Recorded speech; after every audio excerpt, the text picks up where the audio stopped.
Hello, hello, welcome in. Hi, Omika, how are you doing today? Uh, yeah, we are back in Shadowbringers. I will be getting Marie here to Endwalker, hopefully today. How are we all doing today? Happy Friday, I think it is.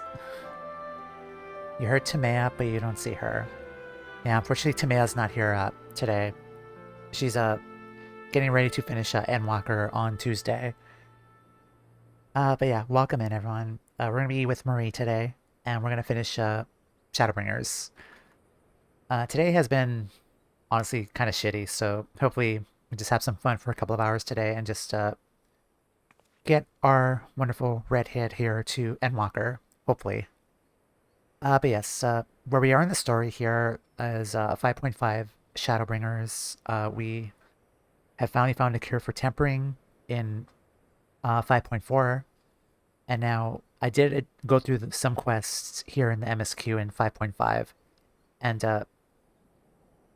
in 5.5, and in the story, we've learned that the Telophori are now a threat and they have amassed massive towers all over the world, and we have to investigate them.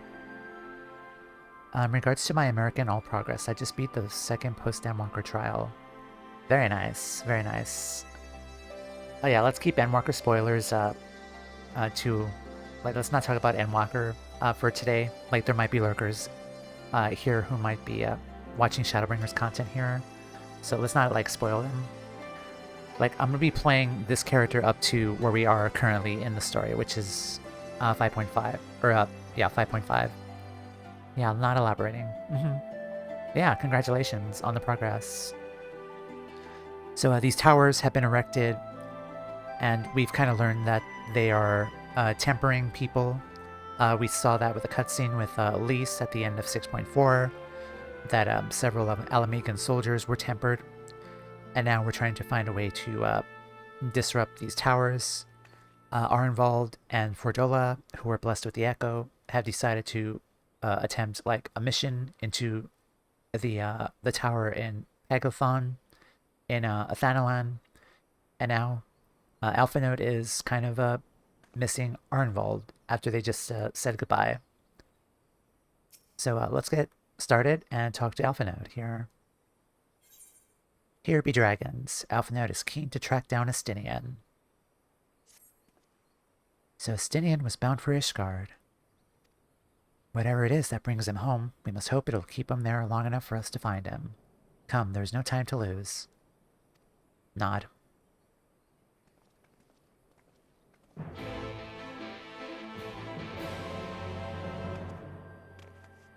Okay, let's go to Ishgard.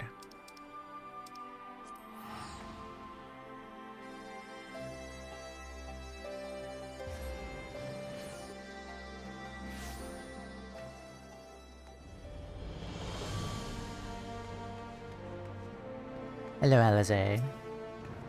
Assuming we find him, this will be my first encounter with the famous Destinian. If he's half the man Alphinaud claims, expect to go weak at the knees. Perhaps do a bit of fainting while I'm at it.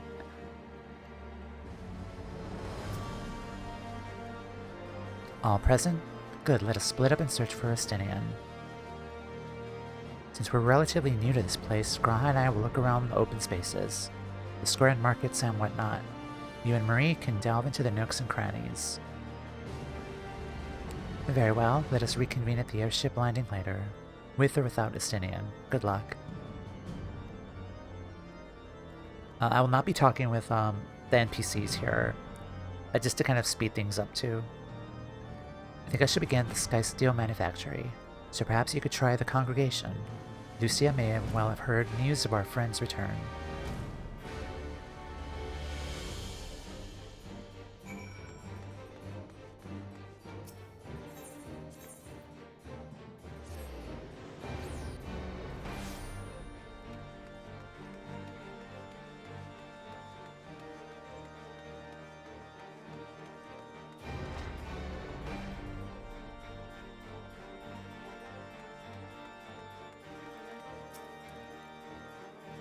Good morrow to you, Warrior of Light.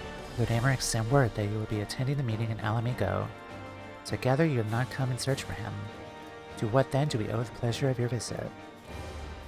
Where's Estinian? I see. No, we were not aware Sir Estinian had returned to Ishgard.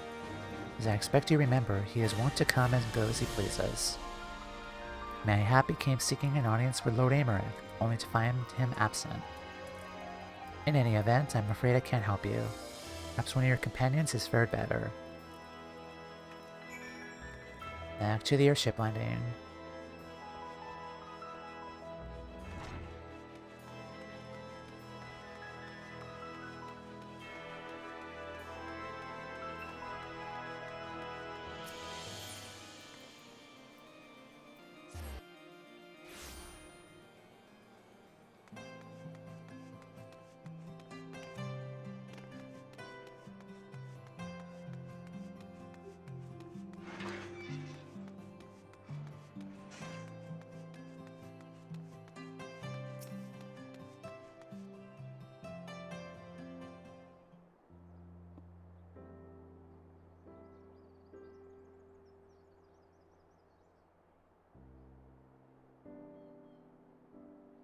No sign of him.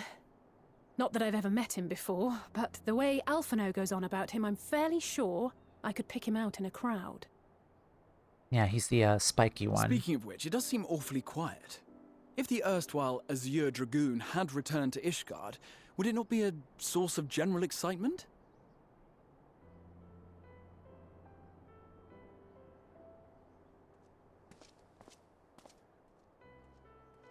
First the Scions Coinkeeper, and now you.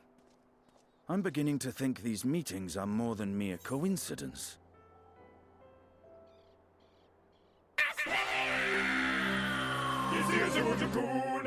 Sorry.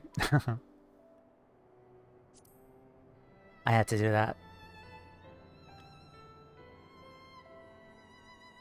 Not that I'm complaining. It's been too long.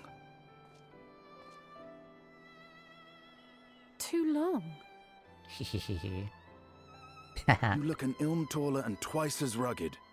It suits you, Alphinaud. Oh no. He's gonna lose that hand. Quieter, though. Have you been giving him lessons on how to be the strong, silent type? Nice knowing you. I am not Alphinaud! This is awkward. If the two of you are such firm friends, perhaps you should remember what he looks like. And what do you mean, rugged? Ugh! Had my Thank you brother for the mentioned follow. what an oaf you are, I'd never have bothered looking for you in the first place. Get him, girl. Estinian Wormblood, the Azure Dragoon. He who fought and felled the dread worm Nidhogg at the Warrior of Light's side. Bink. To think the day would come when I should see this living legend with my own eyes. Boy, fanboying. Would someone mind explaining what is going on? It'd be much easier to ask you to run, actually. I thought I heard Alizé shouting.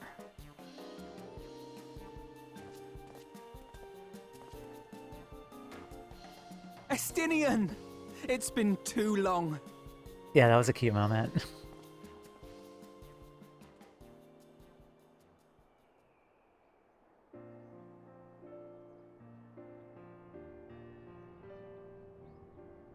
No, it's quite understandable. That was hardly the first time we've been confused for one another.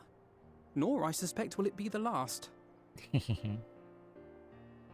Well, I, for one, will not be making that mistake again. What I will say, for the second time today, is that you've grown. Inside and out. I can tell. One can't remain a spoiled little lordling forever, you know.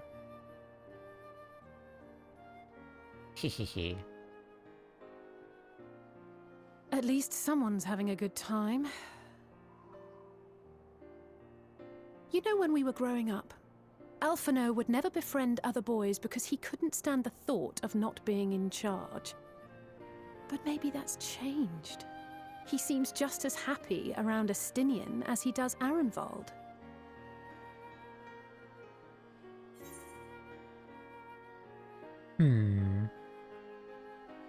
Perhaps he sees them as the brothers he's never had. Huh. Good luck to them. It hasn't been easy being his sister, I can tell you that.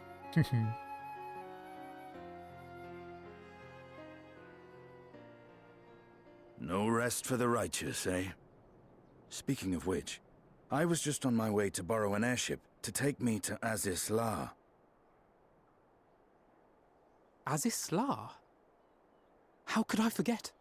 The dragon with whom Bahamut shared the deepest of bonds. Aye, Tiamat, his mate.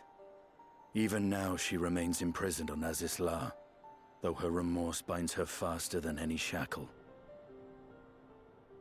I see. As the one who first summoned Bahamut, you believe she may be able to shine some light on his latest incarnation.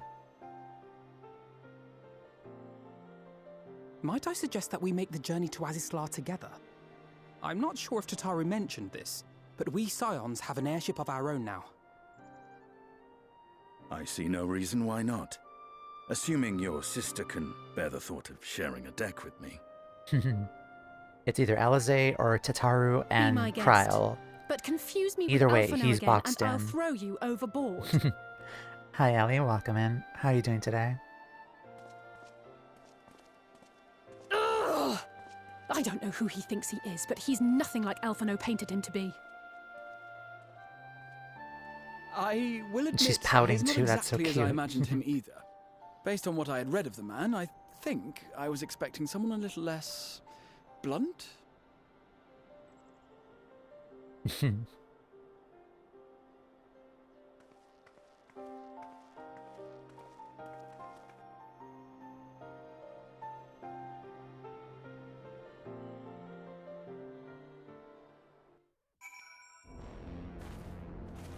But yeah, welcome in, Allie. Yeah, I love that cutscene. It was so fun. Alright, Elfie. One thing I do really like, though, like, in terms of where the story is here, is that they addressed a long plot hole, like, since Heavensward with Tiamat, which I really liked. That they're actually, like, going back into, like, the earlier bits of the story and actually addressing those issues. It's been quite some time last since I set foot in Azisla, but I understand the three of you were here rather more recently. I don't suppose you chanced to meet with Tiamat upon your visit. Alas not, we have no cause to set foot here in the Delta Quadrant, but I have studied the relevant records, which is not to say I wouldn't appreciate a first-hand account of your dealings with her. Well then, Marie is the person to ask. As far as I know, she's the only one of us to have met Tiamat face to face. Even now, she remains a prisoner of the Elegant Empire. Let's just say it helped that Midgar Summer was there to introduce me. Even now, she remains a prisoner of the Elegant Empire.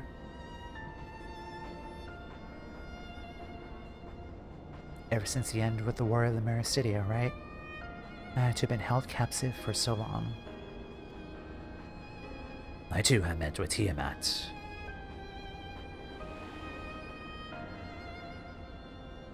After the Dragonsong War came to a close, I came here to speak with her, a worm who had fought her own war against man in another age.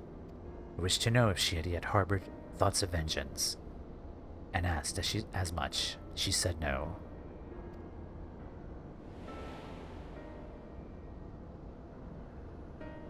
My hatred for your kind was extinguished long ago. But the guilt she felt towards resurrecting Bahamut burns on undimmed. It torments her, even now. I see the original reason for coming here was out of concern that Tiamat had been forced to summon Bahamut.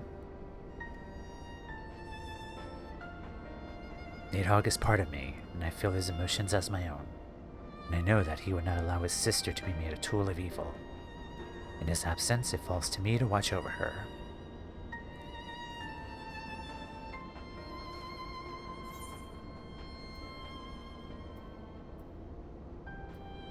Here be dragons.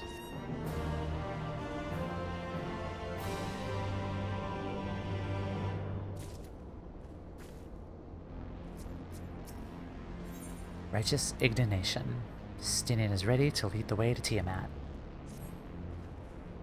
Tiamat awaits. This way.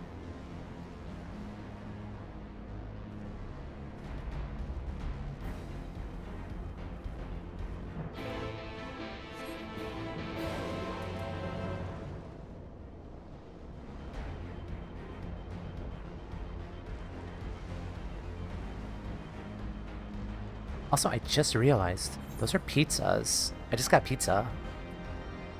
Oh, that's fun. Simple but satisfying dish of thinly worked dough topped with tomatoes and cheese, baked in a wood fire oven until crispy. Pizza is canon in FF14.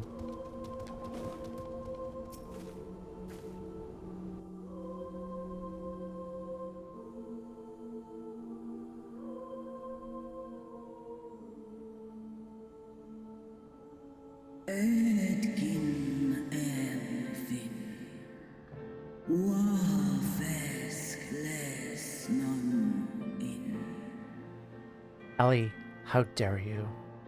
I'm kidding. I don't care, honestly. It's plain she knows naught of recent events. Perhaps you should enlighten her. Nod.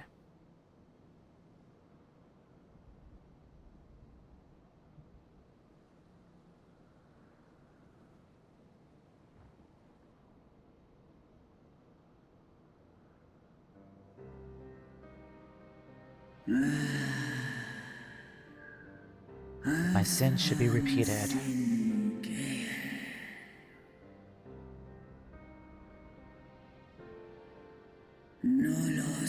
I sense not the faintest stirring.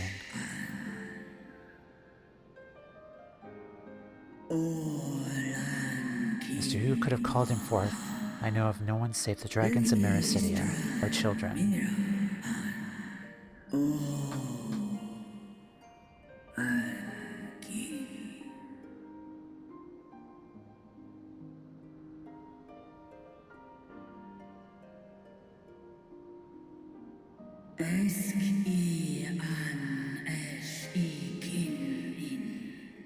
And their souls when he first manifested and robbed him of their will, and became tool of Allegan's dark designs. I've seen it with my own eyes. Captives of a lost empire, neither alive nor dead, existing only to preserve Bahamut's corporeal form. Foils mention.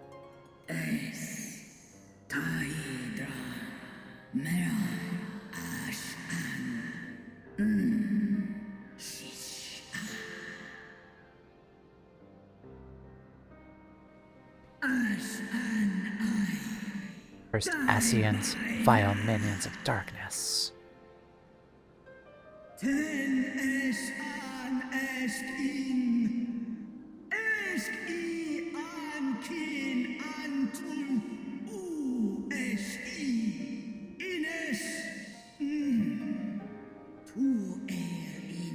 It's great voice acting work too, by the way.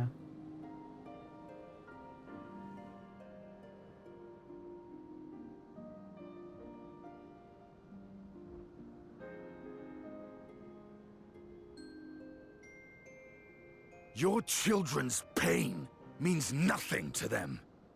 They laugh at your kind suffering.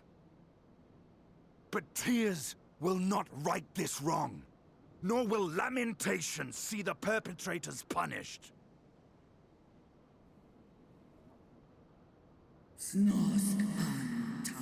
What wouldst thou have from me, slayer of dragons?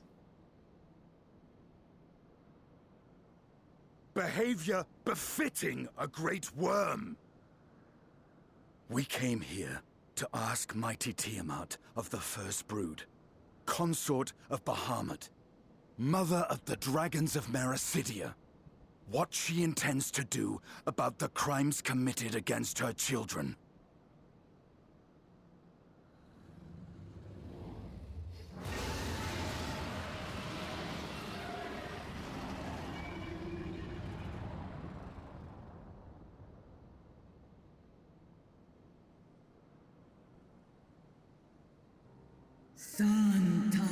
Were I free, I would answer thine insolence with fire, but words shall have to suffice.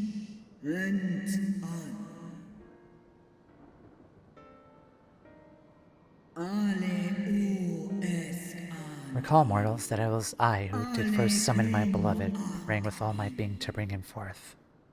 You who contend with icon. You too were I'll just read exposed then. to his influence. That you are yet in possession of your own will is testament to the indomitable strength of your soul. But were you to meet with Bahamut again, you fear you might succumb.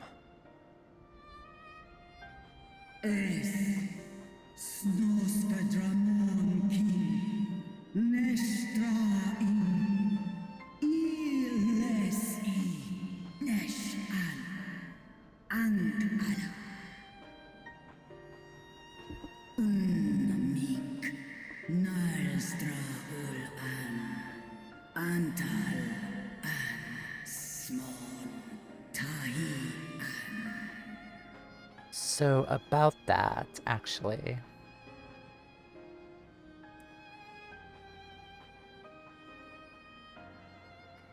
Alize? On the matter of Bahamut's influence, at least, I believe we can be of some assistance. If you're afraid of being enthralled, don't be. We have a cure. And while we've never tried it on one such as you, its basic principles are universal.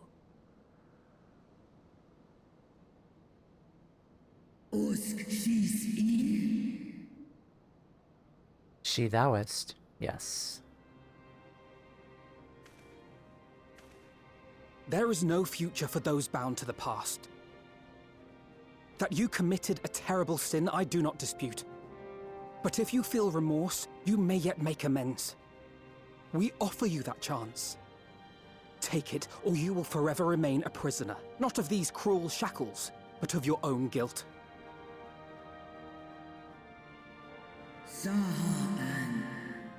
Chance to make amends, to lay Bahamut's memory to rest.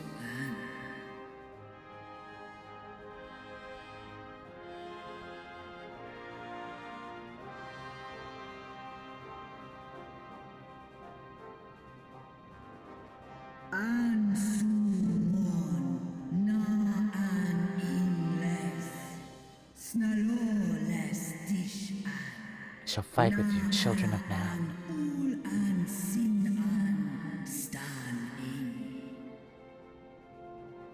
She's believing.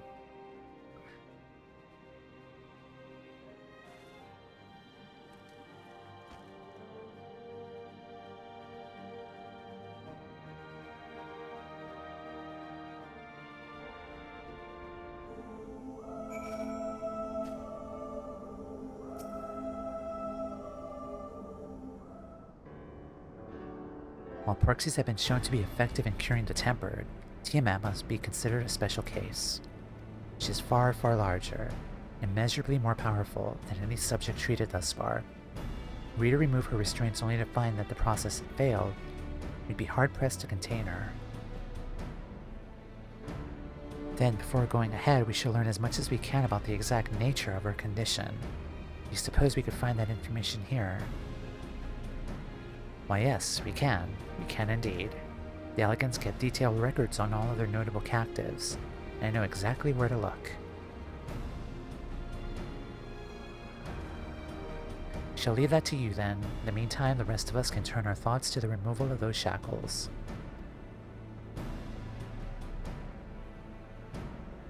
I know Alphanode and Marie here well enough, but not you. Are you certain you're ready to see this through? Rest assured, Sir Estinian, that I am both ready and willing to give my all for the sake of the star, though it is not my only reason for wanting to set Tiamat free.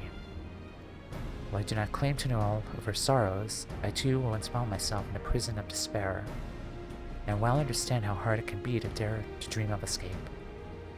It took the encouragement of braver souls than I am to make me take the first step towards a brighter future. Now I must help Tiamat do the same. I gather you are not as young as you look. Oh, but you have no idea. Mayhappen our work here is done, we could trade tales over a pot of Tataro's famous tea. And be indebted to her for leaves and hot water? I think not. He does not like Tataro. Or more so, he's scared of Tataro, which is rightfully valid. I see. Returning swiftly to the task at hand, then. I believe the nodes governing Tiamat's restraints are located in the sector known as the flagship. Ah yes, we're familiar with it. The Aetherical Chemical Research Facility in particular. About that... Oh, you may wish to take this, a spirit vessel, containing a small amount of my blood. Here, my blood. Which you just so happen to be carrying around with you.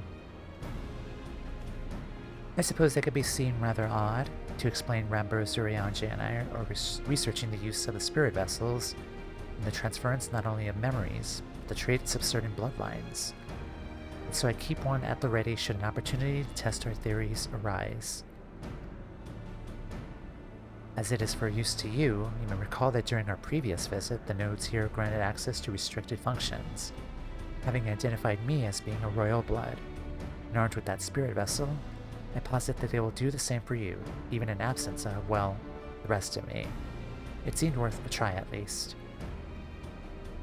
Agreed, we'll take good care of it. To the flagship, then.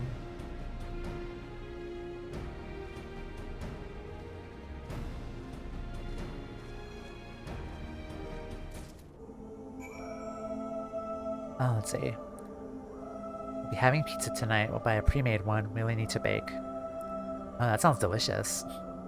Could also do that. I have a yummy one ready to make. Already eaten a good amount of food today, though. It's fresh, not one of those frozen ones.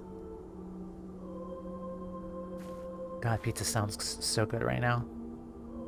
The Warrior of Light carrying around Graha's bodily fluids. Not the first time. Probably not the last. With Marie, definitely not. With Timea, though. And Andromeda, well...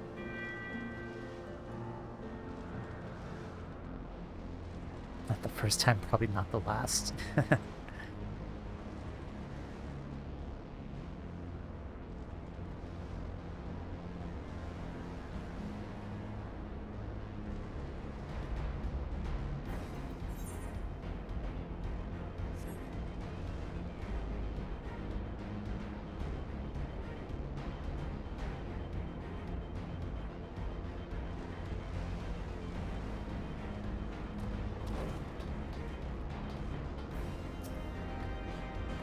Let us split up and search the flagship for the node that controls Tiamat's restraints.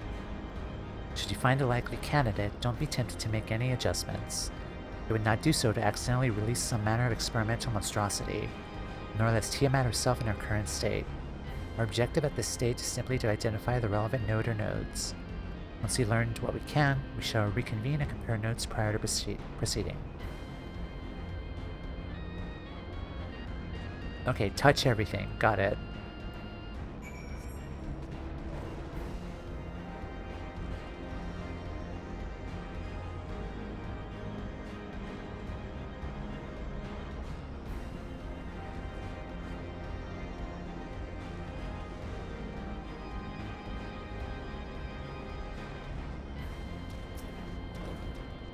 These nodes, or whatever it is you call them, why do they quiver so? They're scared of you. Just don't make the huge airship crash. No promises. Also, how's this thing staying up in the air?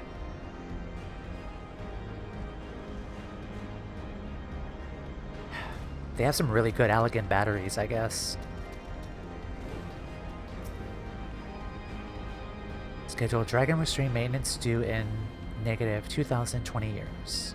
Failure to verify system integrity may result in unscheduled specimen release. Fusion power? Oh, probably.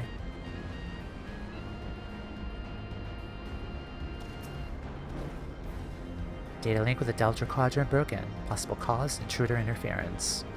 Advise deployment of automated combat units. Proceed.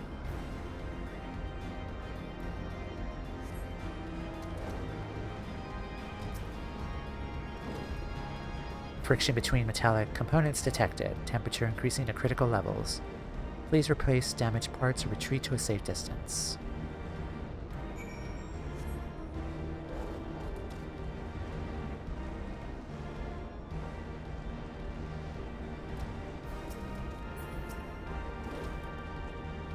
I'm afraid Estinian and I have little to show for our efforts. Did you find anything? I did, with a note which smelled like burned hair.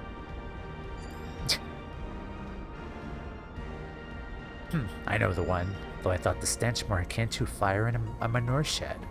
But it seemed likelier to explode than grant our wish. Surely there must be another. Yes, a chirping note which spontaneously warned me about neglecting the dragon restraints. Marie is not tech savvy at all.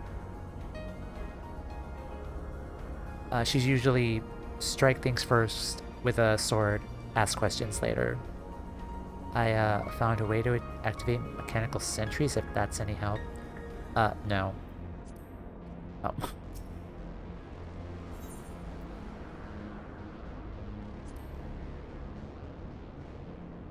Spontaneously, you say?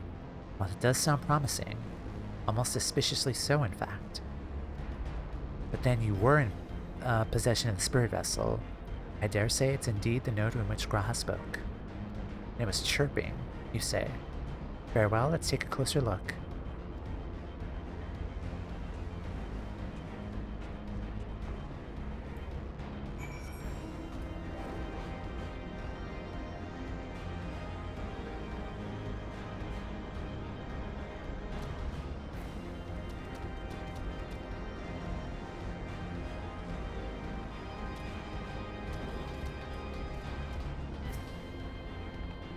Do you wish to operate the dragon restraint mechanism?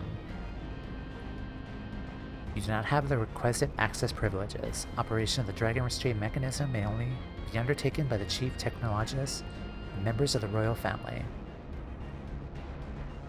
Or those with a vessel full of spirit blood, perhaps.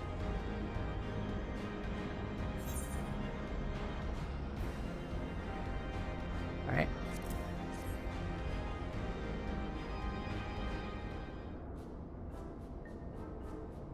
New user detected. Commencing basic biometric authentication.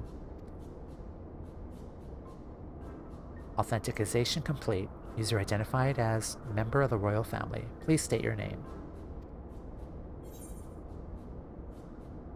Alpha Node Levier, Estinian Warmblood. I think the first time I did this, I picked one of these two, so I'm just gonna say my name. Like, she's not the jokey, trolly type, though.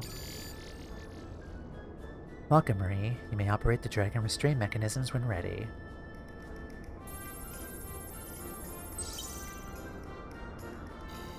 Error, unable to disengage restraints of the specimen Tiamat. System update is required. Of course it is. There's always a system update. Every single time. A system update? What do you suppose it's asking of us? To smash it to pieces. Now that I do understand. You can go first. User agitation detected. Initiating guidance program. In order to operate the restraint mechanism, I require access to the central control system. However, I am unable to establish a link to said system due to the obsolescence of my own software. The issue can be resolved by applying a system update using the corresponding terminal located within the flagship. So can this thing release the restraints or not? It can, but only once it has received the requisite system update, as far as I can tell. Can I still smash it to pieces then? Until which time it'll float there spewing nonsense. User dissatisfaction detected. Initiating vacation protocols. I'm here to help. Rest assured that I'll be on hand to guide you through every step of the system update process. How gratifying, but I dare say we'll fare better with guidance than without it.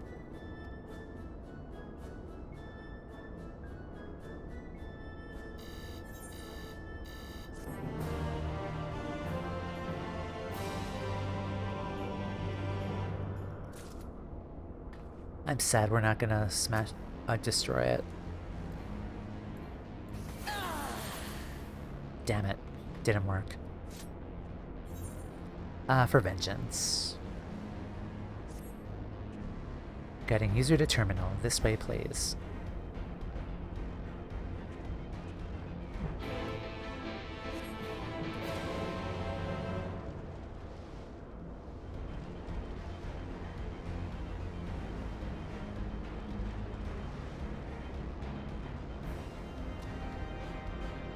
Oh, that's not it.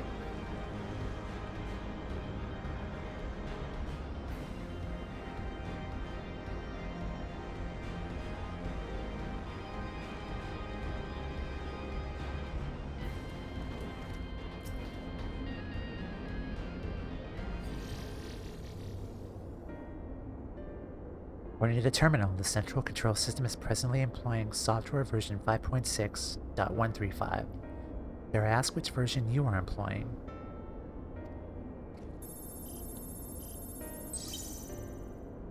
Why, software version 42.002, of course. Errors detected in the data management system.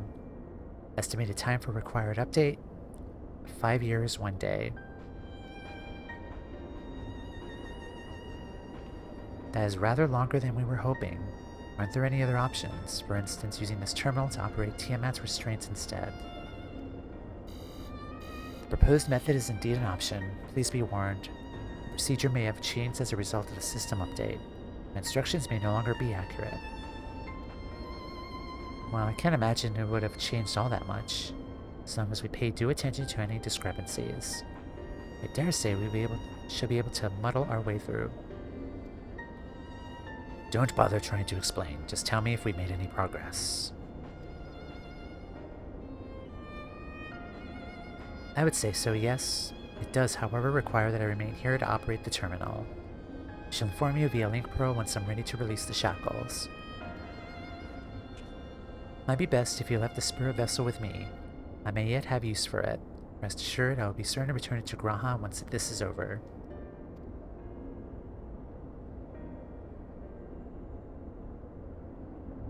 Just a little more work and Tiamat will be freed. Before we go any further, there's something I would know. When Tiamat and her kin fought against the Elegant Empire, both sides were both dancing to the tune of the Scions. And it was the same in Ishgard, where they stoked the fires of conflict between man and dragon from the shadows. All that the Scions touched turned to ash, thus have you made it your mission to fight them. But there have been times when you tried to reach out to them instead, to find common ground. So I must ask, what do you intend to do with Van Daniel? Will you try to reach out to him too?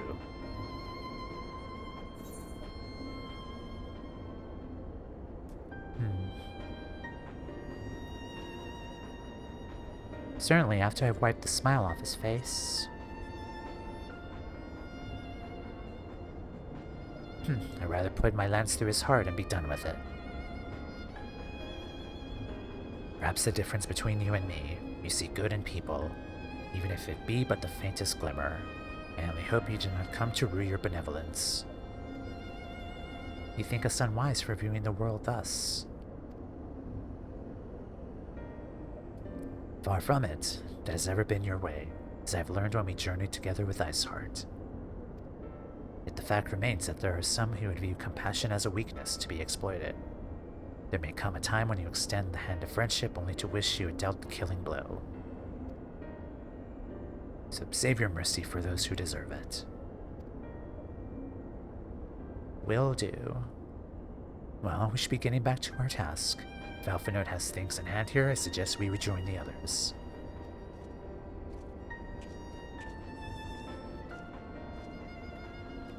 Alright then.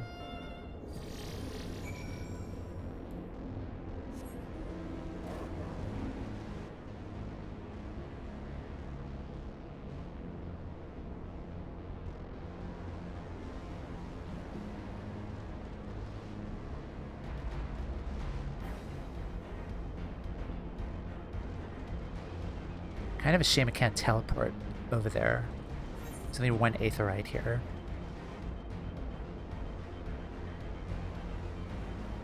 That definitely was like a glaring, like negative to Heavensward zones, which is the lack of aetherytes around here.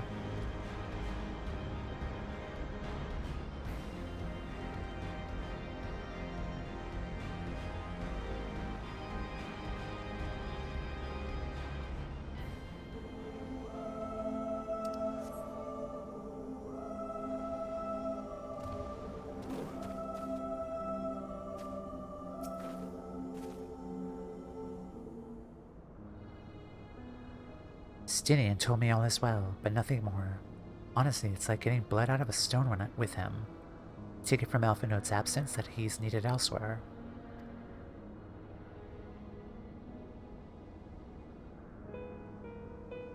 Well, that sounds rather frustrating. We got there in the end. While you're off talking to nodes, Gra and I were learning as much as we could about Tiamat's condition. Her readings confirm that her ethereal balance leads strongly towards the umbral, as was the case with the kobolds. Therefore, all other things being equal, the treatment should work. The difficulty lies in the sheer quantity of ether which we must contend. Multiple applications of the treatment will inevitably be required if we were to reverse the effects of the tempering completely. Meaning I'll need the ether, all the ether I can get. Thank you in advance. Although this endeavor will ask much of us, we do have one reason to be optimistic. Namely that Tiamat shows no signs of fanatical devotion, suggesting a milder case of tempering than that suffered by the kobolds. Tiamat saw Bahamut as an equal rather than a god. Might that have been made a difference? Now that you mention it, it very well might. She would not have believed it necessary to defer to his will. But enough talk. It's time to put our theories to the proof. Tell Alpha Note to disengage the restraints, ethereal dampers.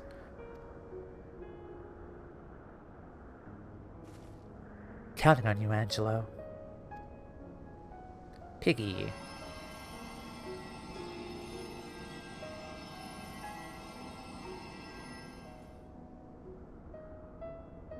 Ah, such warmth, the frost that shroudeth my soul doth begin to thaw.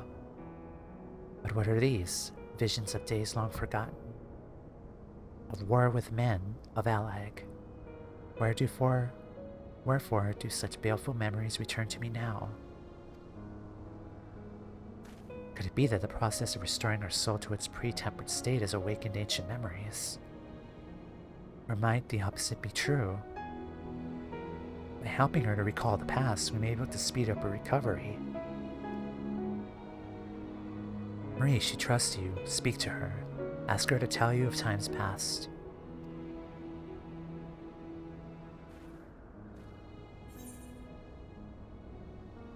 Tell me of Bahamut and the Scions. Bahamut, my beloved. That peace we found in Mericidia could have lasted for eternity. But alas, it was not meant to be. The Scions saw to that. In all creation I know of none more wicked. It was at their behest that the men of Allag came first unto Mericidia, onto our home.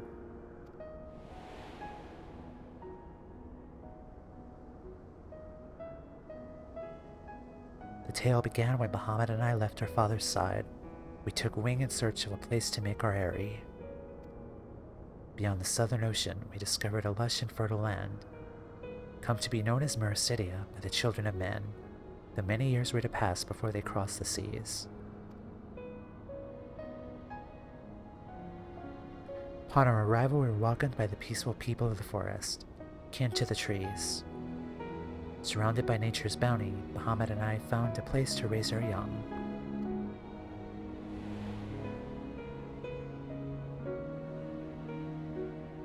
Fascinating. This correlates with the writings of the Charlian scholar Ururusha.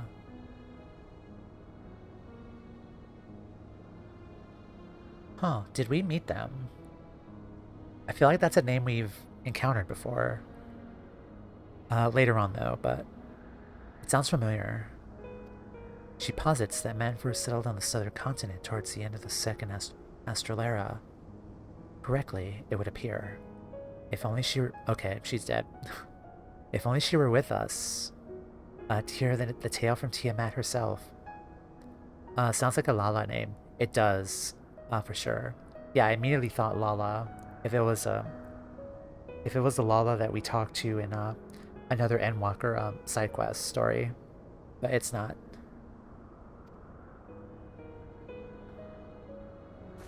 Again, Angelo.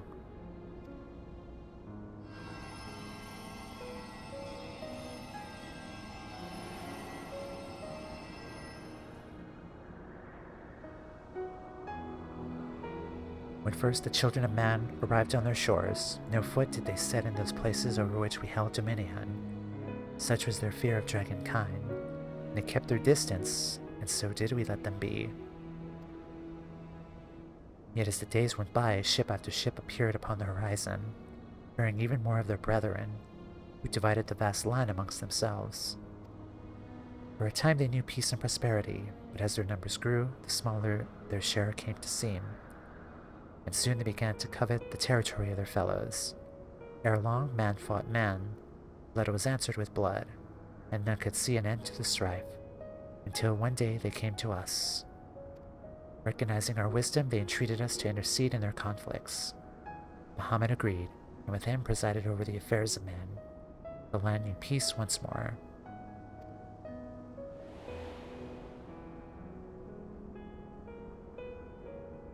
Alas, those golden days of harmony too were fated to end, for the men of Alex slew my beloved, and I in my rage and sorrow heeded the envenomed words of the Scions. The rest thou knowest only too well.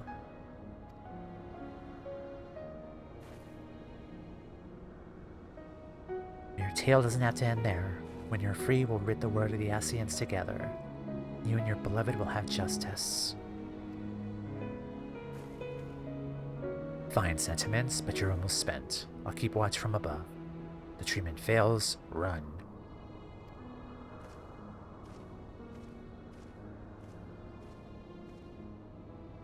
Ugh, thanks for the vote of confidence. I swear when this is over. Keep going, Alizé. The magic is working.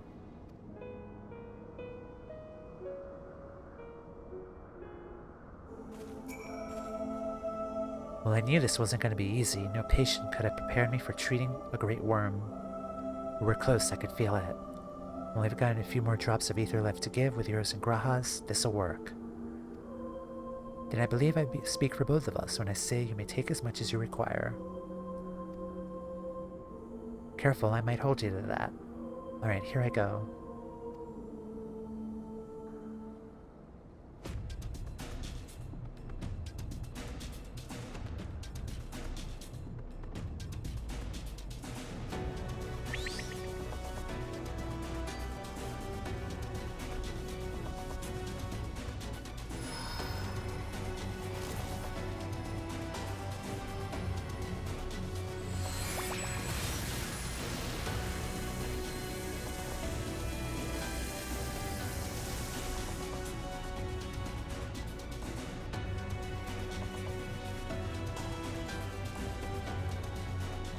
No! I'm almost there!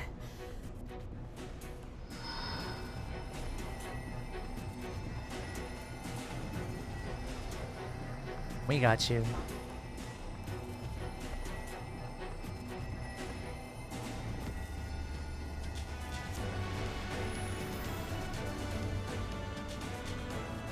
This is it, Angelo!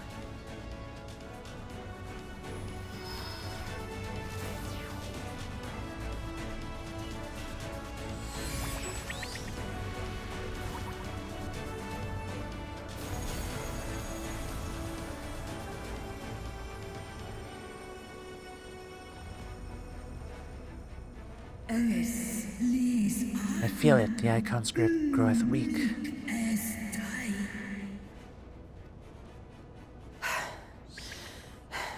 Did it work? We won't know for certain until the shackles are removed. That's your cue, Estinian.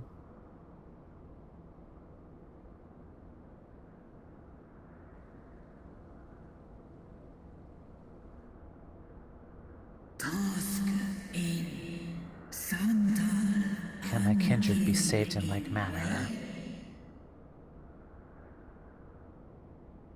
Many have been subjected to the Allagan's dark arts, their flesh irrevocably altered. For such tortured souls, I fear there can be no salvation.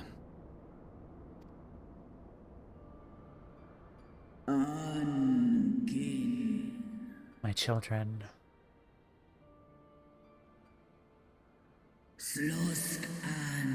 Should you hearken unto my call, we shall fly together once more. But should you not, I grant you peace. Better to die than live as a tool of evil. You too would wish this, I know. I shall do as I must.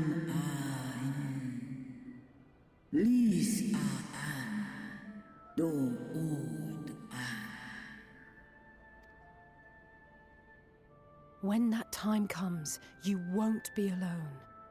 We'll stand by you.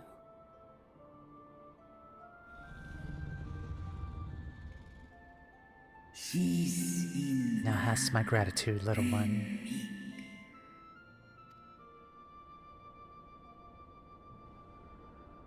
Alphino's ready. It's time.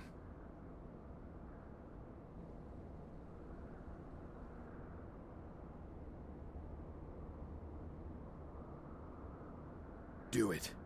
And let's hope the treatment worked as it should.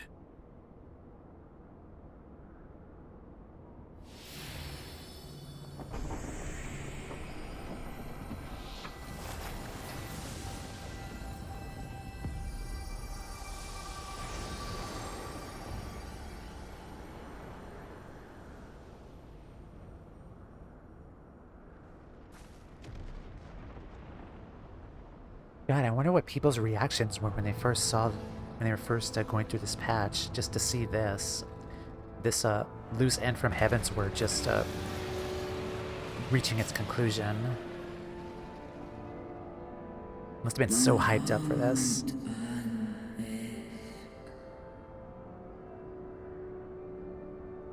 Revengement and atonement, I rise.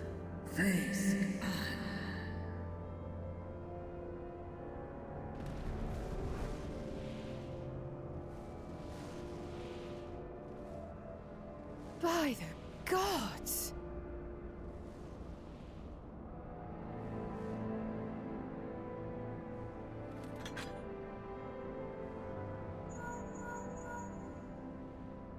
Urianger, your timing could not be better.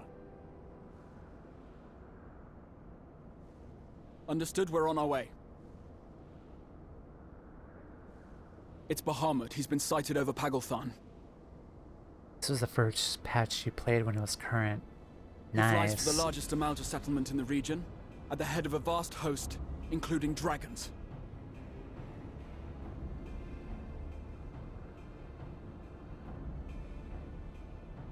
Did you hear all that, Alphino? You'd best rejoin your comrades. I'll make my own way.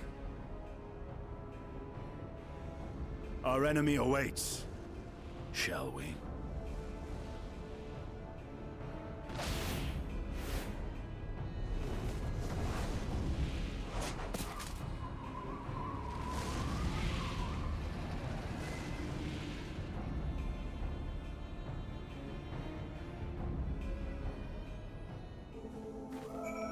Alrighty. Raha. I'm sure you're desperate to join Estinian and Tiamat in battle. Be wiser to gather the full strength of the Scions first. The foe we face demands no less.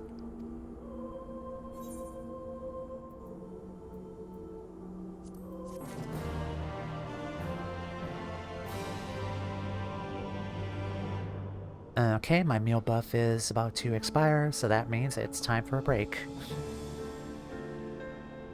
I'm so hyped up for this, even though I know what happens, but it's still so refreshing and awesome to see Tiamat finally freed again. Hydrate time.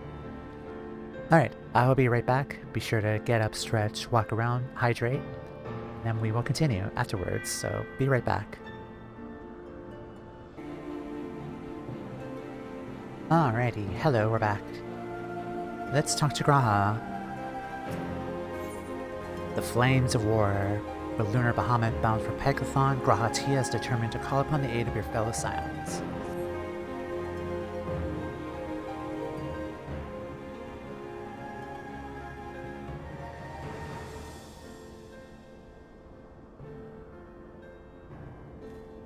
I've already sent word to the others. We're to rendezvous in Olda at the Hall of Flames.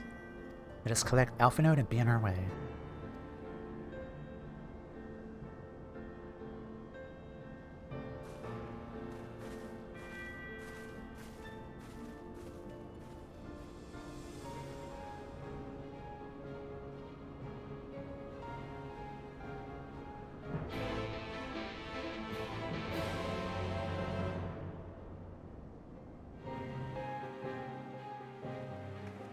Alright, awesome. If anyone's free to join us for Paglathan, I will not do this duty support. If you guys want to join up and run the dungeon with me. Hello, Thancred. I'm on a Dynamis, Seraph. You're in, finishing a duty though. Okay, no problem. Now, I know some of you could do with a rest, but I'm sorry to say that Telophori have other plans. Paglathan is already under siege.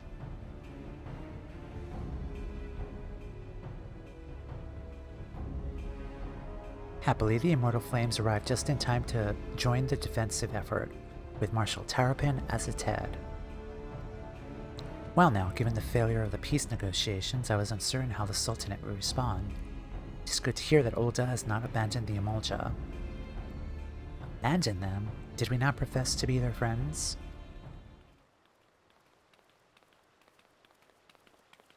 Speaking of pizza, hi Papa Sean. Your Grace. Marshal Terrapin has made provisions for such an exigency and was ready to depart at a moment's notice. Although it was required for the agreement of the Syndicate, each of whom voted in favor of intervention.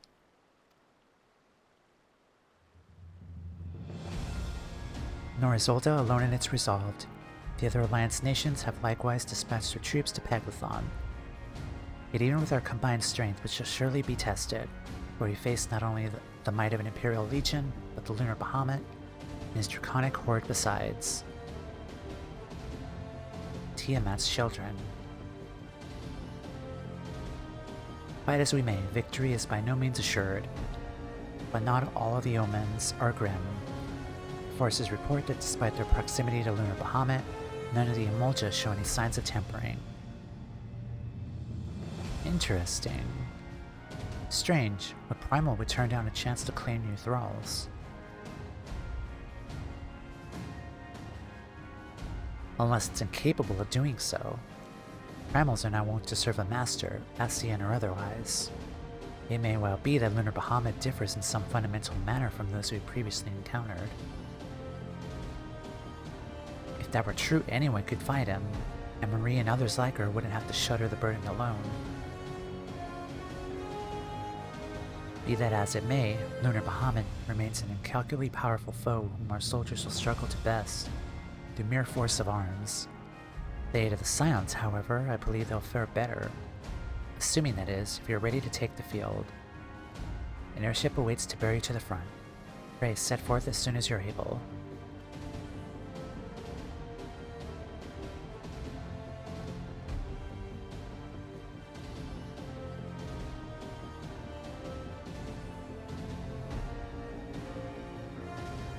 I, meanwhile, shall continue to coordinate our forces. Till next we meet, may the 12 bless and keep you.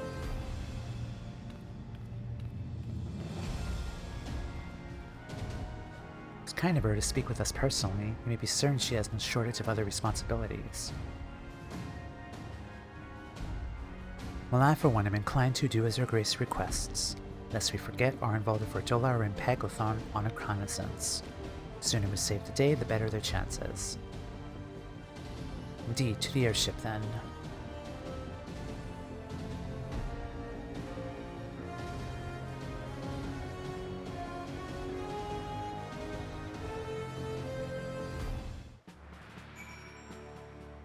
Alright, let's go.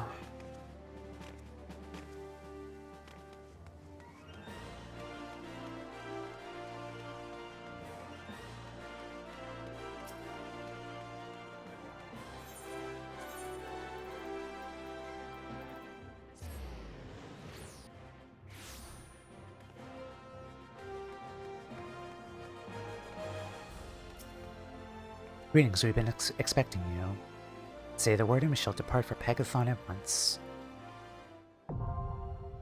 Alrighty. Meet me here in the airship landing, if you guys want to drop on by. Let me check my... Let me see. What is the item level for this? This is... 490. Be there soon. Currency. Okay. 490.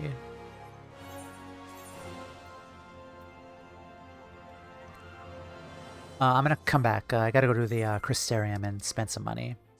Very quick. And Poetics.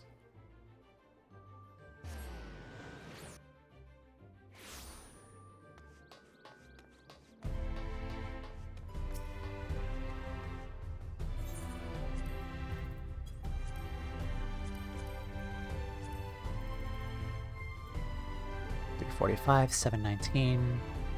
That's 7. 280. Let's get one more ring. And then let's get just a sec. Bathroom. Okay, no worries.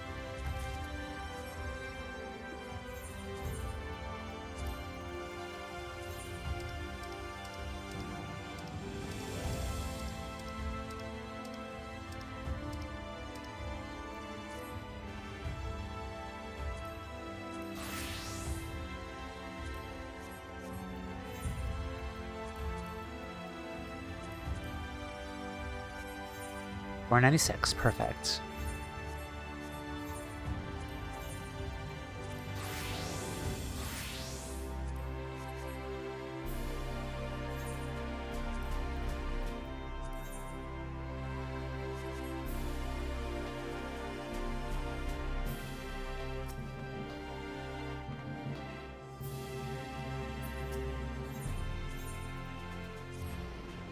Ready? I will be there in a minute. Let me just glam up first.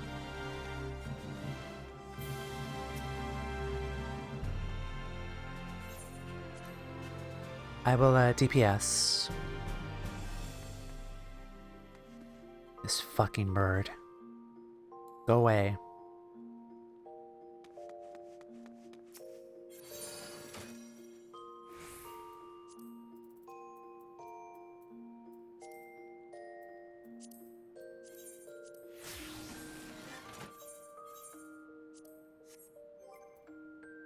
Portraits.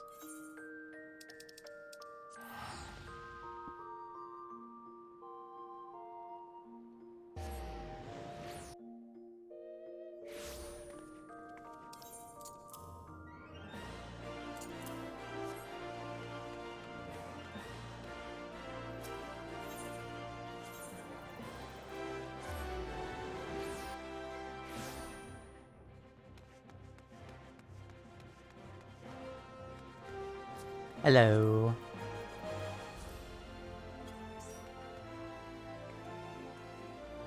While we're waiting for Ellie, let me fix this, because I updated this.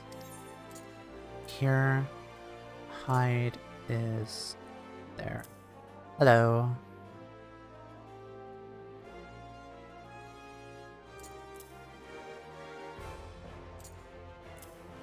And then I wanted to... There you are. Hello. Did anyone else want to join us?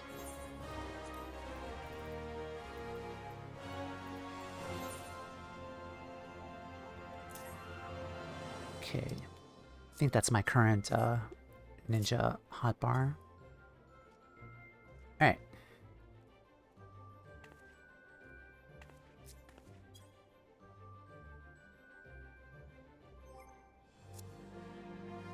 I think it's just the three of us then. Alright, that's fine. Let's do a ready check. Awesome. And let us do Paglathan.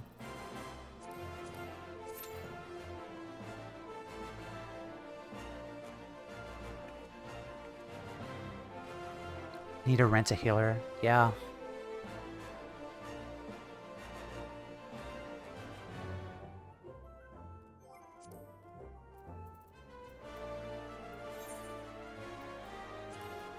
Hopefully a healer, finding a healer in Dynamis is not going to be that bad.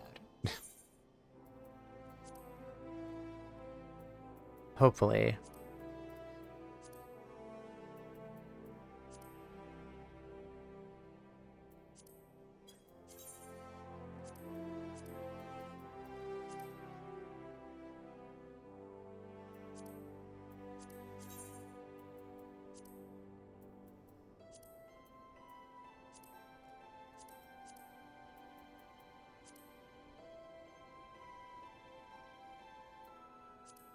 Alright.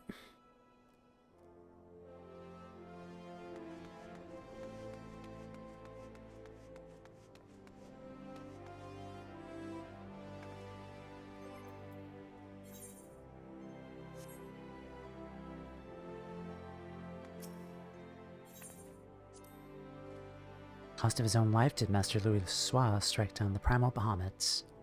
Whatever the true nature of this new incarnation, it cannot be suffered to threaten the star.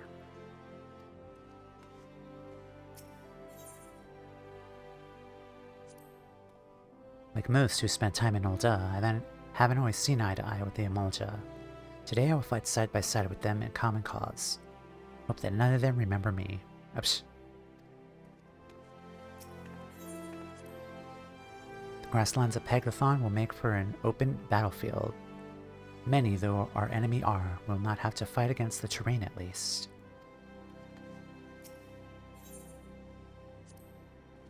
By dealing with Lunar Bahamut and his hordes, so too will we render aid to our involved in Fordola. Let us go. Oh. Perfect.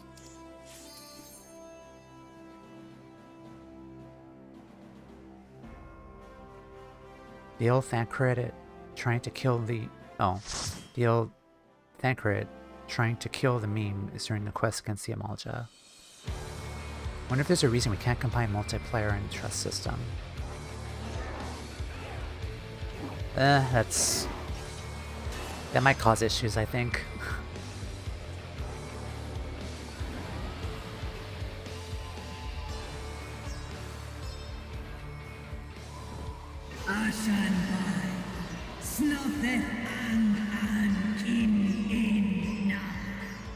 Get him, girl.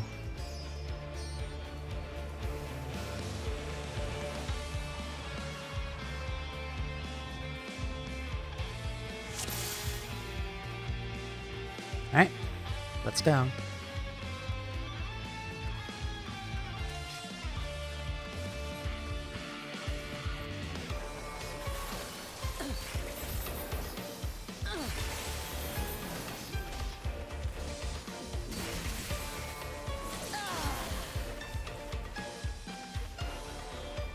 The game barely functions the way it is now. Yep.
Also, I feel like if they incorporate that, the game, like other aspects of the game might break or something.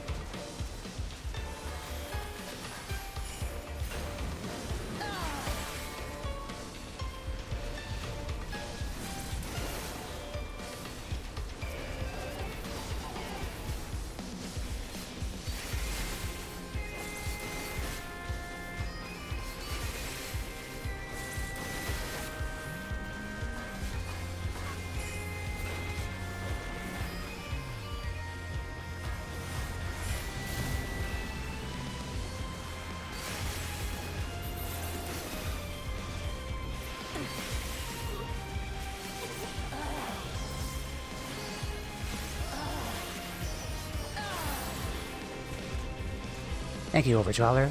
Let us show you the way.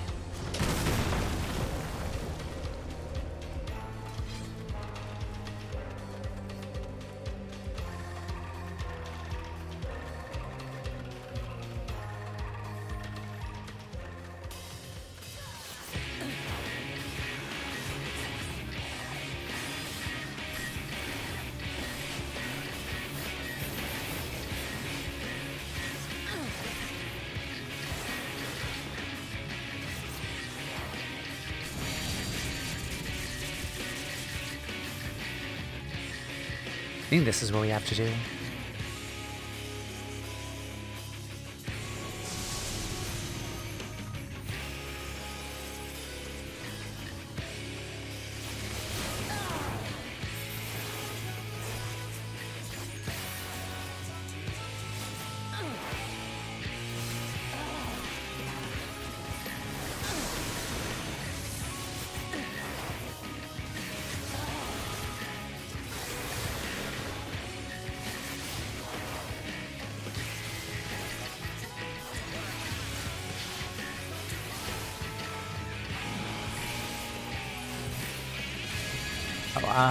Right here.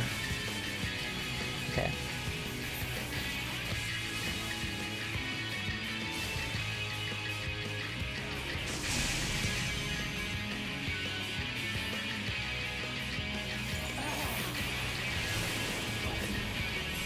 Oh, Allie DC'd.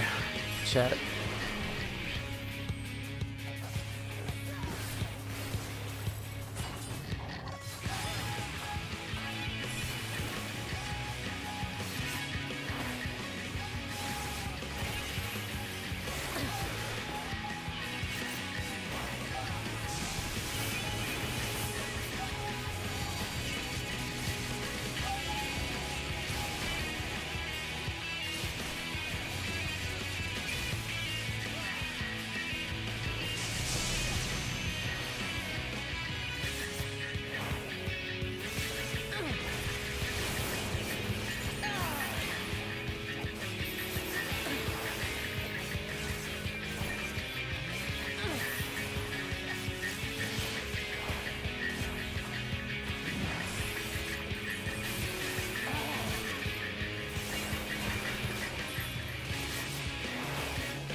Okay, more of these.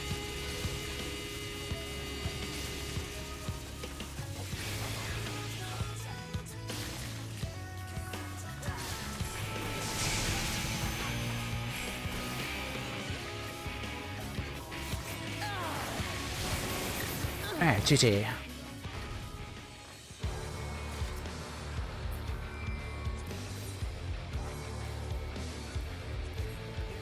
What took you so long?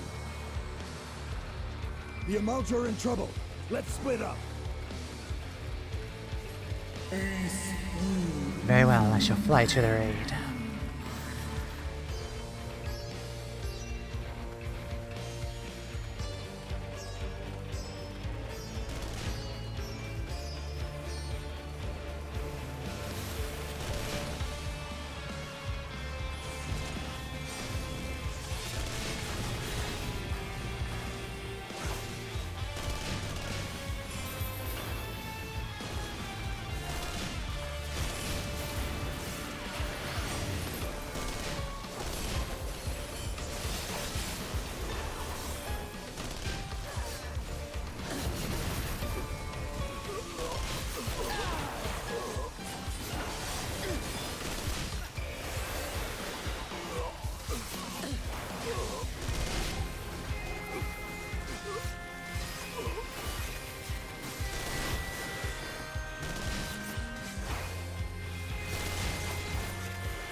Oh, no, you don't.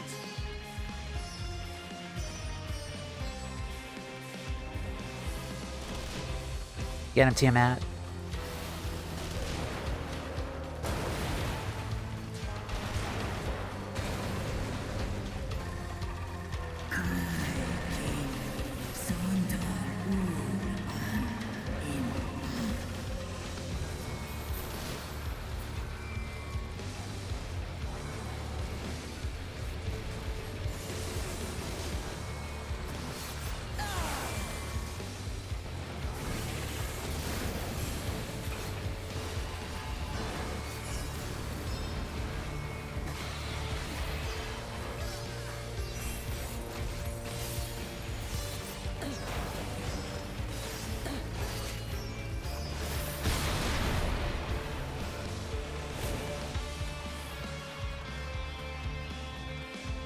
Alright, next boss.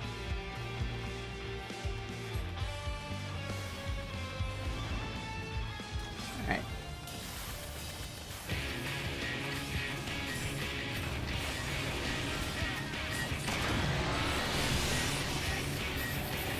Oops.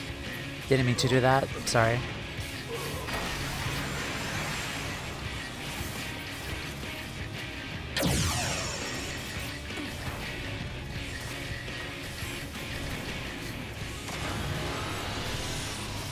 Middle.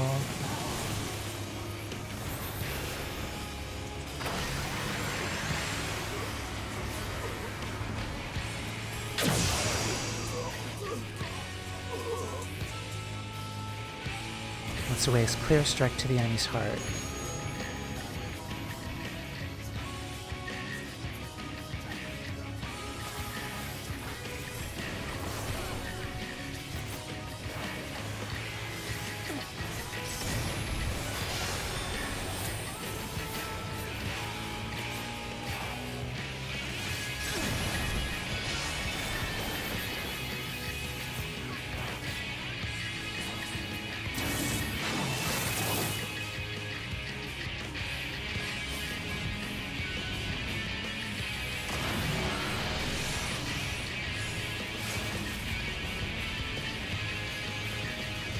Cannon.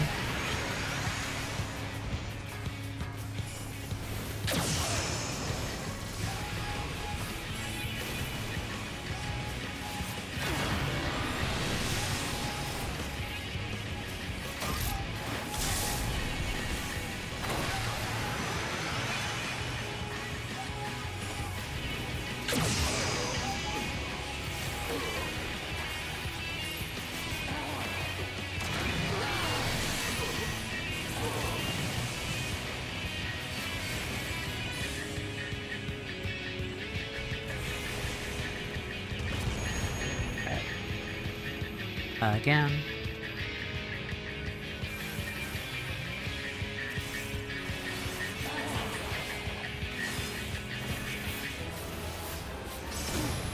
Awesome, thank you.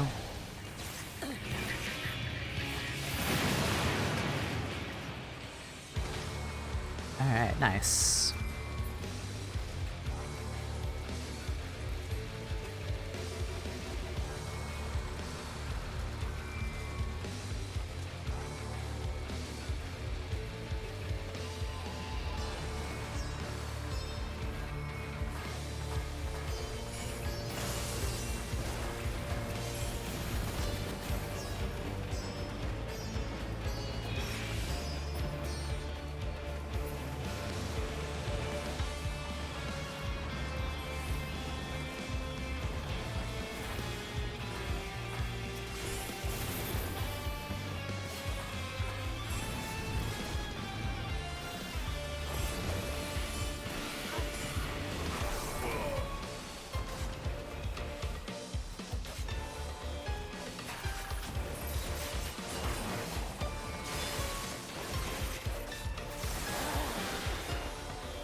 Shall call out to my children. The icon waveth in the heavens, my child shall bear thee to them.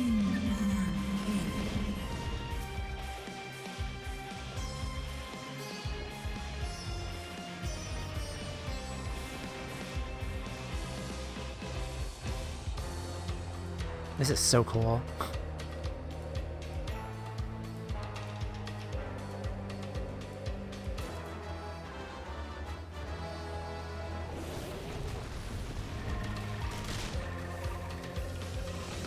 Alright.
Alright.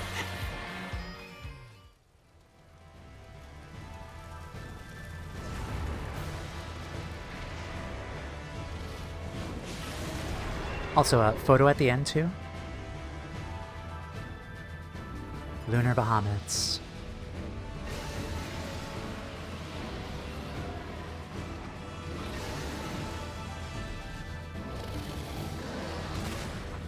Yeah.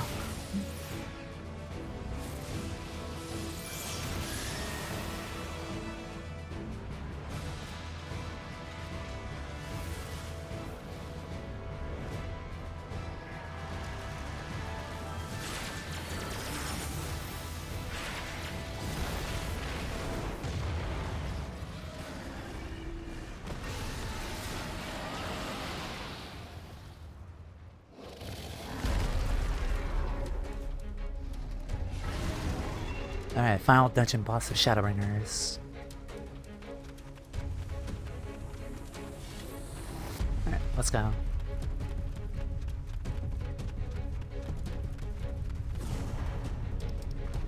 Whenever you're ready.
Thank you.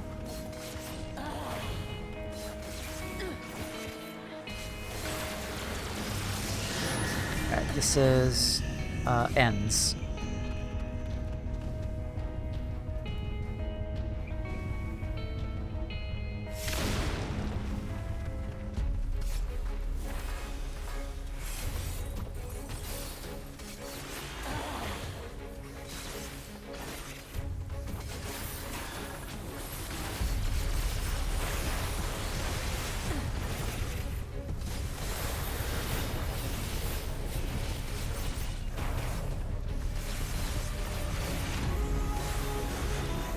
Gather.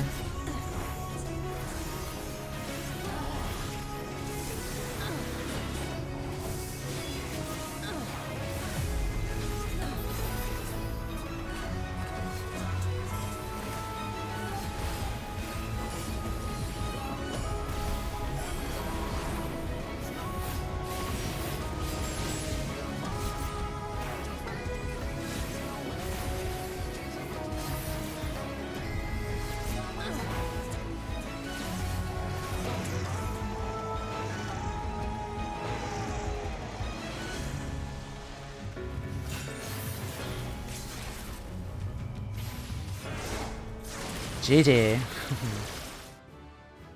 And level up. Yeah, thank you guys so much. Thank you, Amika, for tanking, and Allie for DPSing, and our healer, Rando, too.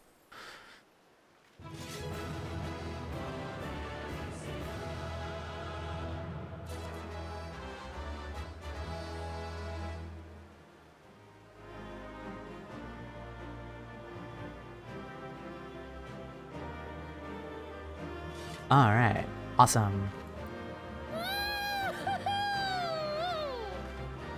Weehaw. Still counts. Sure. Alright. And victory pose.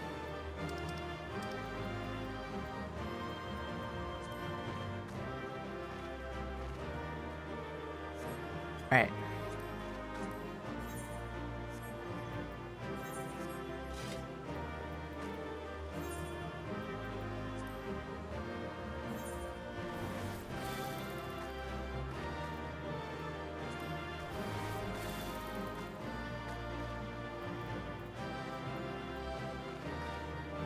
Yeah, that was fun. The boss actually went down pretty quickly, actually.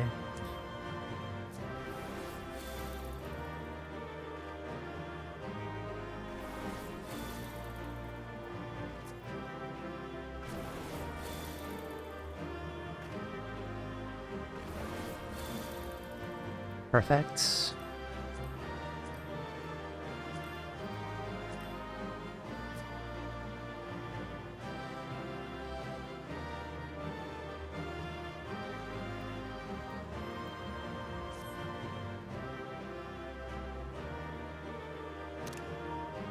Okay, can I change the brightness a bit?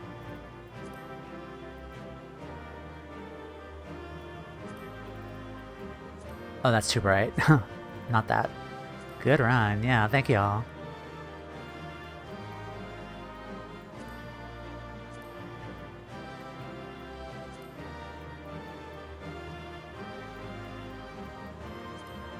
Let me increase the character lighting a bit. Yeah, that's better. Alright, cool. Alright, thank you guys. You guys are free to leave party, but appreciate y'all. Thank you so much.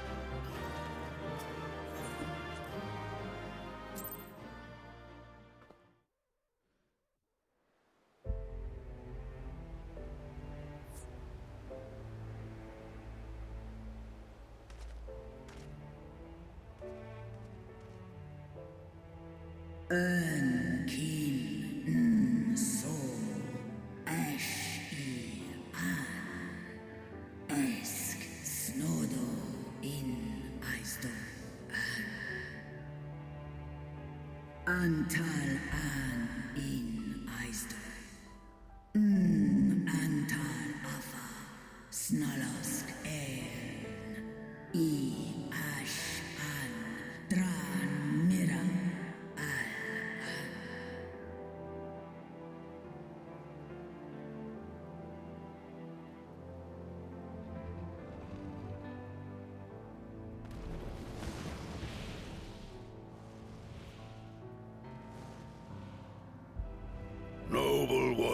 years. The dragons chose their friends well.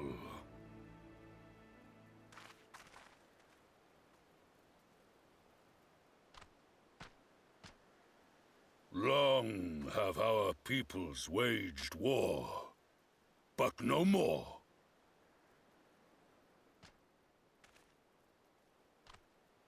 Your fallen lie beside our own. By our words and deeds shall we honor their sacrifice.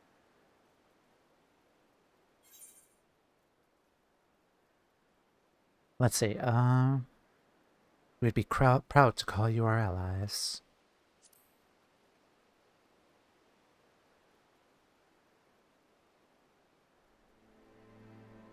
The enemy of our enemy is our friend. And you have proven yourselves worthy of our trust. It is the Garleans who are deserving of our fury.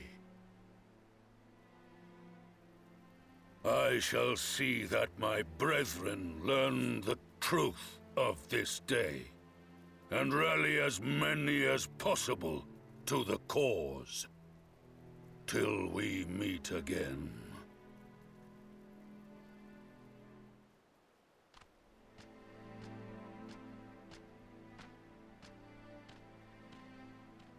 And thus did we make allies of the Amalja.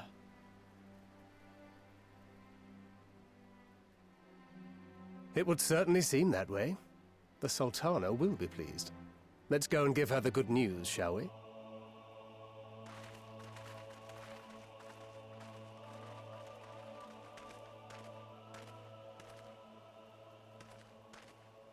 B. That was fun. I almost died, but this is fine. You did good. I think you DC'd a bit there too at the beginning, but you came back in time. Oh boy.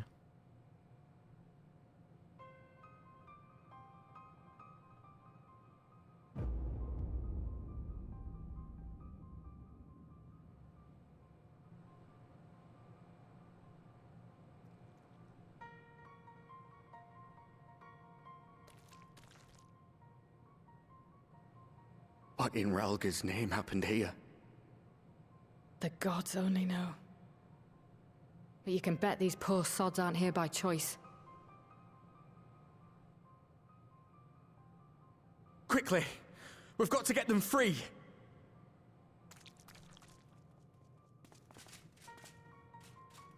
Oh,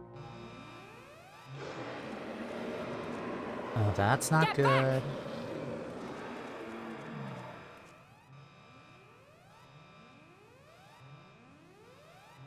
No! What have I done? It's too late for them! We're leaving, now!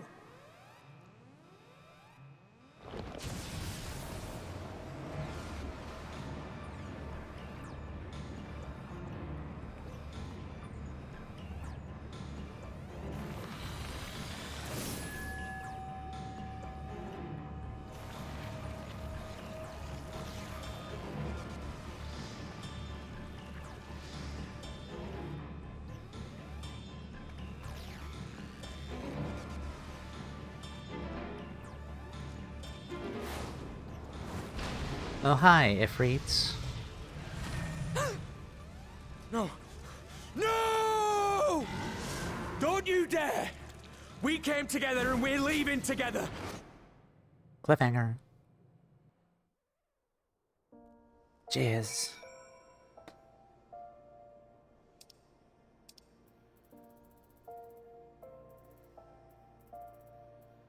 Yeah, thank you. Thank you all for partying. Lunar Bahamut, nice.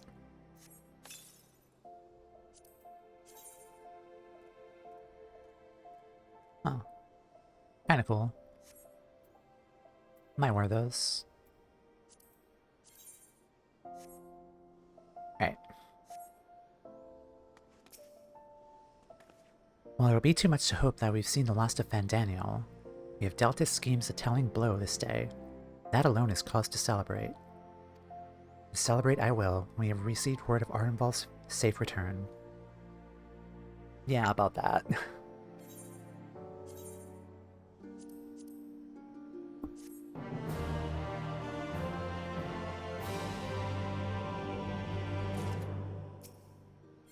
When the dust settles, Elfinode is minded to share his account of the events that unfolded in Paglathan with the Sultana.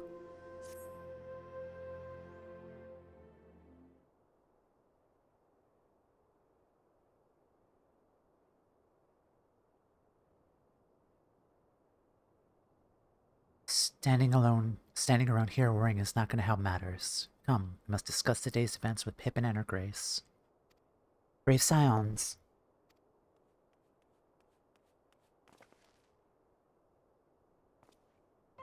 With that I could treat you to a hero's welcome, but I bear urgent news from the Faunistry. Your Grace, whatever's the matter? Our troops withdrew from Paglathan. They came upon 2 scouts sent to the nearby tower. I have yet to hear a full account, but it seems one of them, your friend I believe, had been wounded, and was dragged away by the other. Yeah. Oh no. I must go. Forgive me, Your Grace.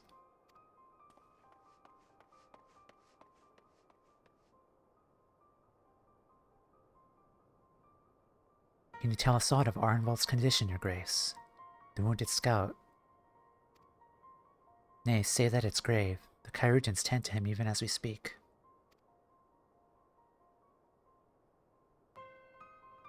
The infirmary must be inundated with the wounded. If all of us go, we'll only get underfoot. Marie Estinian, would you mind going after Elfinode? We may need some support from someone other than me. Will do.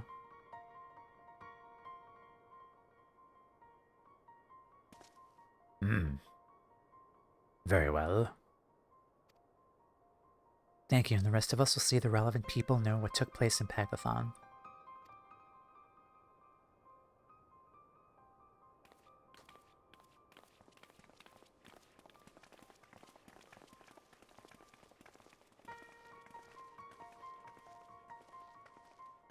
Come then. We don't go to a fight like that without such a risk.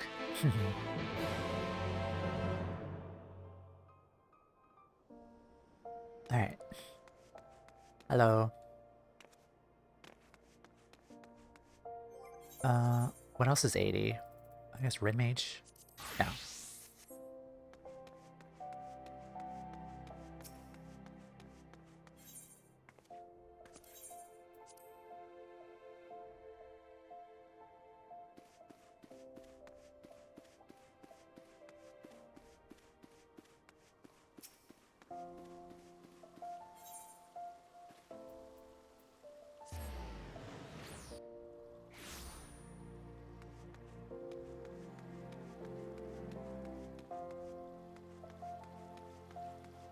Keep getting lost here.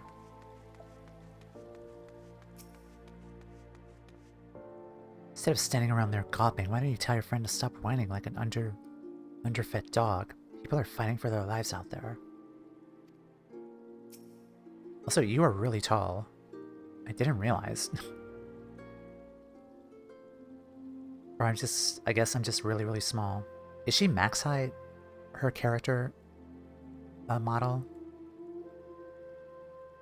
I feel like this is max height. Yeah, that's taller than I thought, actually. One day, Marie will have her growth spurt. She's still at small. She's still very small. Okay. Monastery Chirurgeon. Another one come to see the lad in silver armor. Master Delimaid is attending to him as we speak, if you'd be so kind as to wait. Yeah, small. What did Master Delimaid say? Tell me his exact words.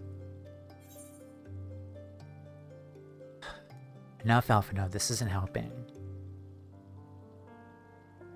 But, you're right, forgive me. We said our farewells to Ardenval. I was afraid something like this might happen. But now that it has, all we can do is wait.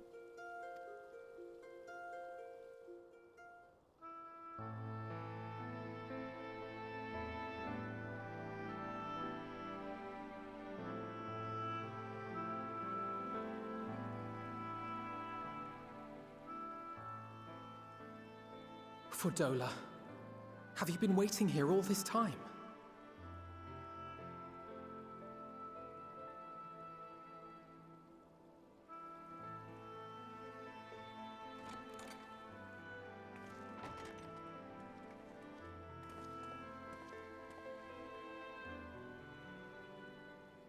We have done what we can. The rest is up to him. May we see him? I do not think that wise. You must let him sleep.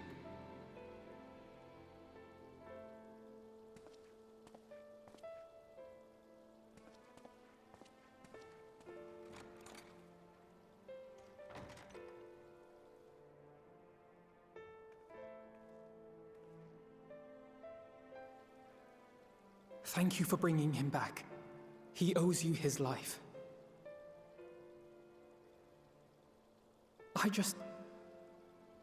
I just wish I had been there. Perhaps, I don't know, perhaps I could have... Could have what? Got tempered? Don't flatter yourself.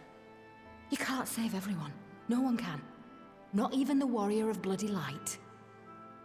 So very few details given. People die all the time, for no good reason. And those who take up the sword die quicker than most. I feel like he was still If you're being going to shed a operated and tear healed every time on. a soldier falls on the battlefield, you'd best stay away. It's no place for the weak of heart. I feel like it'd be too soon to kind of tell him the whole It thing. may be that victory cannot be won without cost. But all life is precious, and I refuse to shrug at its loss.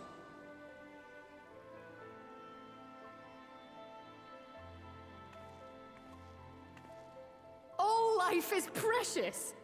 Oh, you need to grow up, little man. Before your sparkling ideals get everyone killed.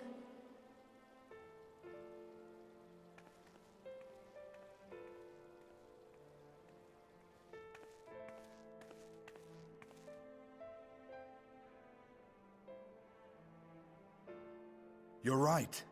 He is idealistic. But the world has more than its fair share of realists, like you and me. It's people like him who dare to dream that things could be better and make it happen against all the odds. They are the ones whose names live on forever. The heroes. The battlefield's littered with would-be heroes. At this rate, you'll lot'll be next. Good that he's sticking up for his little And bro. what'll become of your precious dreams then? They'll be gone. Like dust on the wind.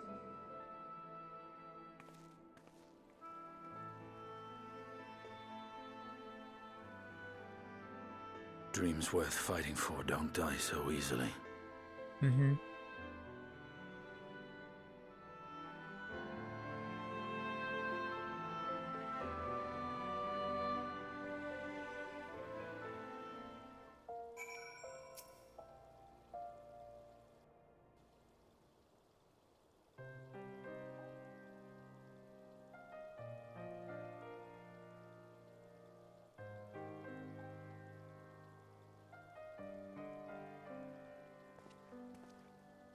I know. There's nothing more I can do here. Let us rejoin the others. Her Grace invites the Scions of the Seventh Dawn to join her in the Fragment Chamber. Comrades have already arrived. The three of you will be joining them. We will... Yeah, he's going through it again.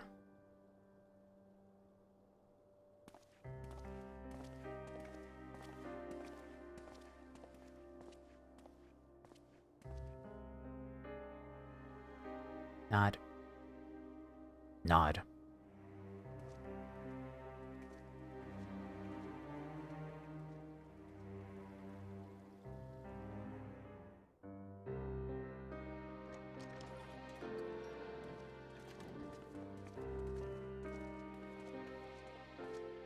Your Grace, pray forgive us our lateness.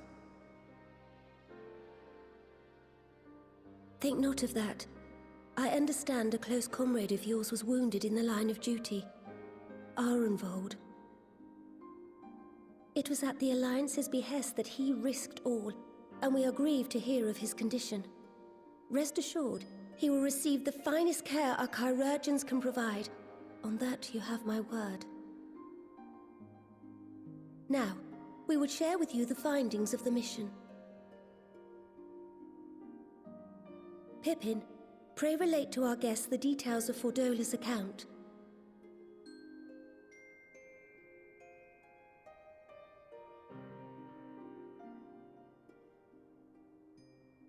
Stinian does a good job contributing what he can, even if he doesn't get into the Philly things. First Bahamut, now Ifrit. Or Lunar Ifrit, as Fan Daniel would doubtless have it.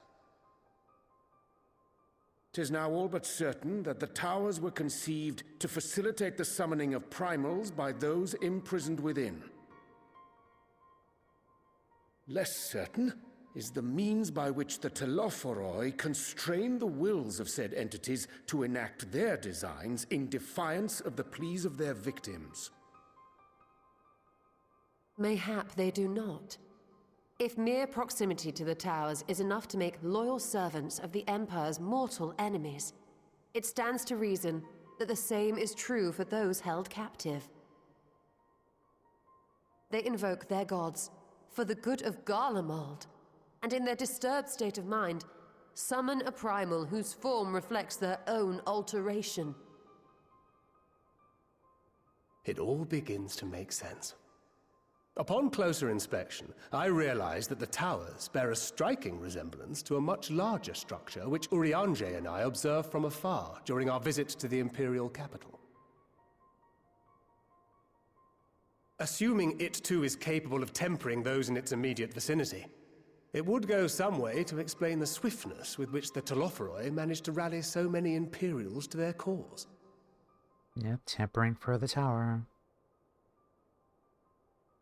While the situation in Garlemald is indeed troubling, I fear we have more immediate concerns. Great, more good news. Ifrit was not the only primal summoned. At approximately the same time, observers at several other towers bore witness to the emergence of further such entities. And there's more of them. For a blessing, none appear to wield aught approaching the destructive power of Bahamut, and the Grand Companies are moving to deal with the threat even as we speak.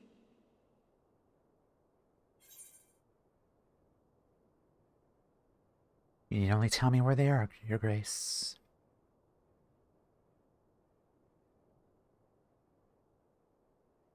Though we are aware that the task will not be easy, we would call upon the Scions only as a last resort. Pray, conserve your strength for now. After all, it was not so very long ago that you rid us of Bahamut. On which note, I am pleased to report that our talks with the Amalja have reached an agreeable conclusion. They have pledged their full support to our cause. It is our hope that this historic agreement will encourage other tribes to join us at the negotiating table. And I know that I speak for all of the Allied leaders when I say that we will welcome them with open arms at such time as they do.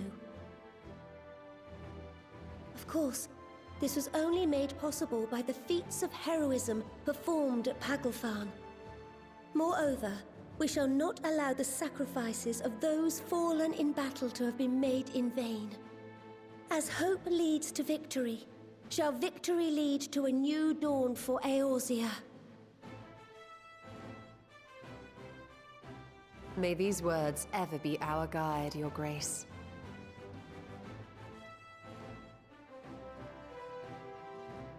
Now, if you will forgive me, I must consult with the Syndicate on the matter of our new allies' integration. Till next we meet, my friends, I bid you safe travels and blessed respite.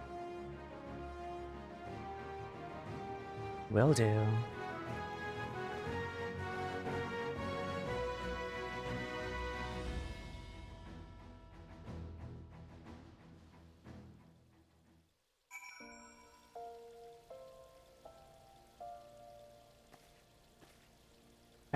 talk to you again. Ah, fuck, I should have did the ad break, but whatever. Just snooze that then. Right then, unless anyone has any objections, I think it's time we return to the Rising Stones.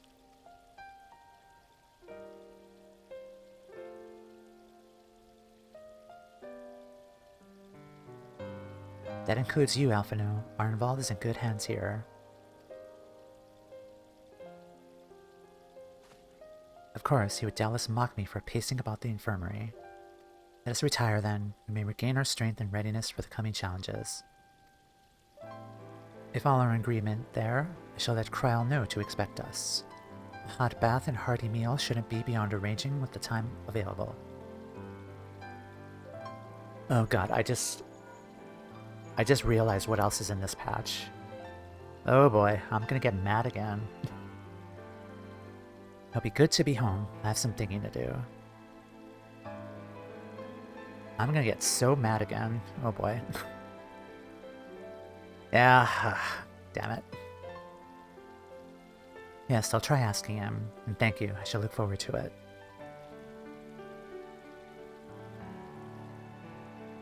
Our comrades eagerly await our return, and Kryl in particular has a few matters she is keen to discuss. One of which concerns you, Astinian, believe it or not. You will join us, won't you? Fine. Really? I thought you would be avoiding that Baldessian woman.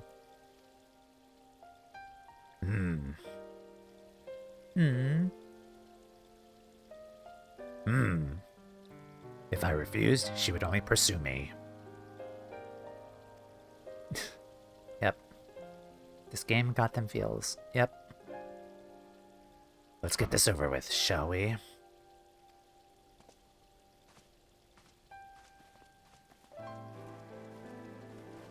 Alfie totally had the cute, sad puppy dog face to weaken Astinian. Yeah, the goofy face. Alright, I'm gonna take another ad break here. Then when we come back, I'll be at the Rising Stones then. So I will be right back.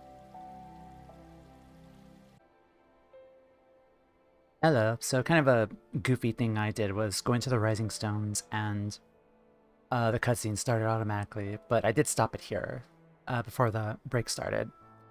But yeah, sorry about that, but let's continue then. I didn't expect the cutscene to happen immediately, but... Hi Yolta, welcome in.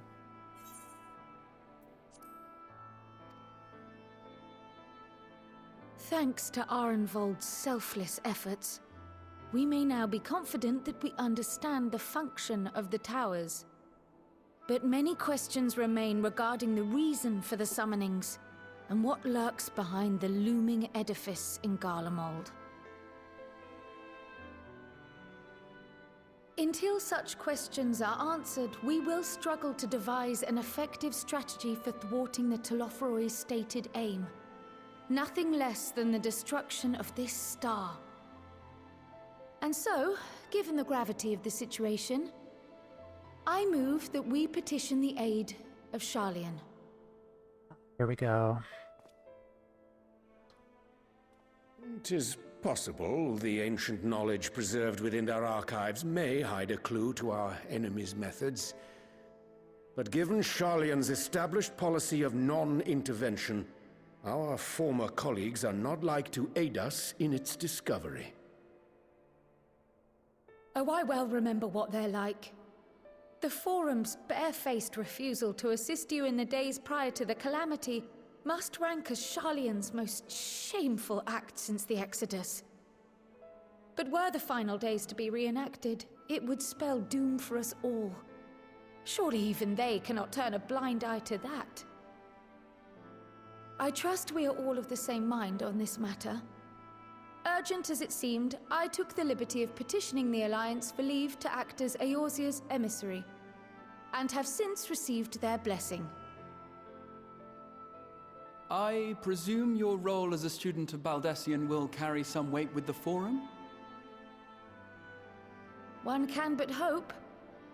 If truth be told, our organization has been a shadow of its former self ever since the disappearance of the Isle of Val. But the name does still retain some degree of prestige. I only pray it will be enough. If there are no objections, I shall depart for Sharlayan at once. But before I do, I should also mention the other matter to which I would devote some time during my stay. After hearing what transpired in the first, I began to question the true nature of Hydaelyn's blessing, a topic I have discussed at some length with Y'shtola. We were wondering, when was the last time Hydaelyn spoke to you directly? I was also back in Heavensward.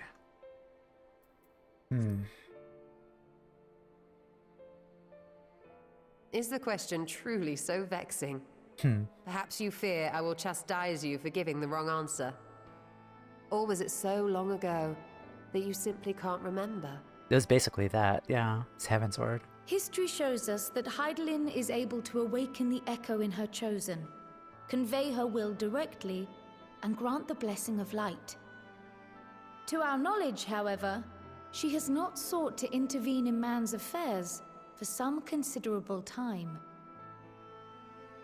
Might not the explanation for that lie with her choice of champion? Mayhap she is content to trust in her judgment. Mayhap she is. But following my initial discussion with Kryl, I made inquiries of my own. And as far as I am able to tell, Hydaelyn has not made her will known to anyone. During my time in the First, the Oracle of Light spoke to me through Reen. But that was not the will of Hydaelyn. It was Minfilia herself. Indeed. And while she and Hydaelyn were inextricably linked, Minfilia yet acted of her own volition. A messenger, yes, but one who spoke with her own voice. Like how they tried to make a stout mom, it failed, but it was a nice try. Silence suggest the presence of some I did feel force, perhaps? distrusted of her, to be honest, when I started. Like, because I didn't know enough, really, about who or what she was, but... I see no reason why she would deny you her guidance altogether. Then again, who am I to say? The fact is, we simply don't know. But if the explanation is to be found anywhere, I can think of worse places to look than the archives of Sharlayan, and their research on the Ethereal Sea in particular.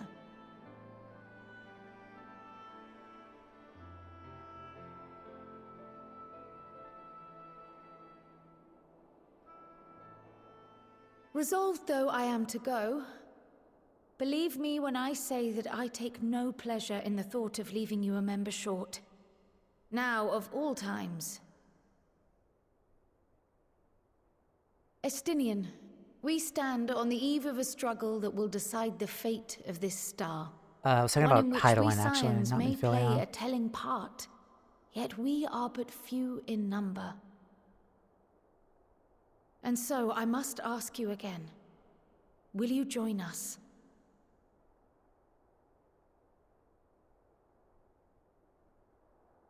Aww. You see the world the way you want it to be. I see the world the way it is. You are idealistic to a fault. But I know you would never turn your back on those in need. Never close your eyes to their suffering. And somehow, your deeds lend truth to your words, giving the lie to my doubts in so doing. I have seen others draw strength from your belief. In Ishgard, in Alamigo, you inspired them to stand up and fight. To win, no less. And even when you lost those you held dear, you carried their spirit with you and made their memory your guiding light. Or Chiffon. The burden of so many hopes and dreams would be too heavy for most to bear.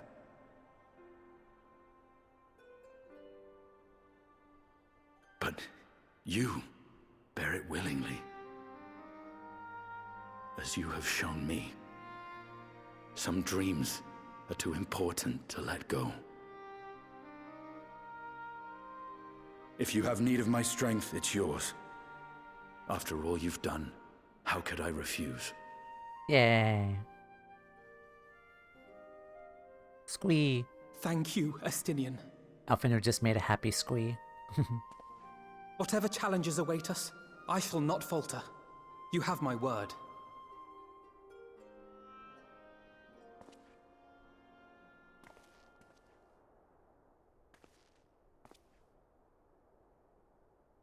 And now, I may bid you farewell. Safe in the knowledge that all is as it should be. In this little corner of the world, at least.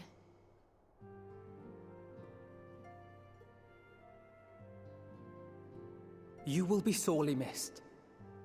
Tread warily in Sharlayan, and do try not to let the Forum embroil you in their politics. A forlorn hope, I know, given the individuals involved. I shall do my very best. Farewell.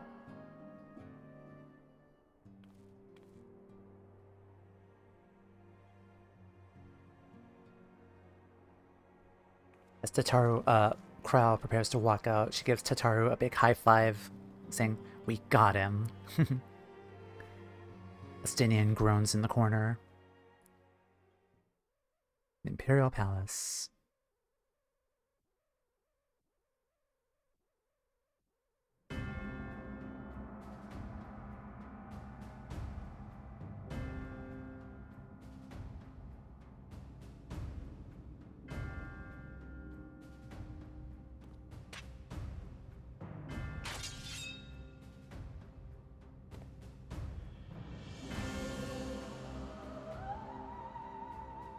Well, does this one meet with your approval?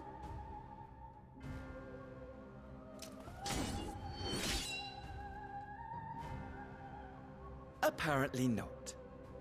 Or could it be that you're still upset about the dragons? Friend? No. No friend. You are unwise to remind me of so costly a failure. No friend.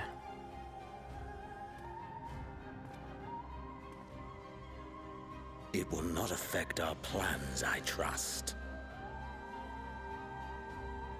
Oh, hardly at all.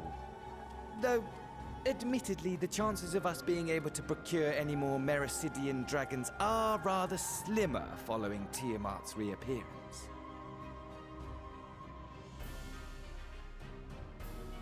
Oh, but the seeds have been sown, my lord. We have only to wait for them to quicken. Speaking of preparations, is it safe to assume that you will be ready to control you-know-what?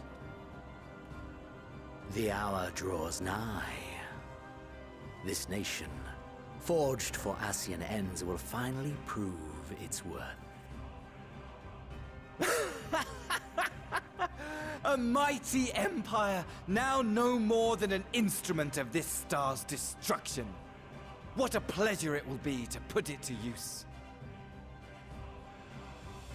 Which brings me back to our earlier topic. My lord, while I appreciate that it is not an easy decision, it really is past time you chose your weapon. There is one that I have been meaning to test. Imagine if he picks a frying pan. Well, not quite what I was expecting. Though I will say, it does seem rather apt. Yuffie Elvis.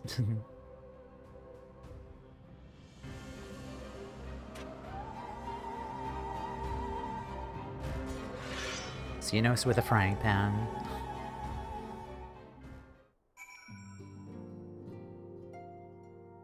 Alright. Let us finish this. It looks like I'm gonna be busy. I'm gonna have a busy few moons, not that they ever seem to be anything but. Thankart's got me dispatching troops to every corner of the realm. Which is not to say I don't trust the Alliance, because I do. When it comes to putting down primals, nobody does it better than us. Well then, you lot more likely. You won't catch me trading blows with a primal in the near future. For every foul fiend you vanquish, there's countless meals to arrange, baths to fill, sheets to wash, stores to replenish, and the list goes on. This is where I come in. Gladly, mind you, it's the least I can do to support the Scions who risk life and limb, like poor Arenvald. I wish there was something we could do for him, but we'll just have to settle for saying the odd prayer and keeping a roof over our heads. It wouldn't do to have him come back to a complete shambles, now would it? It's enough of my rambling. Off you go and get some rest. If there are any developments, I promise you'll be the first to know.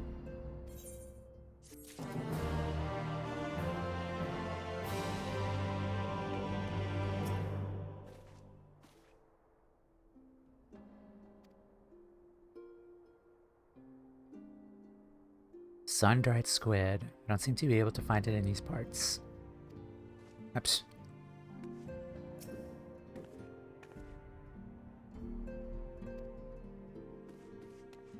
Alright, let's start 5.55.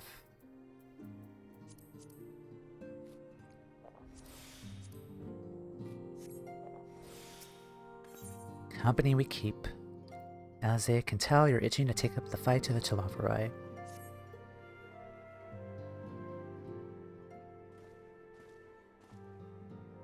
Marie, you're looking well. Take it you managed to squeeze in some rest. If you came hoping for tidings from Cryo, afraid we're still waiting.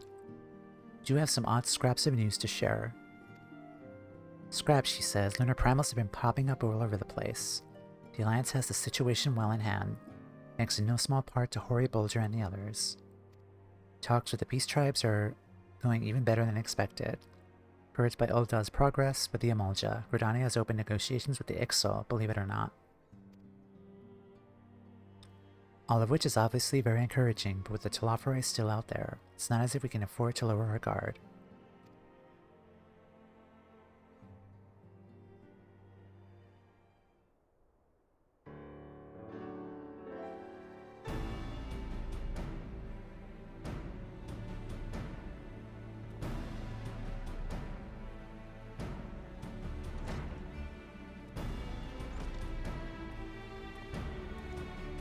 Begging your pardon, but I come bearing an invitation from the Alliance.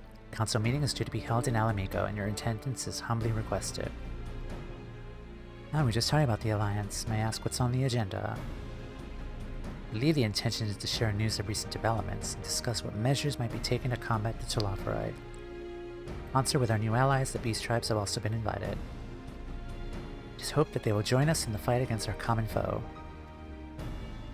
So the Alliance would bring all of the tribes into the fold at a single stroke. Ambitious plan, given the delicacy of the negotiations, mayhap an expedient one, considering the threat we face. Indeed, and for their part, I'm told the tribes have agreed to attend. If the Scions too are present, all of Eorzea will be represented.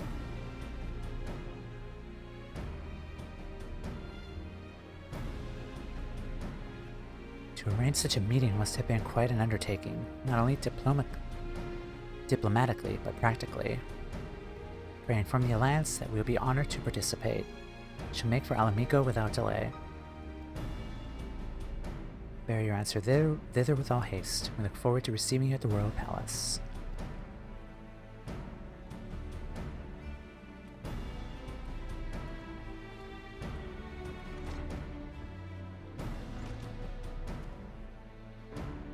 Well, now that we accepted the invitation, who exactly is going to attend?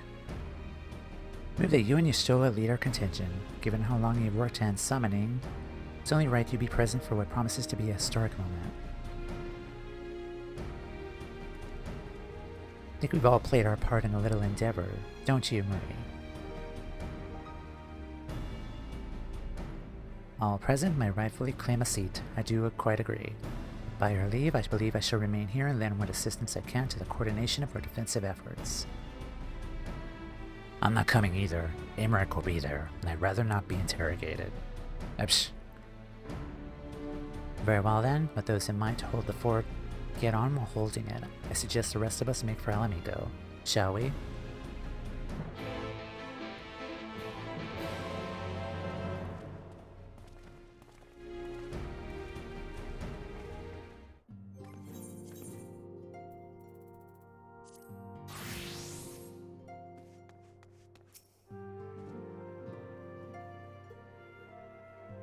No plans to return to roaming in your absence. I know you'd only chase me if I did. He knows us all too well.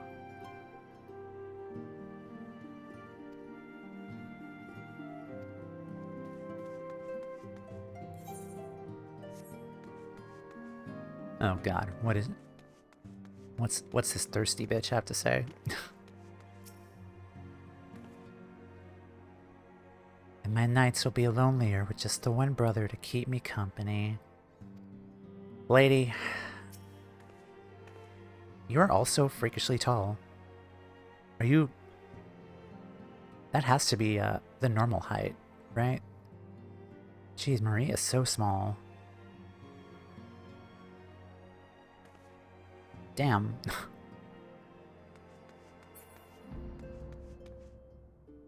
Like, everyone towers over her. It's kind of funny. Yeah, exactly.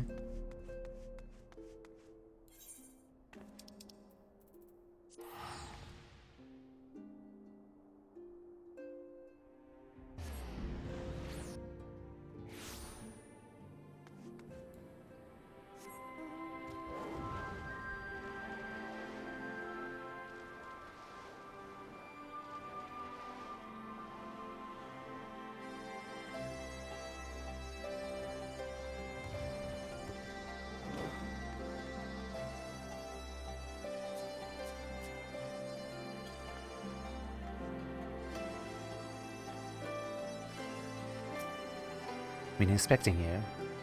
Some few guests have yet to arrive. Alliance leaders are present. Shall I show you in?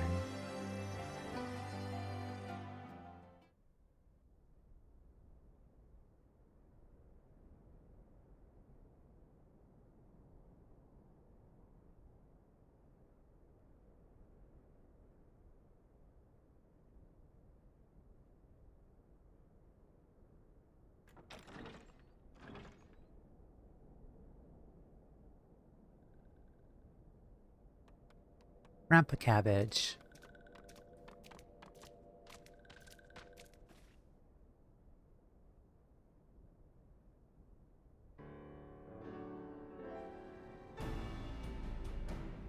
Esteemed guests, you honor us with your presence. As there is much to discuss, let us begin. Information on our taken brethren you have, yes? Hear it we would!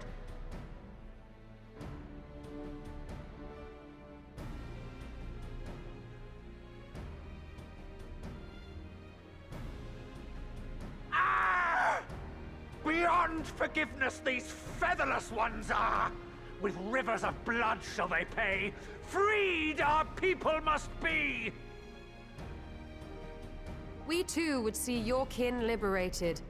But ere we attempt their rescue, we must first find a means to negate the risk of tempering. Without that, we will be unable even to approach the towers, let alone contend with their defenders. If all else fails, I've always found cannonballs quite effective. And what of the prisoners? Would you see them slaughtered? Think for a moment. Ponder, consider, think. If Merlwyb truly intended to bombard the towers, she would have done so by now. Remember, we came here to find a solution together, did we not? That kind of was a poor taste joke, honestly. Y'Stola spoke of defenders. I but offered a means to clear a path, should you require it. Given the enemy's capabilities, we will all need to play our part if we are to have any chance of success. For if any here should give less than their best, it will be to the cost of every living being on this star. A paragon, the Empire, our very gods. How can we hope to prevail against such odds? That our foe is formidable, none would deny. But our strengths are many and varied. In this chamber, I see masters of strategy, masters of magic, masters of the land, the air, and the sea. And together, there is nothing in creation we cannot overcome.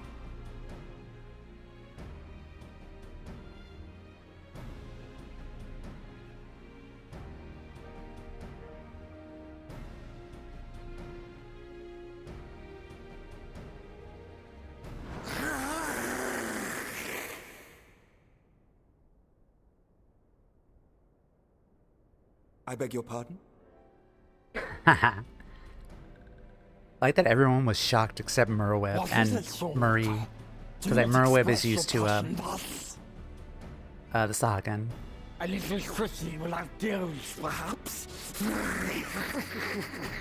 Suffice it to say, I am proud to be counted amongst Eorzea's finest. We Sahagin will play our part.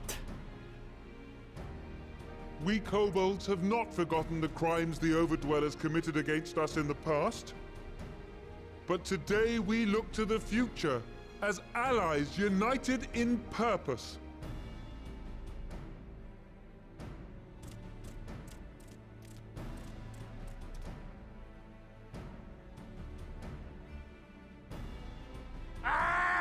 Make mock of the Ixal the Paragon does! Turns kin into puppets! Pits brother against brother! Free them from his grasp, we shall! As Patriarch Zadar will attest, the Scions have granted us a means to free your brethren from their thraldom. This boon we will gladly share, that your people might never be enslaved again. We accept! We accept! Praise me!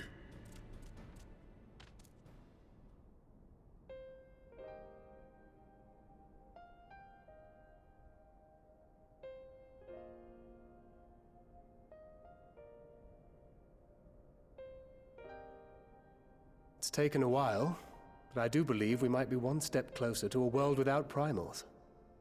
Would that Minfilia were here to see it. We still have a long way to go, and we're going to need a lot more Porksies. But we're moving in the right direction.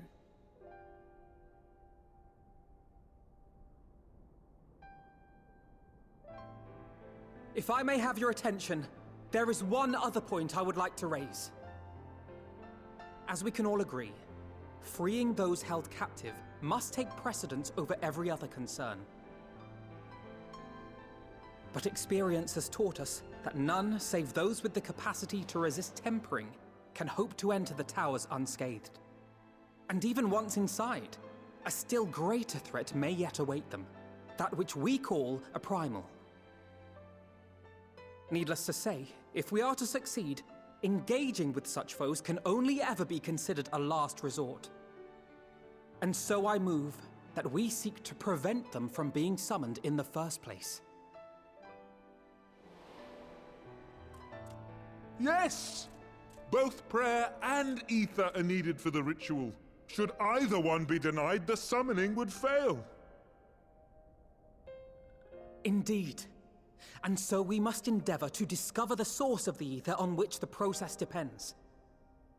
Do so, and it may present a way to halt the summonings, or perhaps even neutralize the towers entirely. A promising proposal. While you are conducting your investigations, however, we will need to remain vigilant, lest the Telophori commit further abductions and summon primals ere we have the means to prevent them. To stand a better chance of keeping our enemy at bay, we would do well to coordinate our defensive efforts, sending reinforcements to assist our neighbors when needed. We Amalja would have been overwhelmed were it not for our newfound allies. But say the word, and we shall come.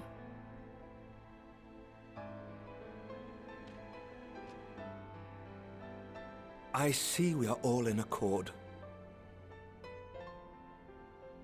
But what are we to call this proud fellowship of ours? I submit that the honor of naming it should go to the Scion whose brave efforts have done so much to unite Eorzea. What say you, my friend?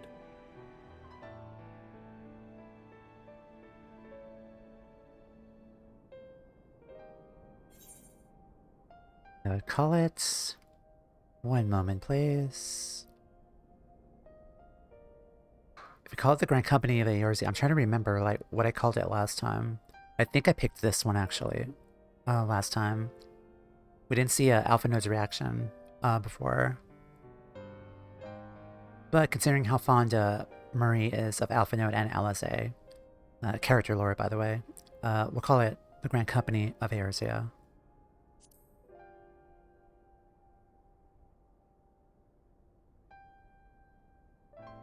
But that's the name I... Yes. A fine I got it from choice, you. For there is none here who does not love Eorzea. Aye, in that we shall ever be united. United in our gratitude for the realm that gave us life. Yes, I got the name from you, because that's what you want to call it. I'm just honoring you. Then let it be recorded. Not my idea. That on this day, the Grand Company of Eorzea was born. I gotta talk to him after.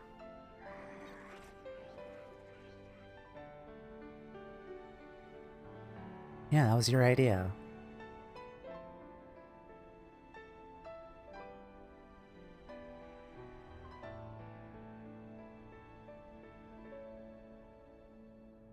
How long have we dreamed of this moment? And now that it's here, Oh, forgive me. Might we speak outside? Also, from this angle, I'm smaller than Alpha Node. I'm smaller than Alpha Node.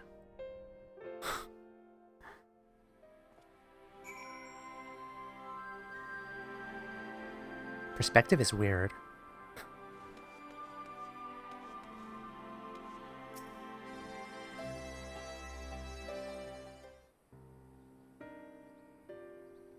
Well, now that we are out of earshot of other delegates, I hope you'll forgive me if I speak my mind. Let me begin by saying that I have dreamed this day since the moment I first set foot upon these shores. That I was heartened as anyone to see the people of Eorzea pledge their solidarity. Yet even as they uttered their declarations, all I could think about was the conflict to come, or the sacrifices that would be made, and the lives lost, inevitabilities that I still struggle to accept. At least now there is hope. The formation of the Grand Company of Eorzea is the first step. The first of many. Many and more.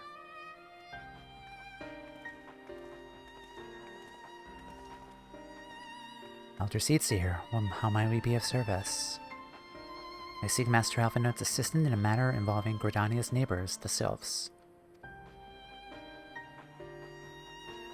I know that you and yours have long kept a weather eye upon the crystal trade, the better to predict the coming of primals. So you'd be familiar with the Sylphs of the Ash Crown Consortium.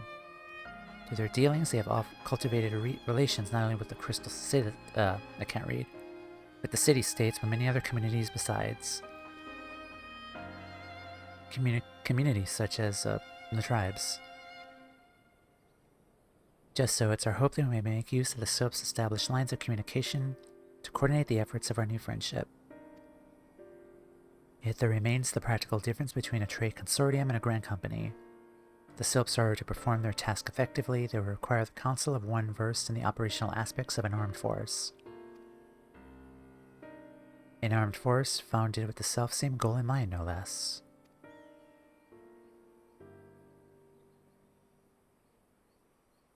Crystal Braves, yes. Forgive me, Alpha Node. Know that it was a painful chapter in your life. Experience may yet be made to serve the realm. In my hubris, I plotted a course for the Crystal Braves which stretched far beyond the Order's initial conception. One intended to pave the way for the founding of what I intended to call the Grand Company of Eorzea. My plans all came to naught, built upon a frail foundation of lofty ideals. The Order was doomed from the first to collapse under the weight of more worldly interests. I have no wish to see this new endeavor suffer the same fate. Mayhap I ask too much of you? Not at all. You may count upon my assistance for what little it is worth. By your leave, I shall prepare a report, including a list of recommendations drawing upon the lessons I learned from the failures of the Crystal Braves. Have my gratitude and my trust.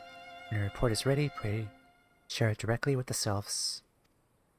With your guidance and the earnest efforts of every goodly soul gathered here this day, I have no doubt that our fellowship shall emerge from the shadow of the Telophori and flourish. Till next we meet, my friends.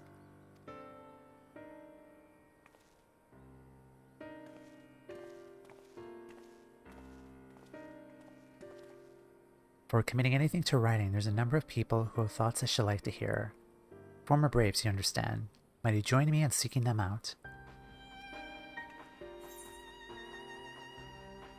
I can't think of an excuse not to, so yes.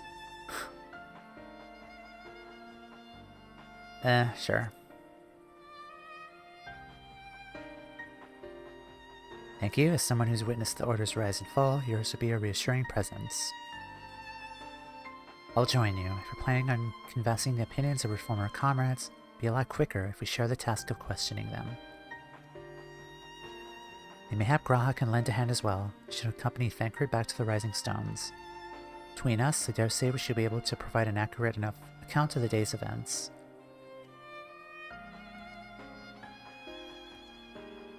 Should be glad of your company, Graha. I shall explain the details on the way.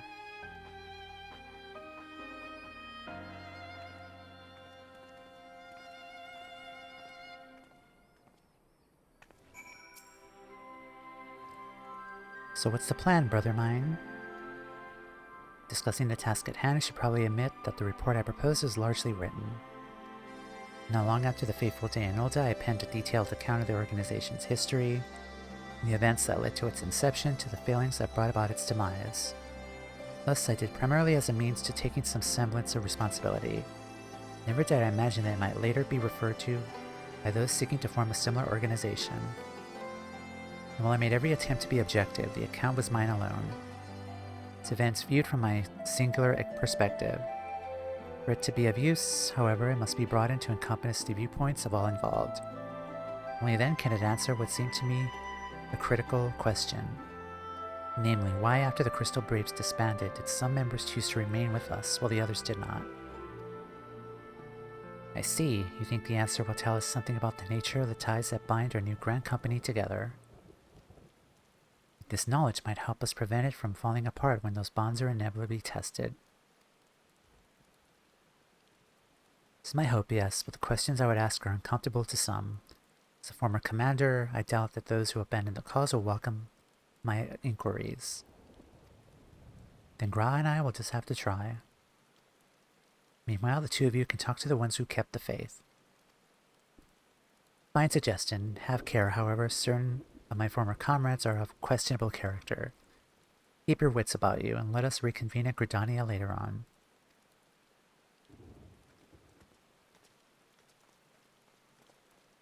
If you have no objections, I have a mind to begin by speaking with Rio and Elian. Memory serves, the two of them will be attending an intelligence briefing at Castor Morians. Seek them out there.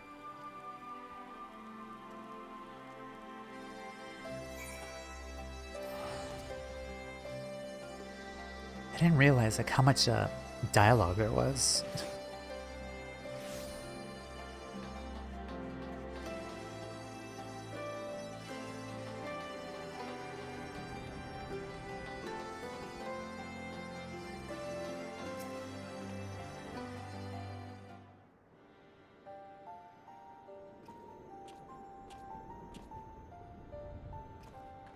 Well, look who it is, and what brings you two here. Wouldn't have anything to do with the big meeting, would it? In a manner of speaking, I've been assigned a task, you see. I require the assistance of former members of the Braves.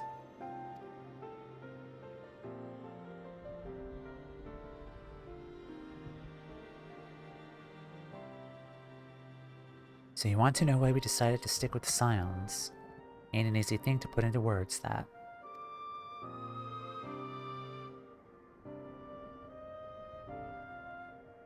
Lots of Telophori concern. As Rio will attest, I spent a long time agonizing over the failure to alert you to the traitors in our midst. My negligence, I was captured along with many others. We're powerless to prevent the tragedies that ensued. And a day goes by that I do not think back to those fateful events. By joining the Scions, I hope to redeem myself, now continue to serve until the cause for as long as I'm able. That wasn't my only reason. We're finally reunited at the Rising Stones. You refused to blame anyone but yourself for the fall of the Crystal Braves. In spite of everything that's happened, everything you had suffered, you took us back without a moment's hesitation. I'd not have blamed you had you turned us away, but when you gave us your trust instead, who else could we do but try to repay it? Nothing, that's what. As for my own tale, well, I've always felt the Scions have something in common with me old crew. The duty of the strong is to protect the weak. That was our creed. I still strive to live it by this day. As time's gone on, I've learned that strength comes in many shapes and sizes. From hoary boulder to Miss Tartaru. We've all of us got something to offer. And not one of us is doing it for personal gain, because we believe there's more important things than that. Things worth protecting, which is what being a Scion's about. At a loss for words, thank you, my friends. To hear this from you means more than you know. Forgive me, Marie, could you?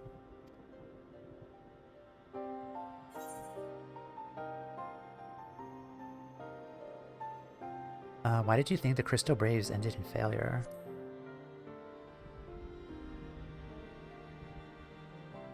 Well, its founding ideals are something to be proud of, but the ideals alone don't make a crew. For every swap you sign up with good intentions, there was another who was only in it for the coin, the glory, or both.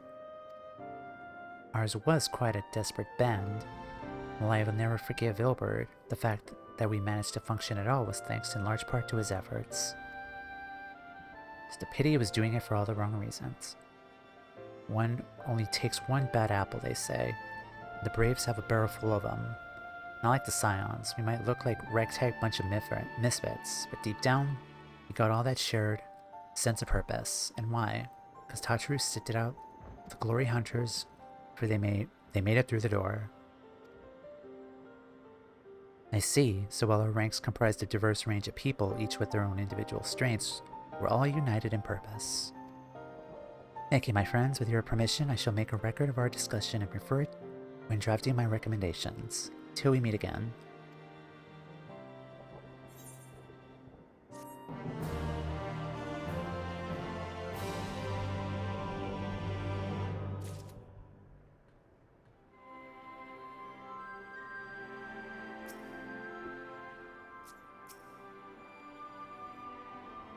Not seen Ergamus of late, constantly away on missions as he is. Wonder how he fares.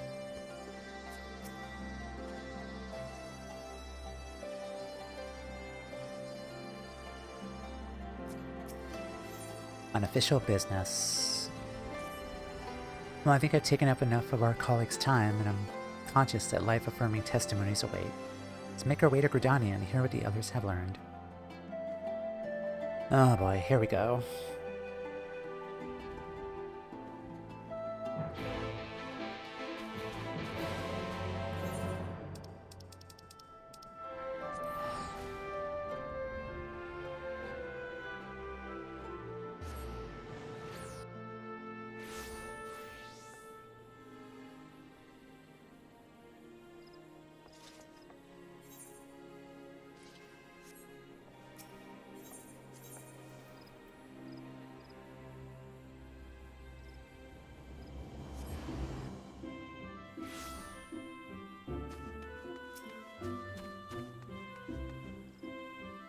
Thanks to Tataro's ever-dependable intelligence, we managed to track down a handful of former Braves without any great difficulty. Some are forthright, others less so, but we've heard enough to form a picture. I must warn you, Alphino, some of their comments were harsh. I can well imagine, but their opinions are no less vital in my report. I shall seek the unvarnished truth.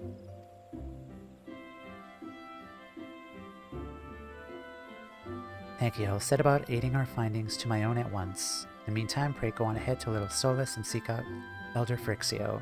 We'll join you anon.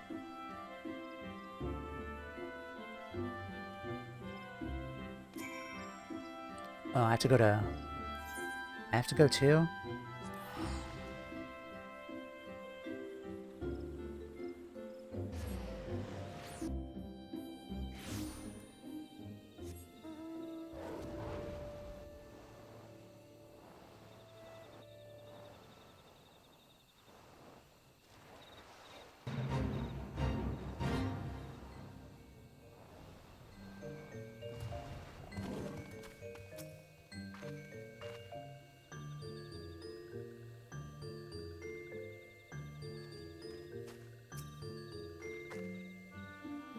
Only you and Alphino has any real experience in conversing with the sylphs. Still, it can't be that hard, can it?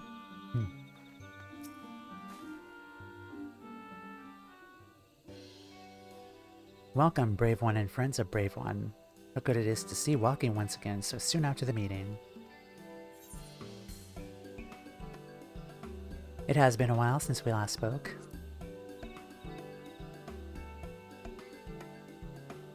Indeed it has. Though the palace was very pretty, the meeting was far too noisy for this one. So many shouting ones and squawking ones and cheering ones with no chance of carefree conversation. This one is pleased all ones can be friends. Horned Connie Senna said that walking ones would be coming a little soulless. Imperial ones also invaded Soflands and abducted many of these ones. So these ones will be glad to bear messages between fighting friendly ones. It is heartening to hear, Elder. Require all ones to work in unison to stop the Telophori. These ones will try very hard, of course, but in matters of war, these ones have little experience. Any advice walking ones can provide will be most welcome. Another pretty silver-haired one. Quite a hurry, it seems. Alize, you must come quickly. What's the matter, Alphino? Don't tell me you couldn't read my handwriting. A twin-adder officer accosted me that I was about to set out. Charlian has sent an envoy who is due to arrive in Gridania at any moment. An envoy? Could it be Krell has managed to sway the Forum? Shall know soon enough, but there is more. The envoy has requested that the two of us attend the audience with the Elder Seatseer. Really, I can see why they might want Scions to be present, but us specifically.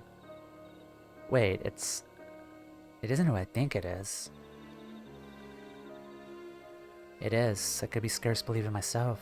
When I inquired as to the envoy's identity, I was told it was one Orchino Levier.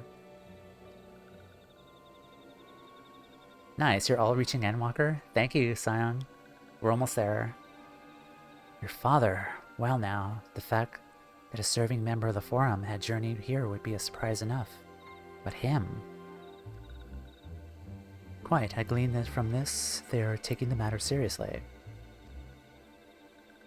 That may be, but why him and not one of the other 98 Forum members? Unless he volunteered for it. Was this a party you were not looking forward to? Yes. Yeah. I remember how mad I got last time. I need to replay that too, even in my main. I miss having good MSQ. Has been some time since you last saw your father, has it not? Could it be that he is concerned for your well-being? Perhaps, but he's always been reluctant to discuss his work with us. Indeed, whenever we write to our parents, it's invariably our mother who replies. Nevertheless, I welcome the opportunity to meet with him for so long, even if it's secondary to his true purpose here. Elder Frixio, loath am I to cut our visit short, we must return to Gridania. Accept our apologies, along with my report.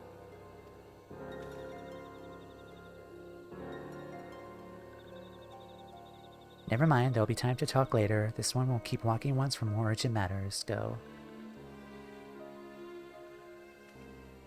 The audience will be held at the Lotus Stand, where the Elder Seatseer awaits us even now. Let us be on our way.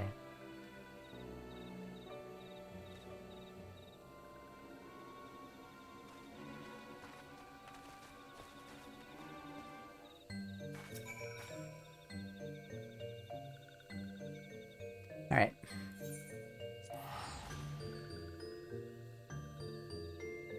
Yeah, welcome in, Scion. Oh, I failed the fate. Oh well.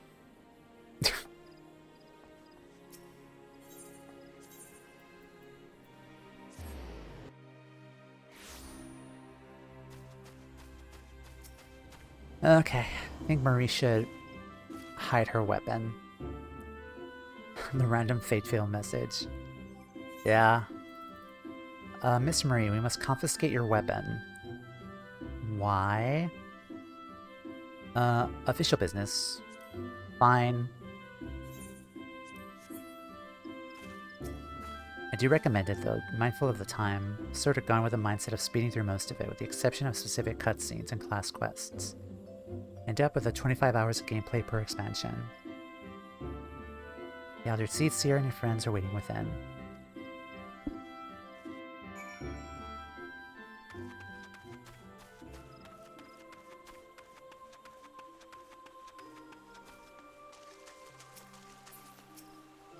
My friends, I thank you all for coming so swiftly. Word of Master Fortuno's visit took us quite by surprise. The Alliance granted Mrs. Krell's permission to request Charlian aid. We did not anticipate so prompt a reply, much less that it will be delivered by a member of the Forum. What the nature of that reply may be, we shall soon discover.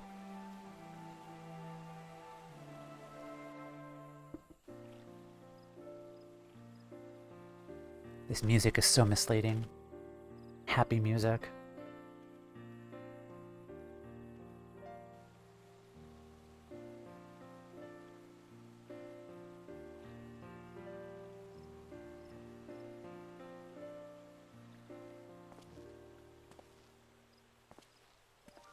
Elder Seedseer, I thank you for granting me this audience. I am Fortuno Leveilleur, here in my capacity as representative of the Forum. It is I who should thank you, Master Fortuno, for journeying so far and so swiftly. Would that our first meeting could have been under happier circumstances.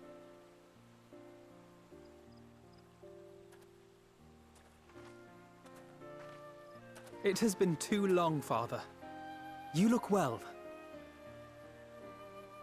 As do you both. Ameliance will be glad to hear that you are taking care of yourselves. How is Mother? She misses you terribly, of course, but is otherwise a picture of health.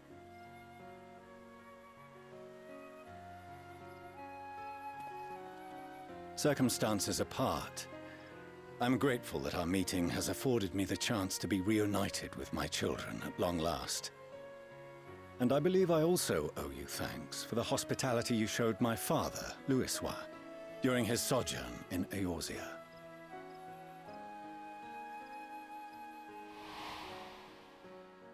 All thanks we owe to him.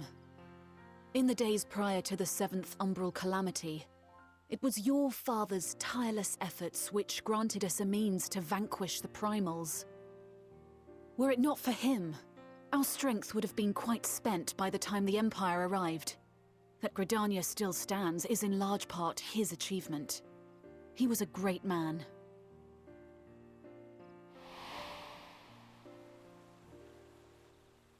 He would doubtless have been moved to hear you say so. I must confess, however, that I opposed his decision to intervene. And my position remains unchanged.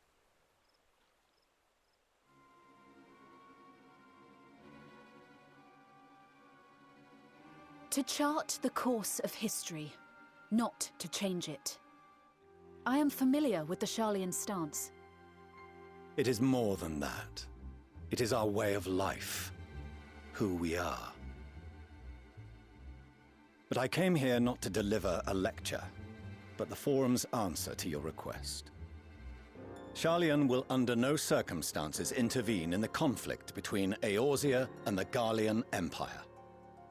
Yeah, we know.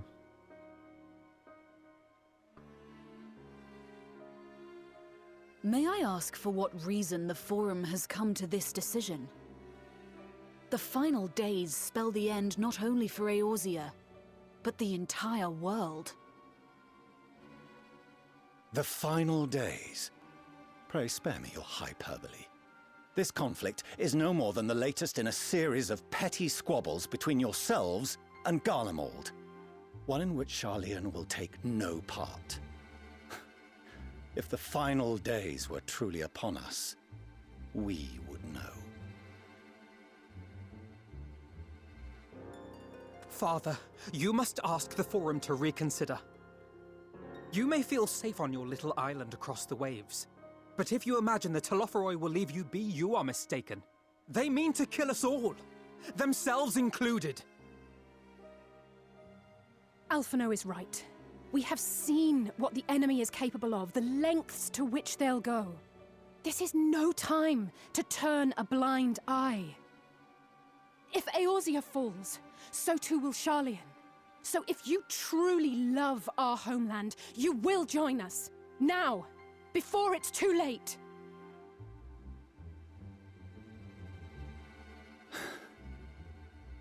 I thought you knew better than to raise your voice to your elders. It seems I was wrong. Wrong to ever let you leave, Sharlayan. I consoled myself that your time abroad would instill in you some hint of restraint, of discipline. But I see now that Eorzea has made fools of you both. Have you forgotten why it was that I so vehemently opposed your grandfather's departure? So who really is the wise one here? The old doddering fool here living in his tiny little island bubble, or like the actual children here who actually went out into the world to see these experiences and know far more stuff about them, who are more wiser than he is in his tiny little island? Like, jeez. Childish, jeez. I'm not talking about the children.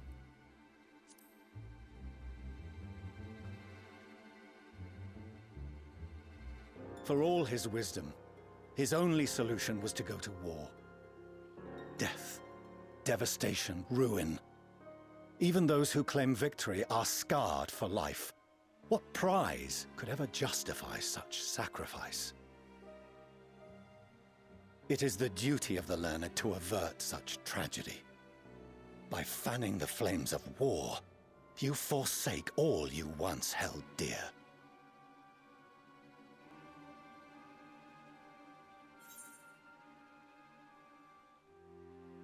Better to fight and fail than wait for the axe to fall. To ignore the plight of those... I chose this one last time. Better to fight and fail than wait for the axe to fall.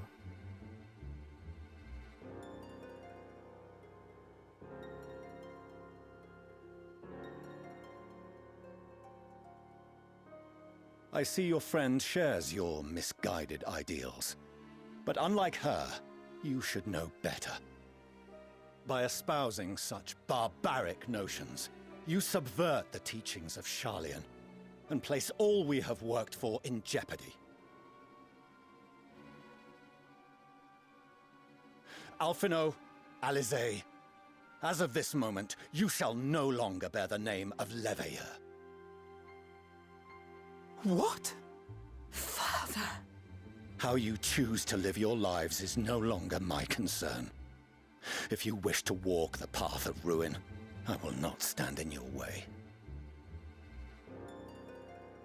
Master Fourcheneau, while Sharlayan may have no intention of intervening in this conflict, we can still part as friends. Will you not stay and speak with us, that we might learn of Sharlayan's hopes for the morrow? I have said what I came here to say. Any further discussion would be meaningless.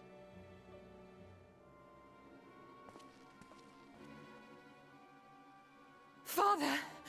Wait! Don't bother, Alizé! How can you stand there and watch him walk away? How can you let this happen?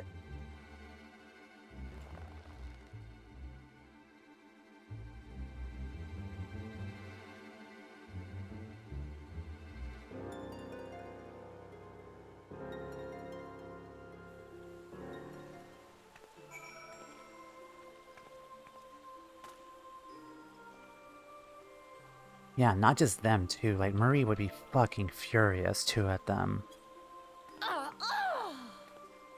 Like, she would... Like, Marie's personal lore, like, up to this point is, like, she's seen Alphinaud and Alizé as, like, fellow comrades and basically brother and sister to her. Like, she would not take this as well. She would not take this at all. Even more so than Tamea would, like, she sees them as wonderful friends. Like, heck, she honors her friends. For sure. Like, she honors her friends. Definitely. Especially these two.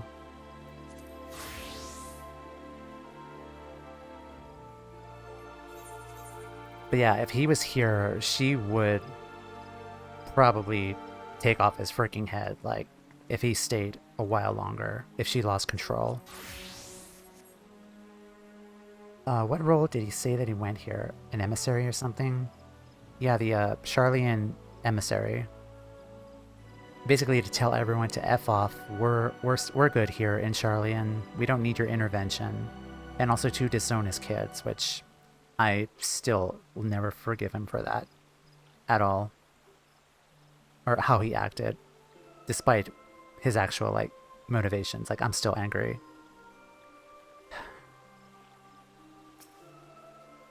It's a hard scene, for sure. It's we who walk the path of ruin, time will tell.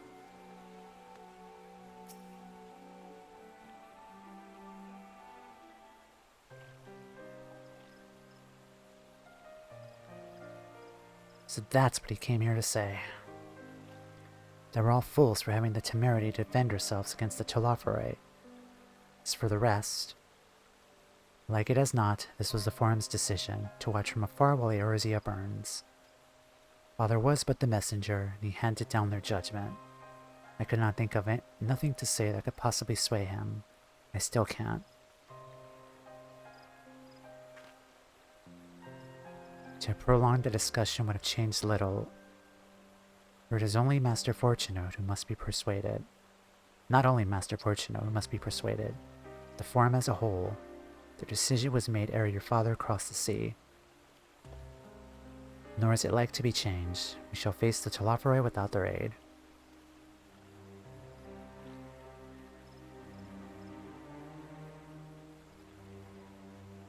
Forgive me, but they have no intention of helping us.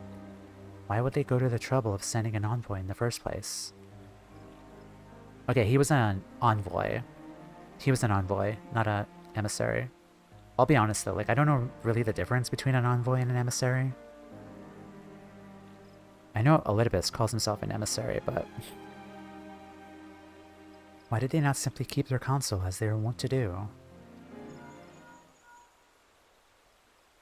Also implying all the Eorzeans don't know what to do and are in the wrong for trying to survive.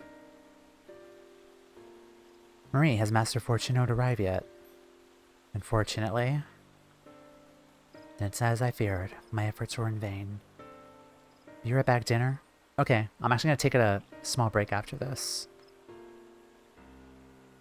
I plead our case to as many former members as I could, but they flatly refused to discuss the matter. No, that's not exactly true. I should rather say they ignored every word I said on the subject, without exception. It was almost unnerving. It could be that they're hiding something from us. They must go some way to explain Master Fortunato's performance. We said that they would know if the final days were truly upon us. I dismissed it as pride. What if they genuinely believe they know how the world will end? And simply disagree with us about the circumstances? That I don't know. Something tells me they are not as unconcerned about the Telophori as they claim. If the threat weren't real, why else would they be so standoffish and secretive? I'd very much like to delve deeper into this, but I'm afraid I've exhausted every avenue of inquiry. Nor have I fared any better with my other mission, researching Heidelin and the Ethereal Sea. Tried enlisting the help of experts in the field, but it appears the Forum has forbidden anyone from cooperating with us. Obstructed at every turn. So it would seem, but don't lose heart just yet. With the knowledge and acquaintances that we have between us, we could still find a way forward. To that end, I would like you all to join me here, when the time is right, of course. I'm aware the matters in Eorzea stand on a knife edge, but with your permission, I can at least start making the necessary arrangements. Please do.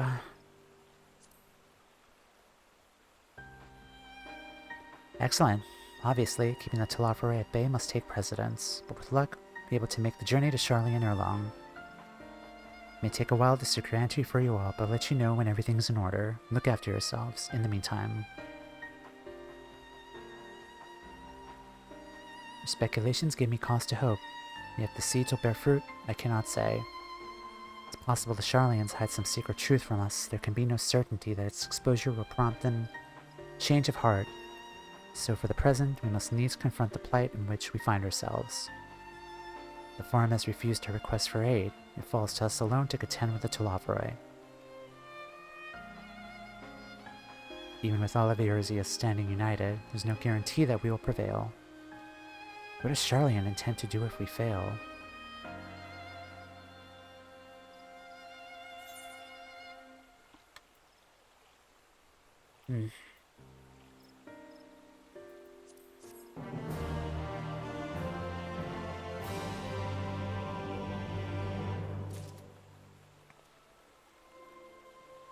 Okay, what is this one? Okay, perfect. Alright, gonna take an ad break here. We're gonna do the final quest of Shadowbringers. Death Until Dawn. So, I'll be right back. Alright, hello everyone, we're back. Yeah, that... I don't like that cutscene. It's...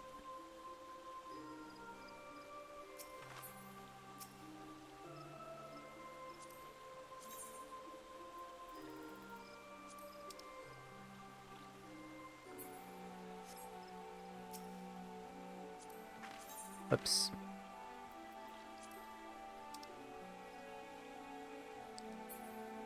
Alright, Death Until Dawn. Kanesena seems determined not to let the disappointment of Charlian's rejection distract her from the task at hand.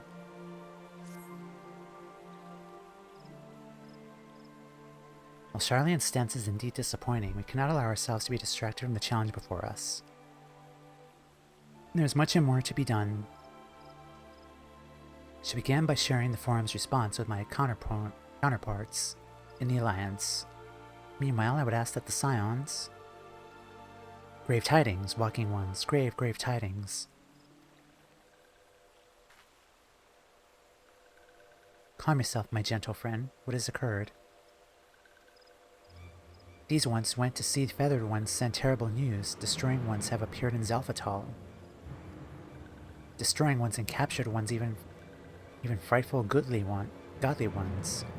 Feathered ones didn't stand a chance and were sent flapping and squawking.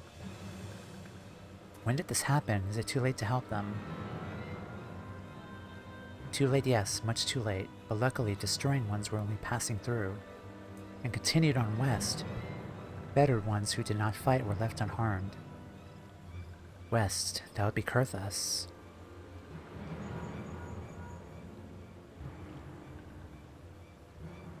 My lady, the Asgardians report that Telophori have emerged from the eastern highlands of Kurthas and are marching at full speed. Though their purpose is yet to be determined, the Cartineau Flats would seem their most likely destination. Lord Aymeric has already dispatched his forces and requests our immediate support. Tell him he shall have it. The time has come for the Grand Company of Eorzea to prove its worth.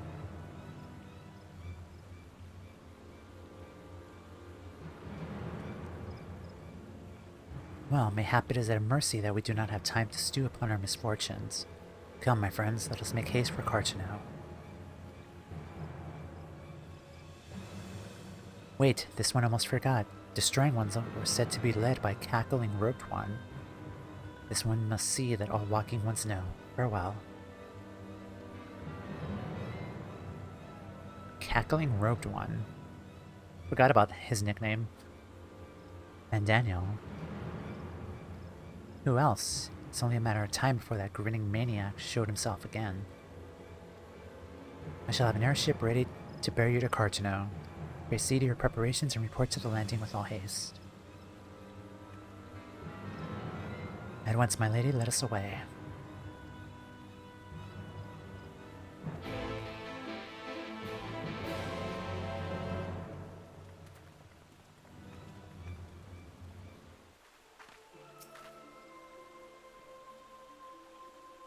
Alright, let's go.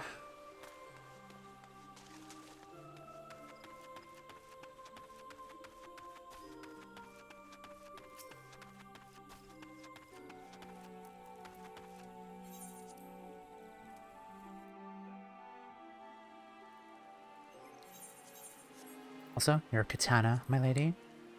Thank you.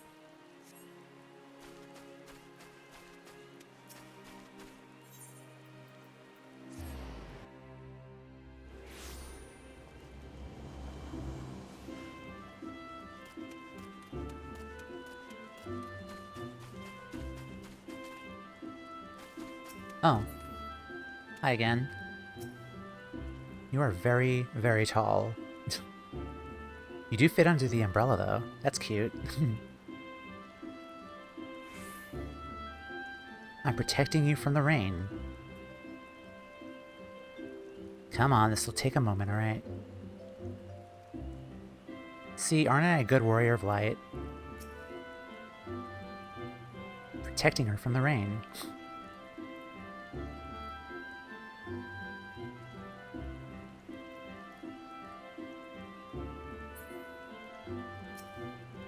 Marie, it would seem Fordola here has come all this way to Gridania to find us.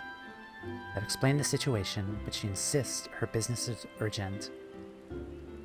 Aye, it'll be over sooner if you shut up and come with me.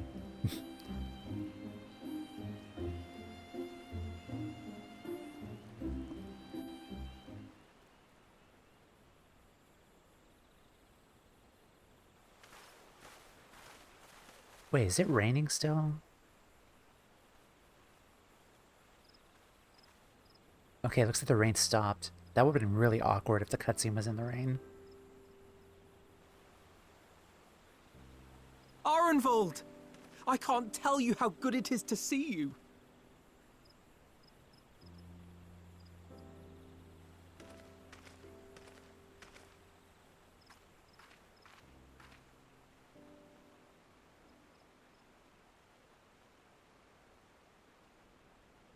It arrived a lot sooner than expected, eh?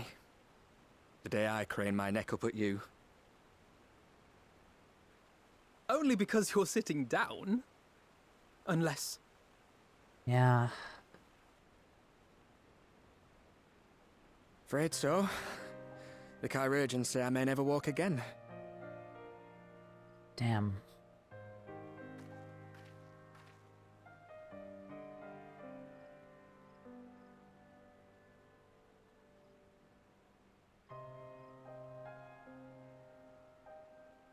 Come on, Alfino, it could be worse. Besides, I didn't come here to dampen the mood. Quite the opposite. All I've ever wanted was to fight for a cause I believe in. But my fighting days are over. So I want you to fight in my stead. Be the hero I can't.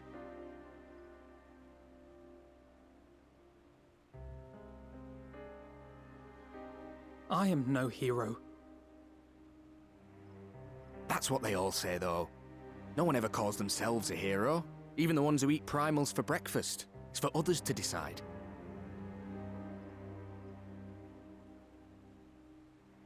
Look, Alfino. You already are a hero. To me and countless others. We see you doing your damnedest to protect us all. And you're not alone, are you? There are people who believe in you, just as you believe in them. Yeah, you're a good bean, Alphino. You carry the dreams of many, we'll carry yours too. Be sure to give your regards to the Telophori. Honestly, this is the Marie answer. Be sure to give your regards to the Telophori.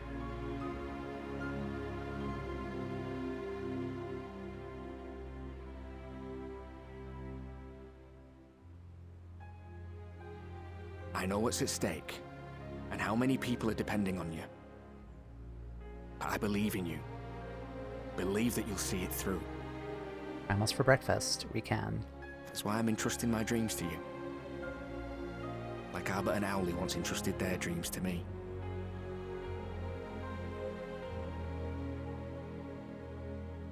There was a time when I would have borne the weight of such expectations without a second thought. But now, I know just how heavy that burden can be. To tell the truth, I'm beginning to wonder if I chose the right path. Sacrifices will inevitably be made for the sake of the ideals I uphold. Maybe I am not the person I thought I was. The person you think I am. I wouldn't presume to tell you. But I will say this. In spite of everything, you've come this far. You have. The road ahead might not always be clear, but you've never been one to give up or take the easy way out. And everything you do for others. For a brighter future. I'm proud to call you my friend. Well, I've said my piece, so I'll let you go. I know you've got more important things to be doing. Just give what I've said some thought, all right?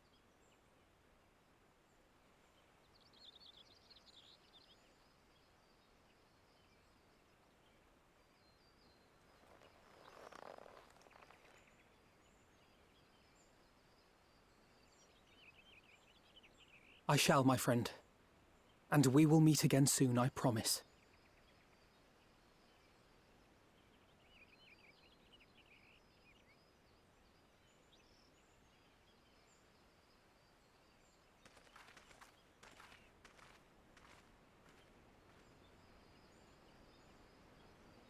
Nothing left for me to do but wave and smile.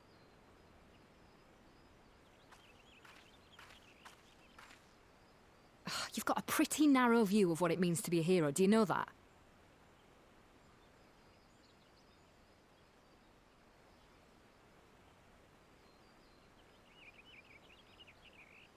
You think they're all forged in the fires of battle? That it's all about being brave and killing villains? Alphinaud and the others will carry on their fight. But theirs isn't the only one. There are other ways you can make a difference. If you stop feeling sorry for yourself and put your bloody mind to it. I love these two so much. Great pairing. There's not much chance of me living the quiet life with you around, is there? If you're content to twiddle your thumbs thinking of what might have been, that's your lookout. But I reckon you've got some fight left in you. And I reckon you might be right. If there's a way I can still help my friends, I'll bloody well find it.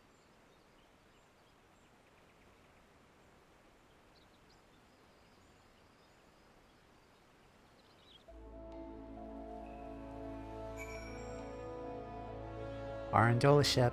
Love it.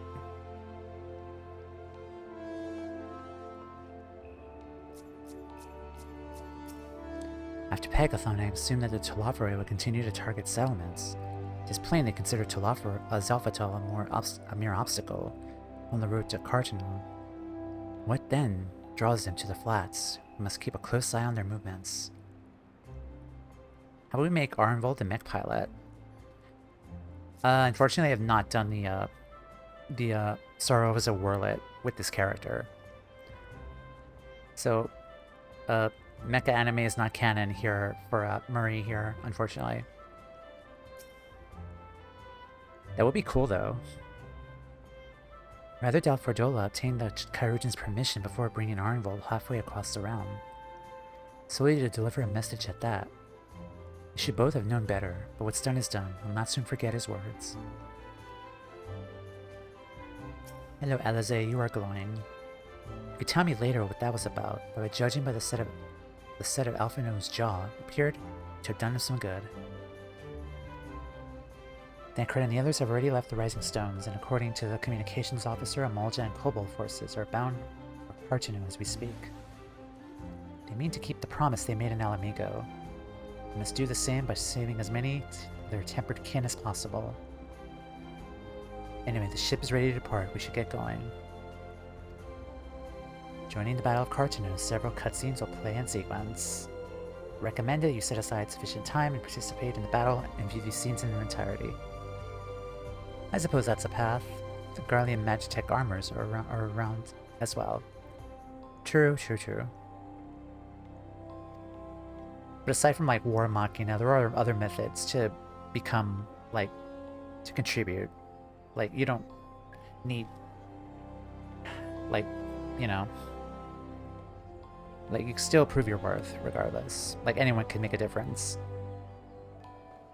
Your progress through these battles will be saved at certain points. In the event you are defeated, you will be able to try again in the most recent of these. Please note, if you enter battles... Okay, yeah. I'm ready.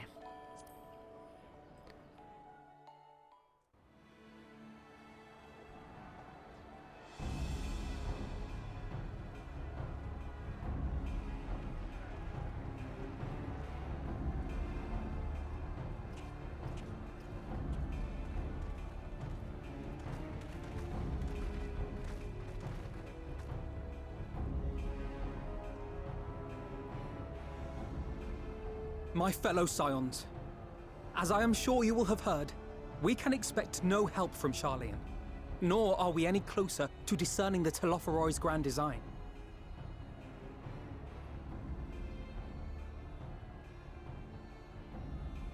And now, our adversary moves against us in unprecedented numbers, compelling us to answer in kind.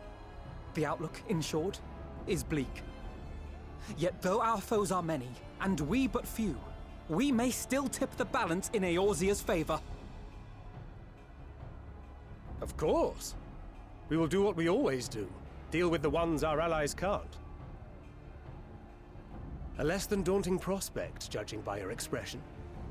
Could it be that you've dispelled your lingering doubts, Alphinaud?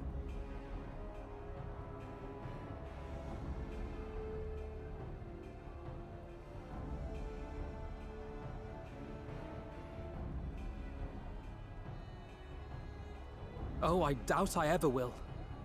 But as my friends have kindly reminded me, I have come this far, and that must count for something. Gods be good, Alphinaud. That's what we've been trying to tell you all along. For one so bright, you can be remarkably dim at times. There is such a thing as overthinking, you know. Hehe. He's a good bean. Might I suggest that we continue this conversation after the battle? It would appear the Telophori have already arrived. I'll do what I can to cure the Tempered, but they'll have to be incapacitated first. Have care, my friends, for none can say wherefore our foe did choose this fateful field to be our battleground. Whatever may transpire, pray grant him not the pleasure of deterring you.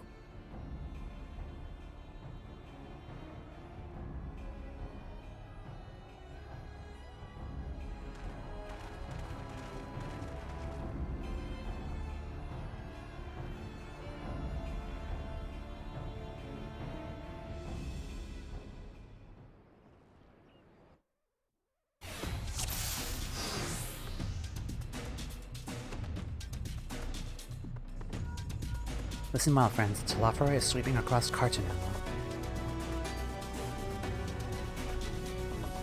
And as for the Ascian, he was briefly sighted above the battlefield, but has since vanished. He likely intends to watch events unfold from far. Thus far, the movements of the Lunar Primals have proven difficult to predict. When poised to ambush our troops, they instead withdraw for some unknown reason. The Primals are our primary targets. Understood, they will not elude the Scions for long.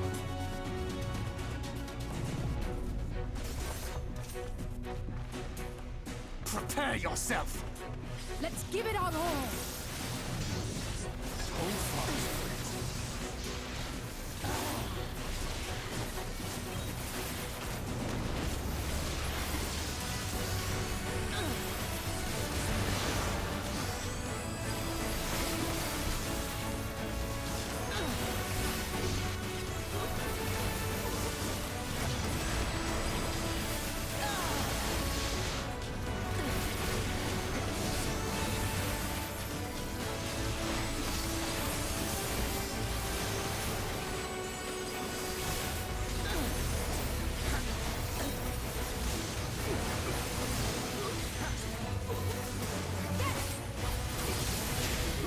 Let us divide our forces that we may locate the Primals more swiftly.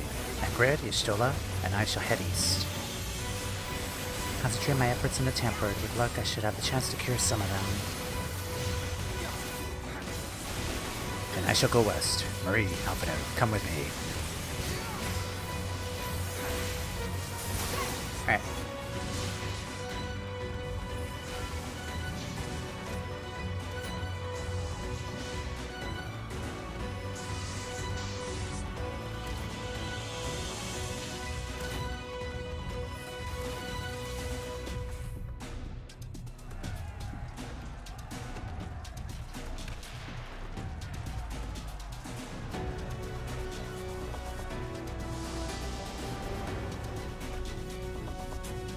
Scions spread out across the field. Alizé and Graha take the fight to the Telophori.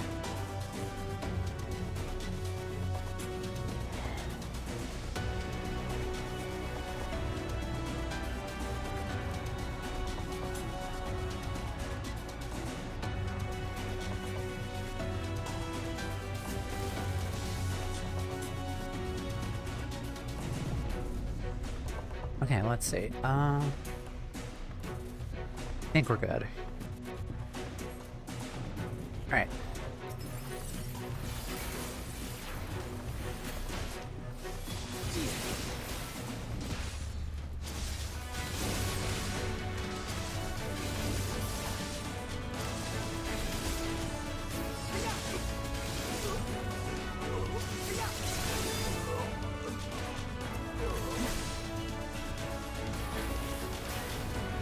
Allow me.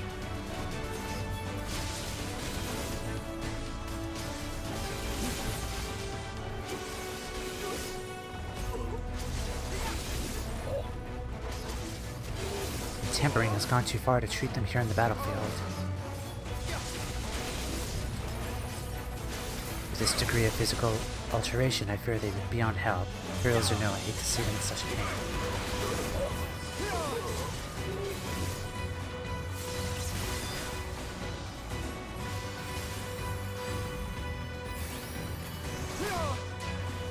Just the beginning. Right behind you.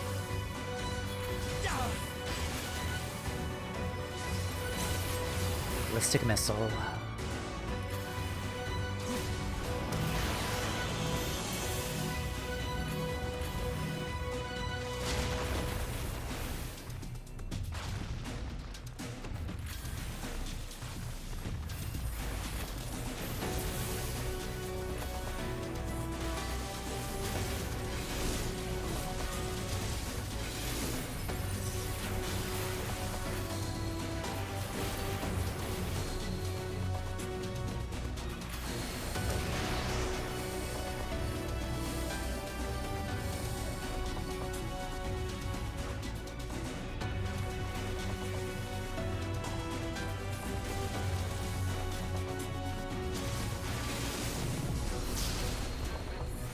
Graha, let's heal you. Seems we earned a moment's respite. Let us take this opportunity to cure the tempered.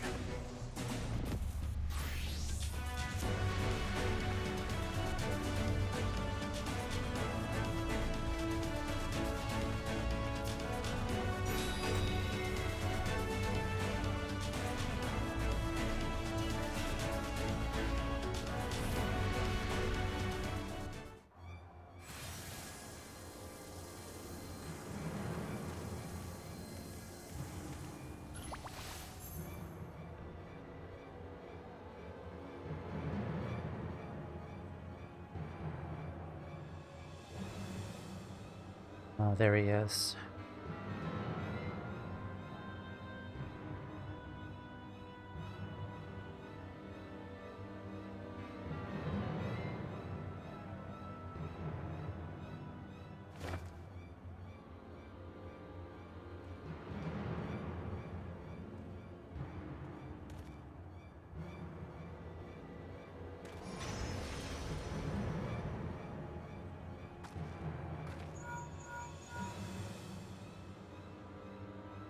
Did you see that?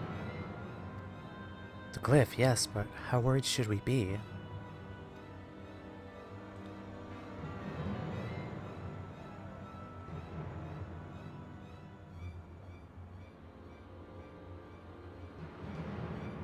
Listen, Milo, judge for yourself. Though I could sense the ethereal currents, I had not thoroughly examined those that flowed through the heart of Cartineau. Now that I'm here, things have become clearer. The flats conceal an etheric confluence, like the pillars of the Azim Step, but greater in scale, far greater. The glyphs of Fandaniel conjured reach to its very midst. I believe I know their purpose. Should the lunar primals destroy them, it would spark a chain reaction with the potential to obliterate the confluence entirely. The resulting disruption to the flow of ether would sow chaos among the elements, prompting earthquakes, floods, and tempests large enough to lay waste to the realm.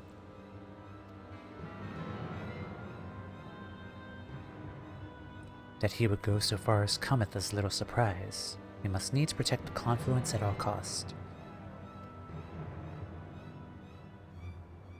Well, the stakes have kind of gone very, very high now. Lunar Odin. Is that Odin? So the time has come to pit my blade against his. Follow my lead. Let's see. So crowns, that's the heal. Okay.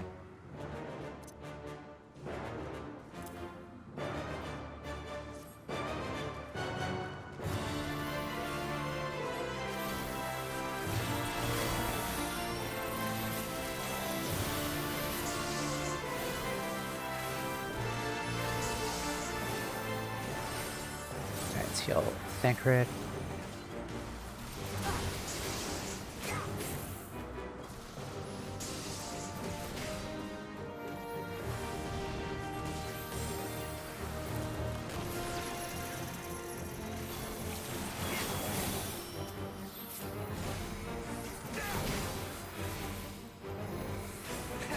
I shall protect thee.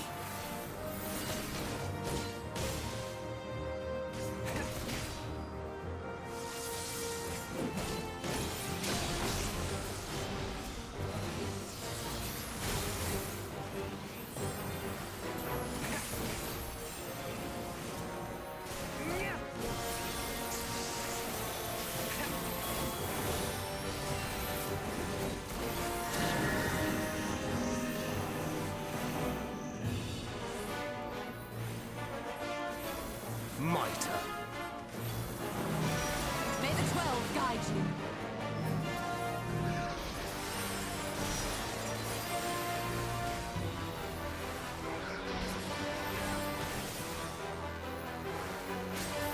Alright, heal you.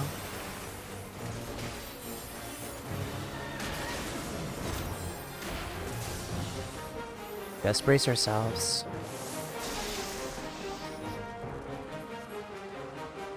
Welcome back, Ellie.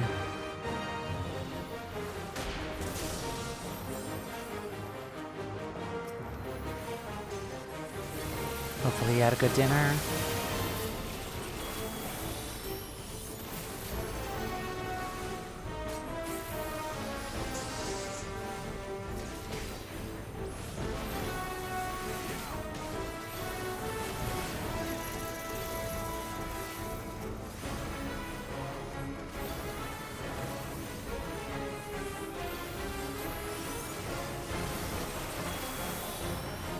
Away with you!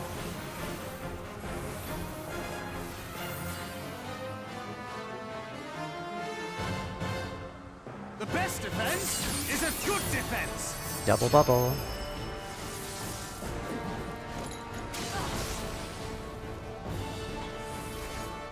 Very fortunate on this occasion.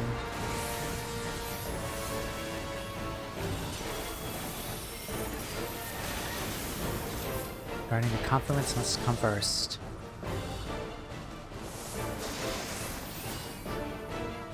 I will take the hit.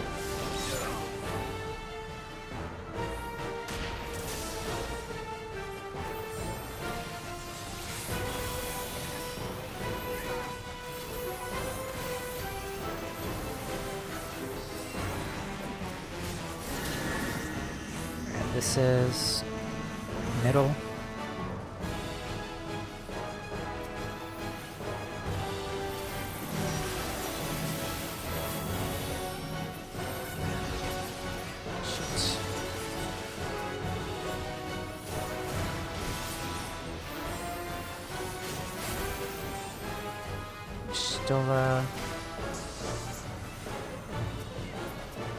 Targeting here is kind of annoying.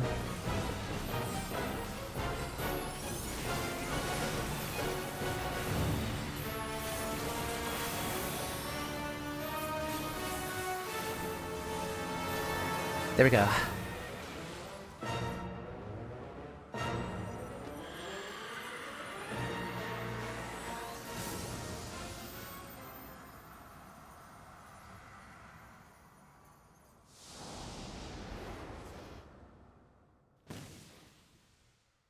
Tia and Elze prepare to lock swords with Lunar Ravana.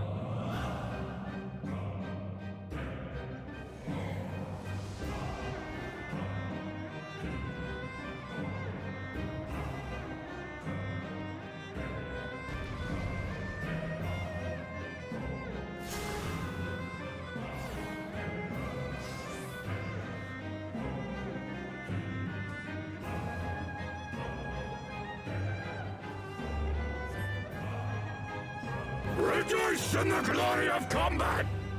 Hehehe. Okay, let's see. Move that there.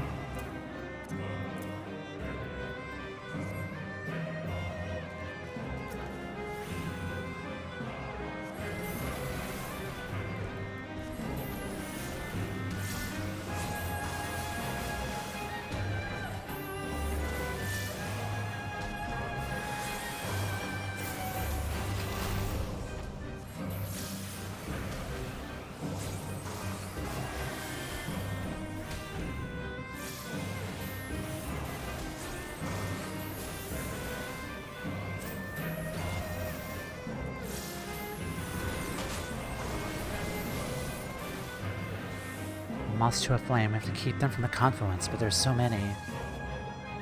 Break.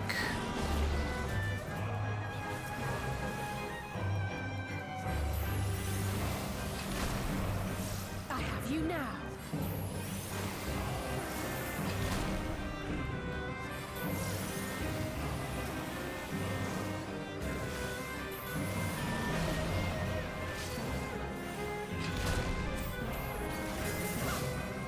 Alright, nice.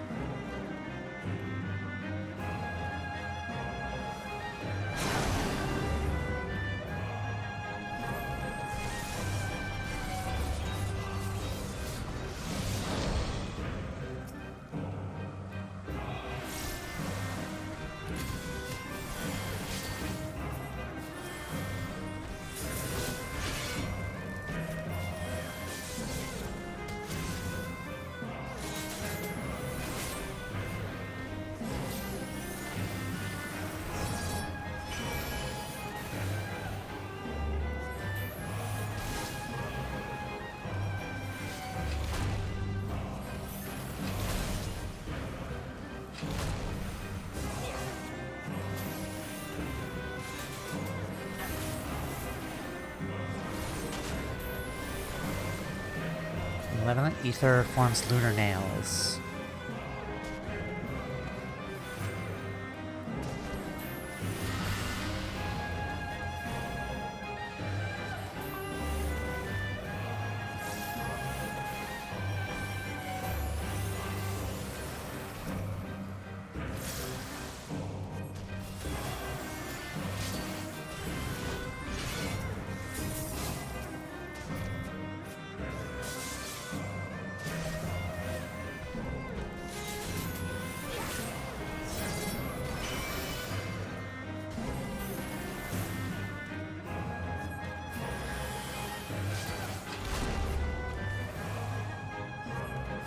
Alazane.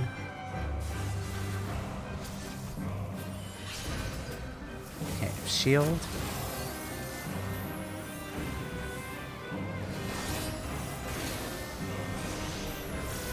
Alright.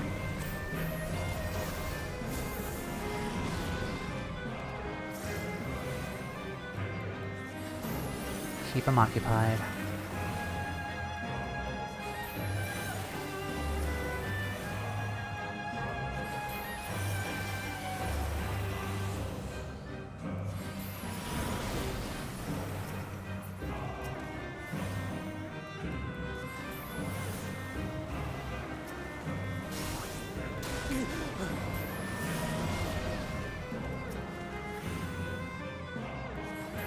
It's now or never.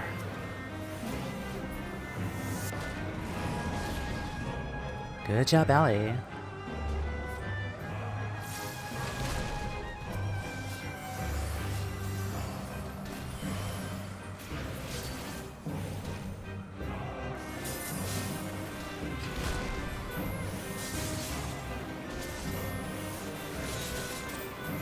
Alright, good job, team.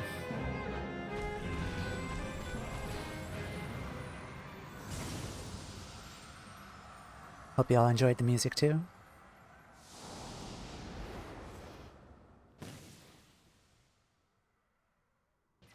Self-same moment you shoulder to shoulder with Elfinor and Estinian. Resolved to lay Lunar a freak low.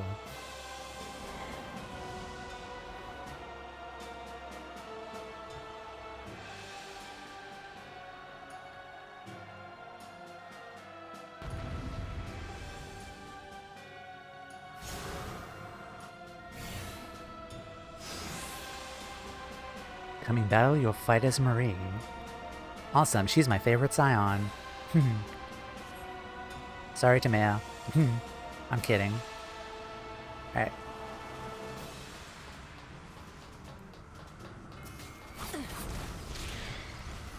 I love both of them equally.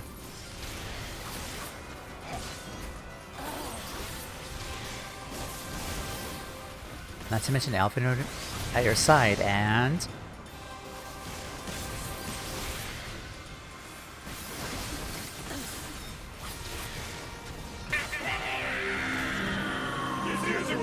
Exactly.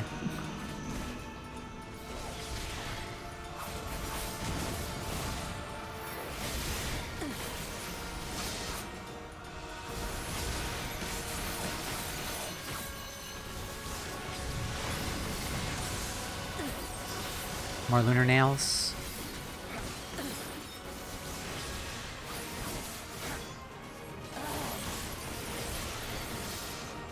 You're finished.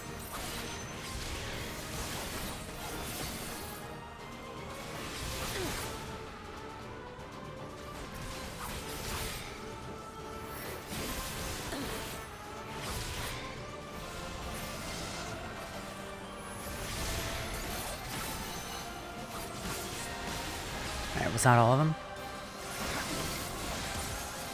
Helen had better funny numbers than Cariso. She never recovered from this. We must fight on!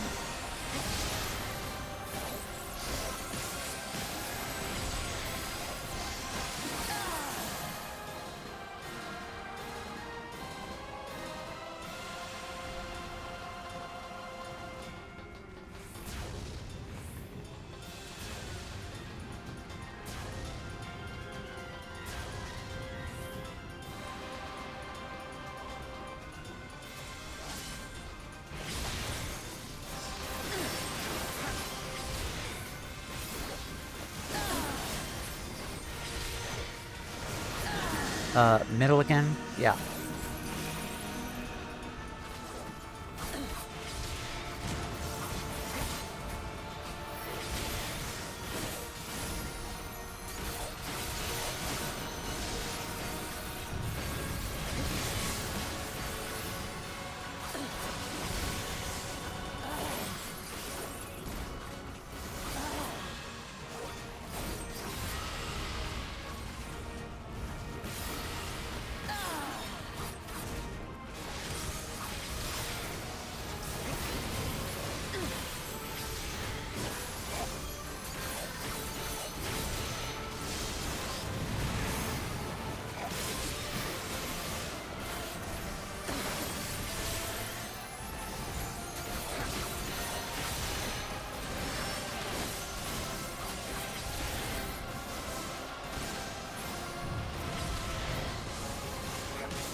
Alright.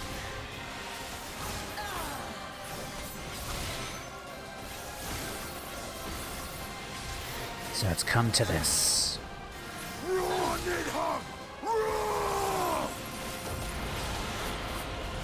I have you now!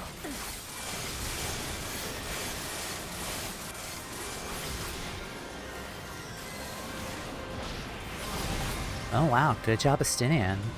I might actually take up the lance after seeing that. It's impressive.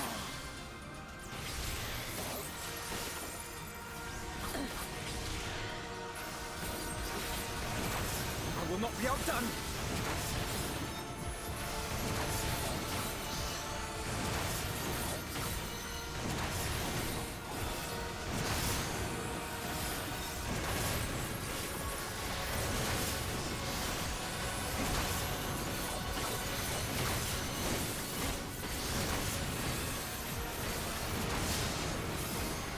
Almost there.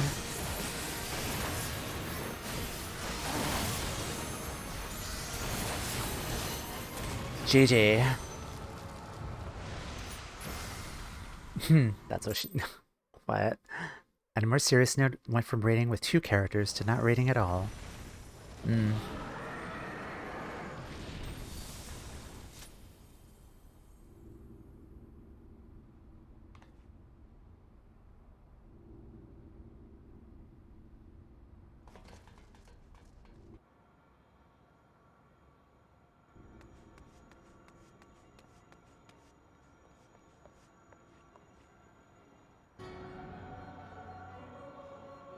And thus another plan went up in smoke. I am beginning to see why Lord Xenos thinks so highly of you. Not that this changes anything, you understand. You have merely earned yourself a stay of execution.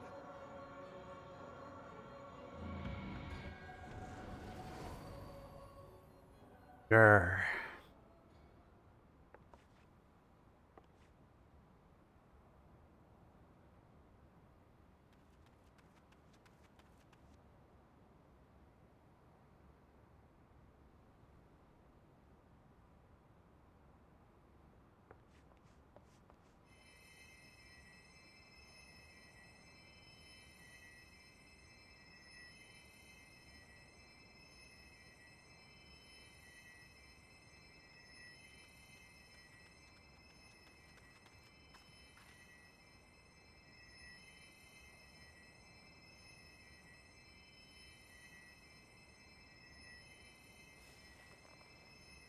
Glory be to Cartineau.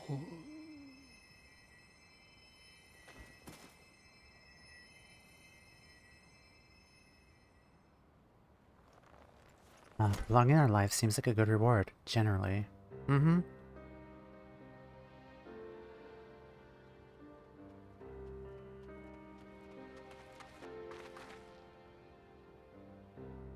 Also, I apologize if there's like a little delay here with the dialogue.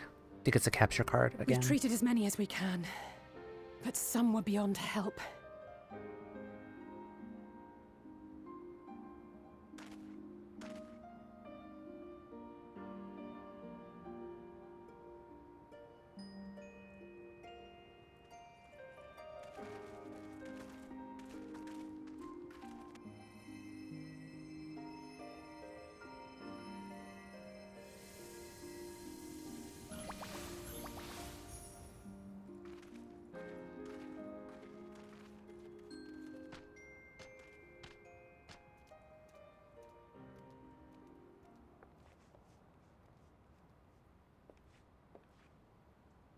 Do not hang your head so, brave Scions. Though not all of our captured brethren could be saved, we are grateful for those whose minds have been restored. You could do no more, and that is enough. So please hold your heads high.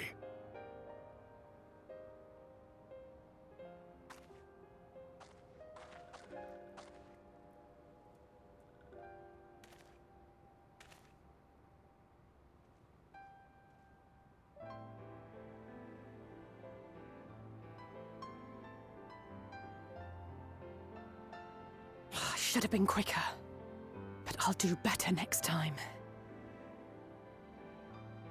Yeah, Alby's dead. I don't want to think Thank about you for him your right kind now words. anymore. They mean a lot. Yeah, the patch was not kind at all to him. With Arnvald, his father. Memories of the Crystal Braves he had to remember but again. A victory nonetheless. We must stay strong and press on. Isn't that right? Of course.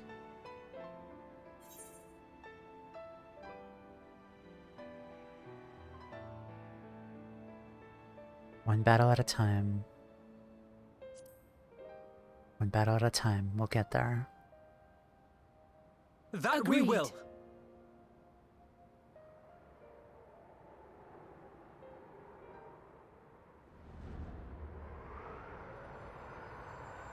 Moon.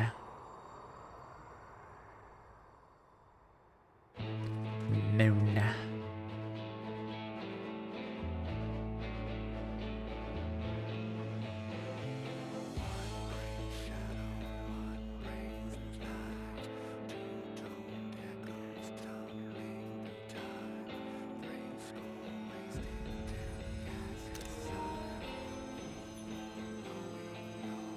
Da moon.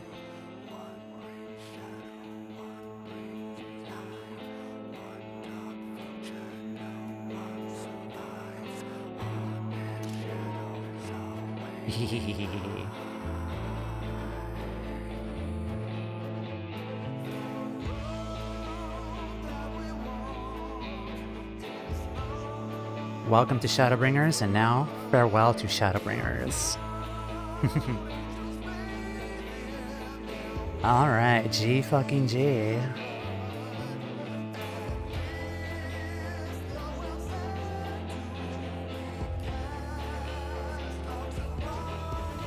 Yeah, I really love the Shadowbringers story, and just the setup to Endwalker 2.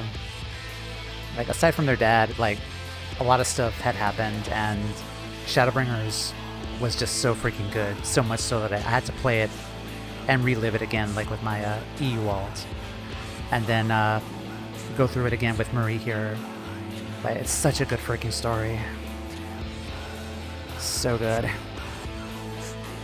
But I'm also really excited for Endwalker too, because I do have plans for Endwalker with Marie. I'm not done with Endwalker despite me finishing it on Tuesday with Tomea. We will come back to Endwalker again down the line.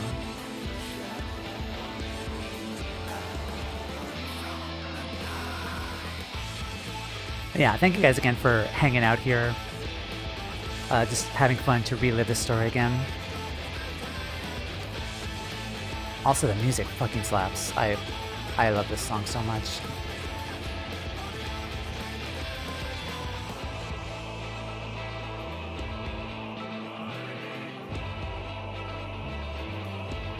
Shadowbringer be good expansion. Uh-huh. Yeah, I am ready and excited to take Marie through Endwalker. Oh boy, I have plans for that.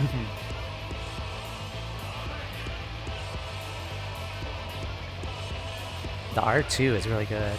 Like the character art here.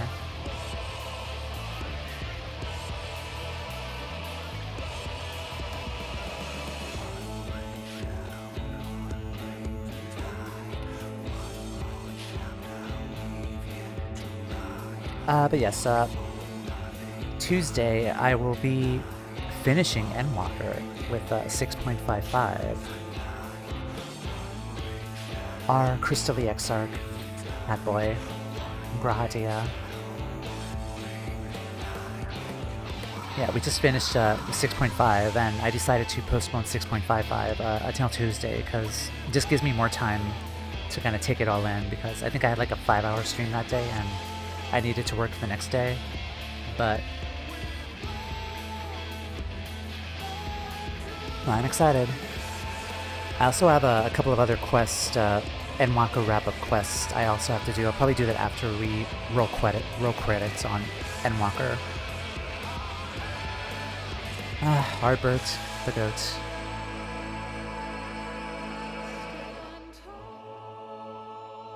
Okay, we're gonna skip here and continue on.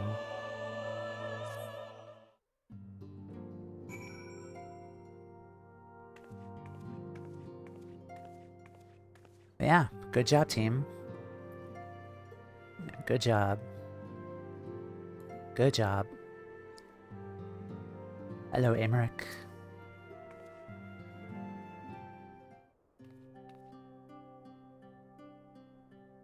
I trust you enjoyed a comfortable flight aboard the Pride of the Asgardian fleet. Lest you worry, the Bonanza has been towed to a nearby location to be retrieved at your convenience. You've thought of everything, Lord Emmerich. There is no Estinian artwork? Ah. Not yet, though. You've thought of everything, Lord Emmerich. Might I say how much I appreciate your hospitality you afforded us on the way home? Think nothing of it. Our destination lay in the same direction, and it afforded me the perfect opportunity to learn how my errant friend had been since last we took his leave. It would seem you finally found a place to settle down. I merely grew weary of wandering the Far East.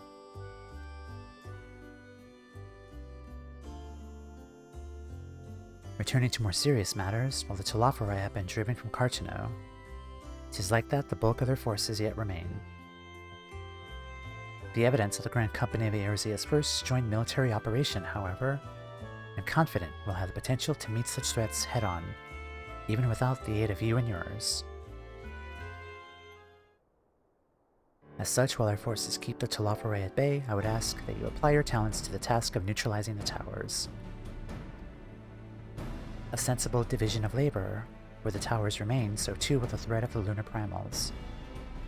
Given our experience in the field of ethereology, better qualified to find the solution.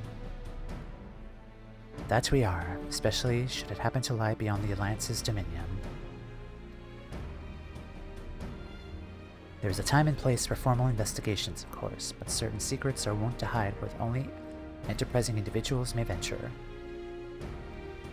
I could not agree more. There are none better suited to the task, nor upon any whom I would rather rely.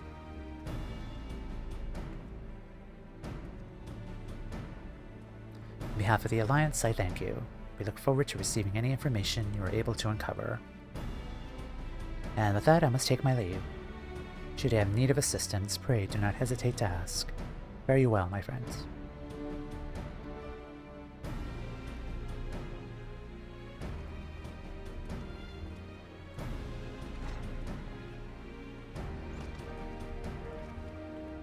I confess I'd hoped to be able to study the towers more closely, vital as they plan the arch of the Telophori's plans. If we can discern their ultimate function, we'll be one step closer to understanding our enemy's grand scheme.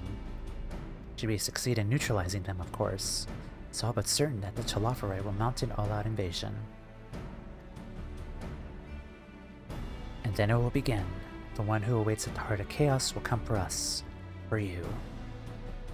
Yet in the end, our true nemesis may be the calamity to end all calamities. The final days themselves. Grr. Yes, alright, Alphino, we need a plan, not portents. As so Thancred eloquently pointed out, we're in a position to seek information from all manner of places. Not least... Sharlayan. According to Kryl, the forum had been more secretive than ever of late. While this may be related to the appearance of the Telophori, there remains a matter of speculation. But one thing is clear, the forum is determined to keep us from discovering the truth. Master Fortuno's performance at the Lotus Stand was enough to convince me of that. Though the matter beareth further investigation, I do heartily concur. Nor can I think of a more promising place to look for the answers we seek on the matter of the towers. Sharlayan hath ever been the wellspring of ethereal knowledge. I care not where we go. Here or there, my lance will be ready. And what of you, Marie?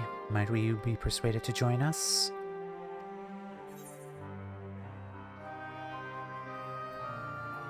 An island of bookworms and bureaucrats? Do I have a choice?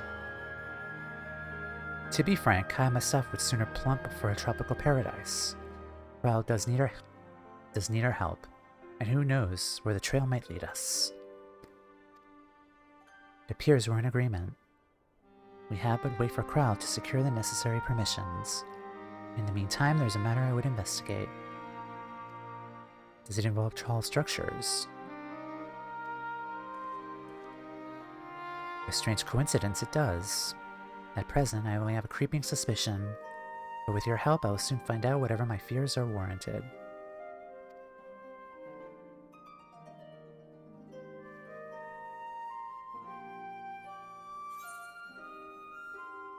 Shush.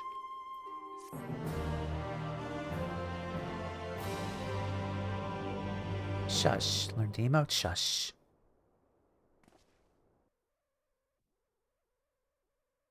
the Garland capital.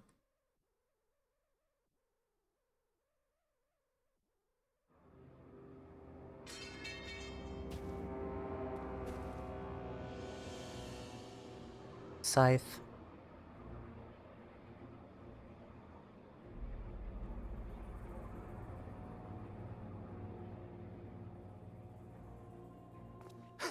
Those Eorzeans certainly are a stubborn bunch, though I suppose you knew that already.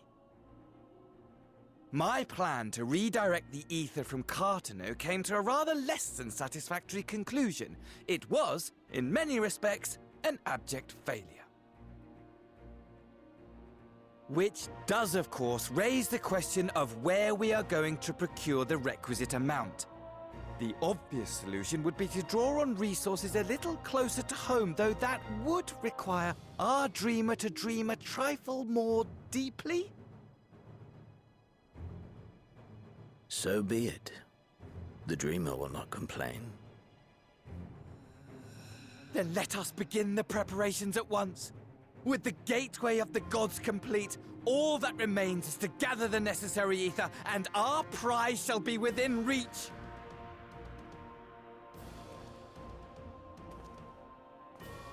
Gateway of the Gods. Okay. So they mentioned that beforehand, before Endwalker. The time has come to fulfill your heart's desire, my desire! To relieve those wretched creatures of their meaningless existence!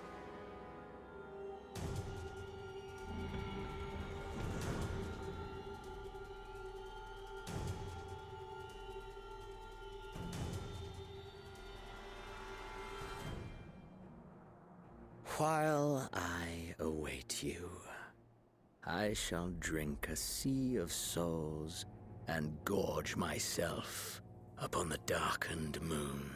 Hello, Redacted. Nice to hear you. Moon. Then you shall come to me, all roiling rage and rancor.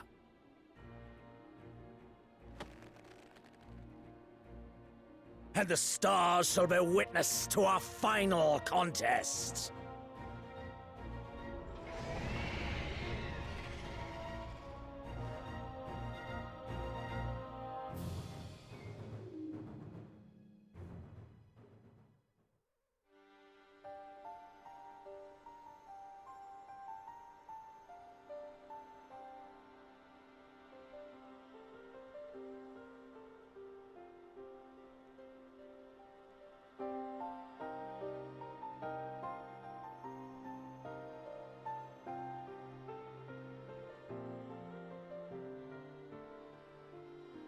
As I thought, the ethereal currents have been disturbed here too.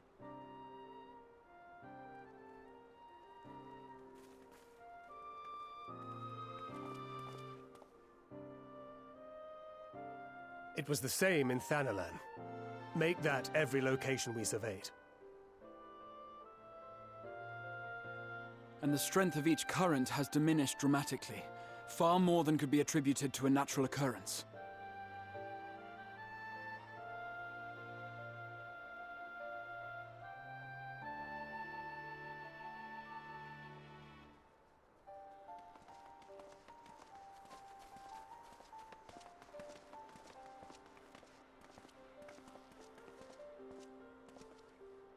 What tidings bringest thou from Dravania?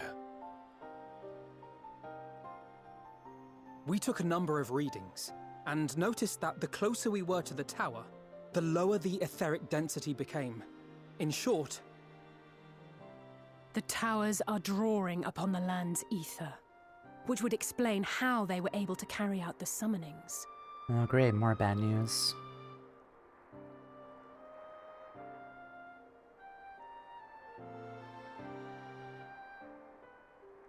Our allies must be informed of this.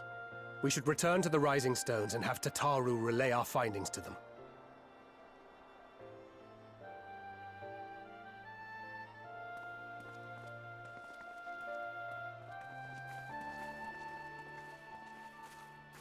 Hear me. Hear me. Hello? Darkness comes, and with it, the end. The fate of the star is in your hands.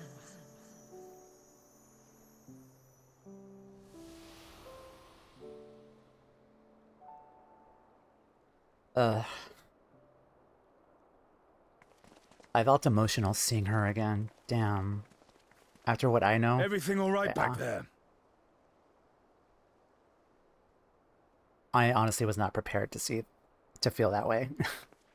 It kind of overwhelmed me a bit, but I wonder who that is. Yeah, I wonder too.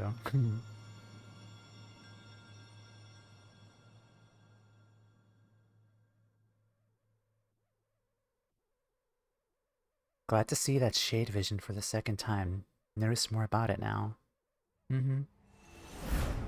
Thus does our final curtain rise, your steps to guide what ends betide.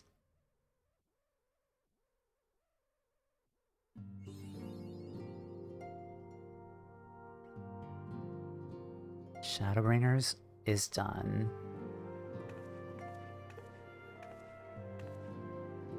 Officially an Endwalker. Welcome to Endwalker. I will not be playing for quite a while, though. I will, though. But yeah, we're ready. Hehehe. Welcome to Endwalker. Yep, thank you.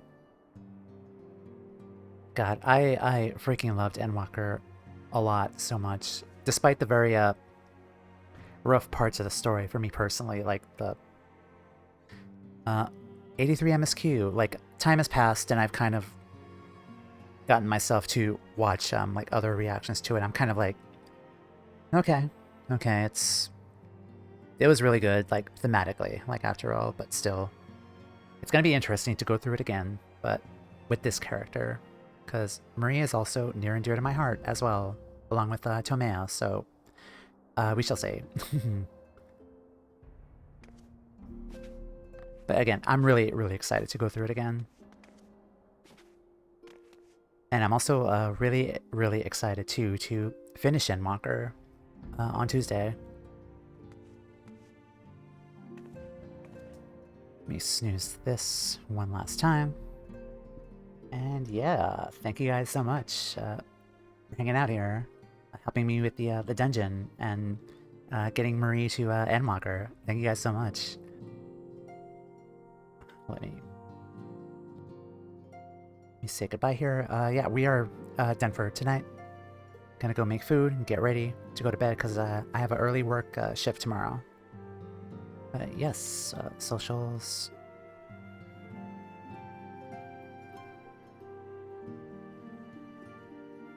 You're fine.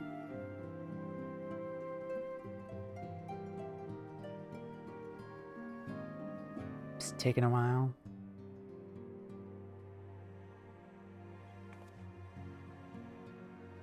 And blue sky. Let me try it again. Well, when it does pop up, I also have a Ko-Fi. It's there on the screen, so you guys can see that. But yes, let me look at my schedule, actually. I think I set 6.5 at 11 a.m. But let me just double check again.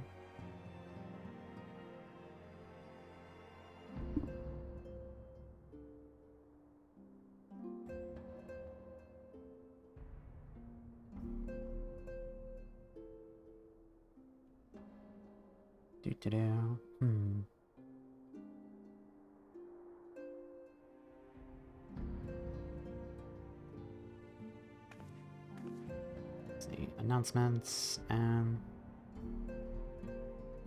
okay, March 24th, Tuesday, will be 11 a.m. Pacific Standard Time, my time.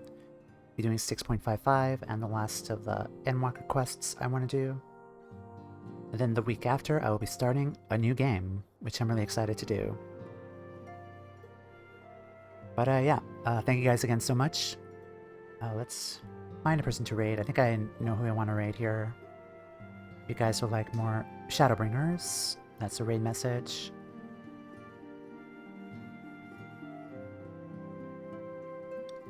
We've had mutual friends raid into him before, but oh yeah, he is also going through Shadowbringers himself. He just finished Mount Golg for the first time, so we're gonna say hi to Rio, DPrince216, and say hello.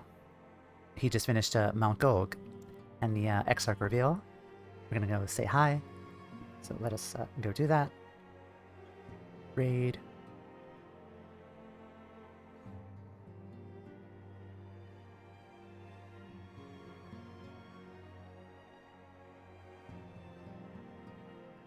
Alright guys, thank you guys so much. Have a wonderful rest of your week.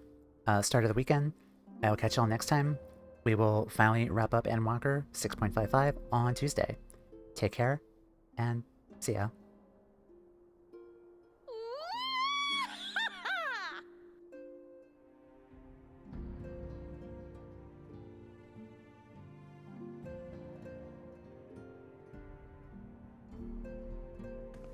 Oh, hi Yolda. Bye Yolda. We're raiding out, but Endwalker on Tuesday. Endwalker finale.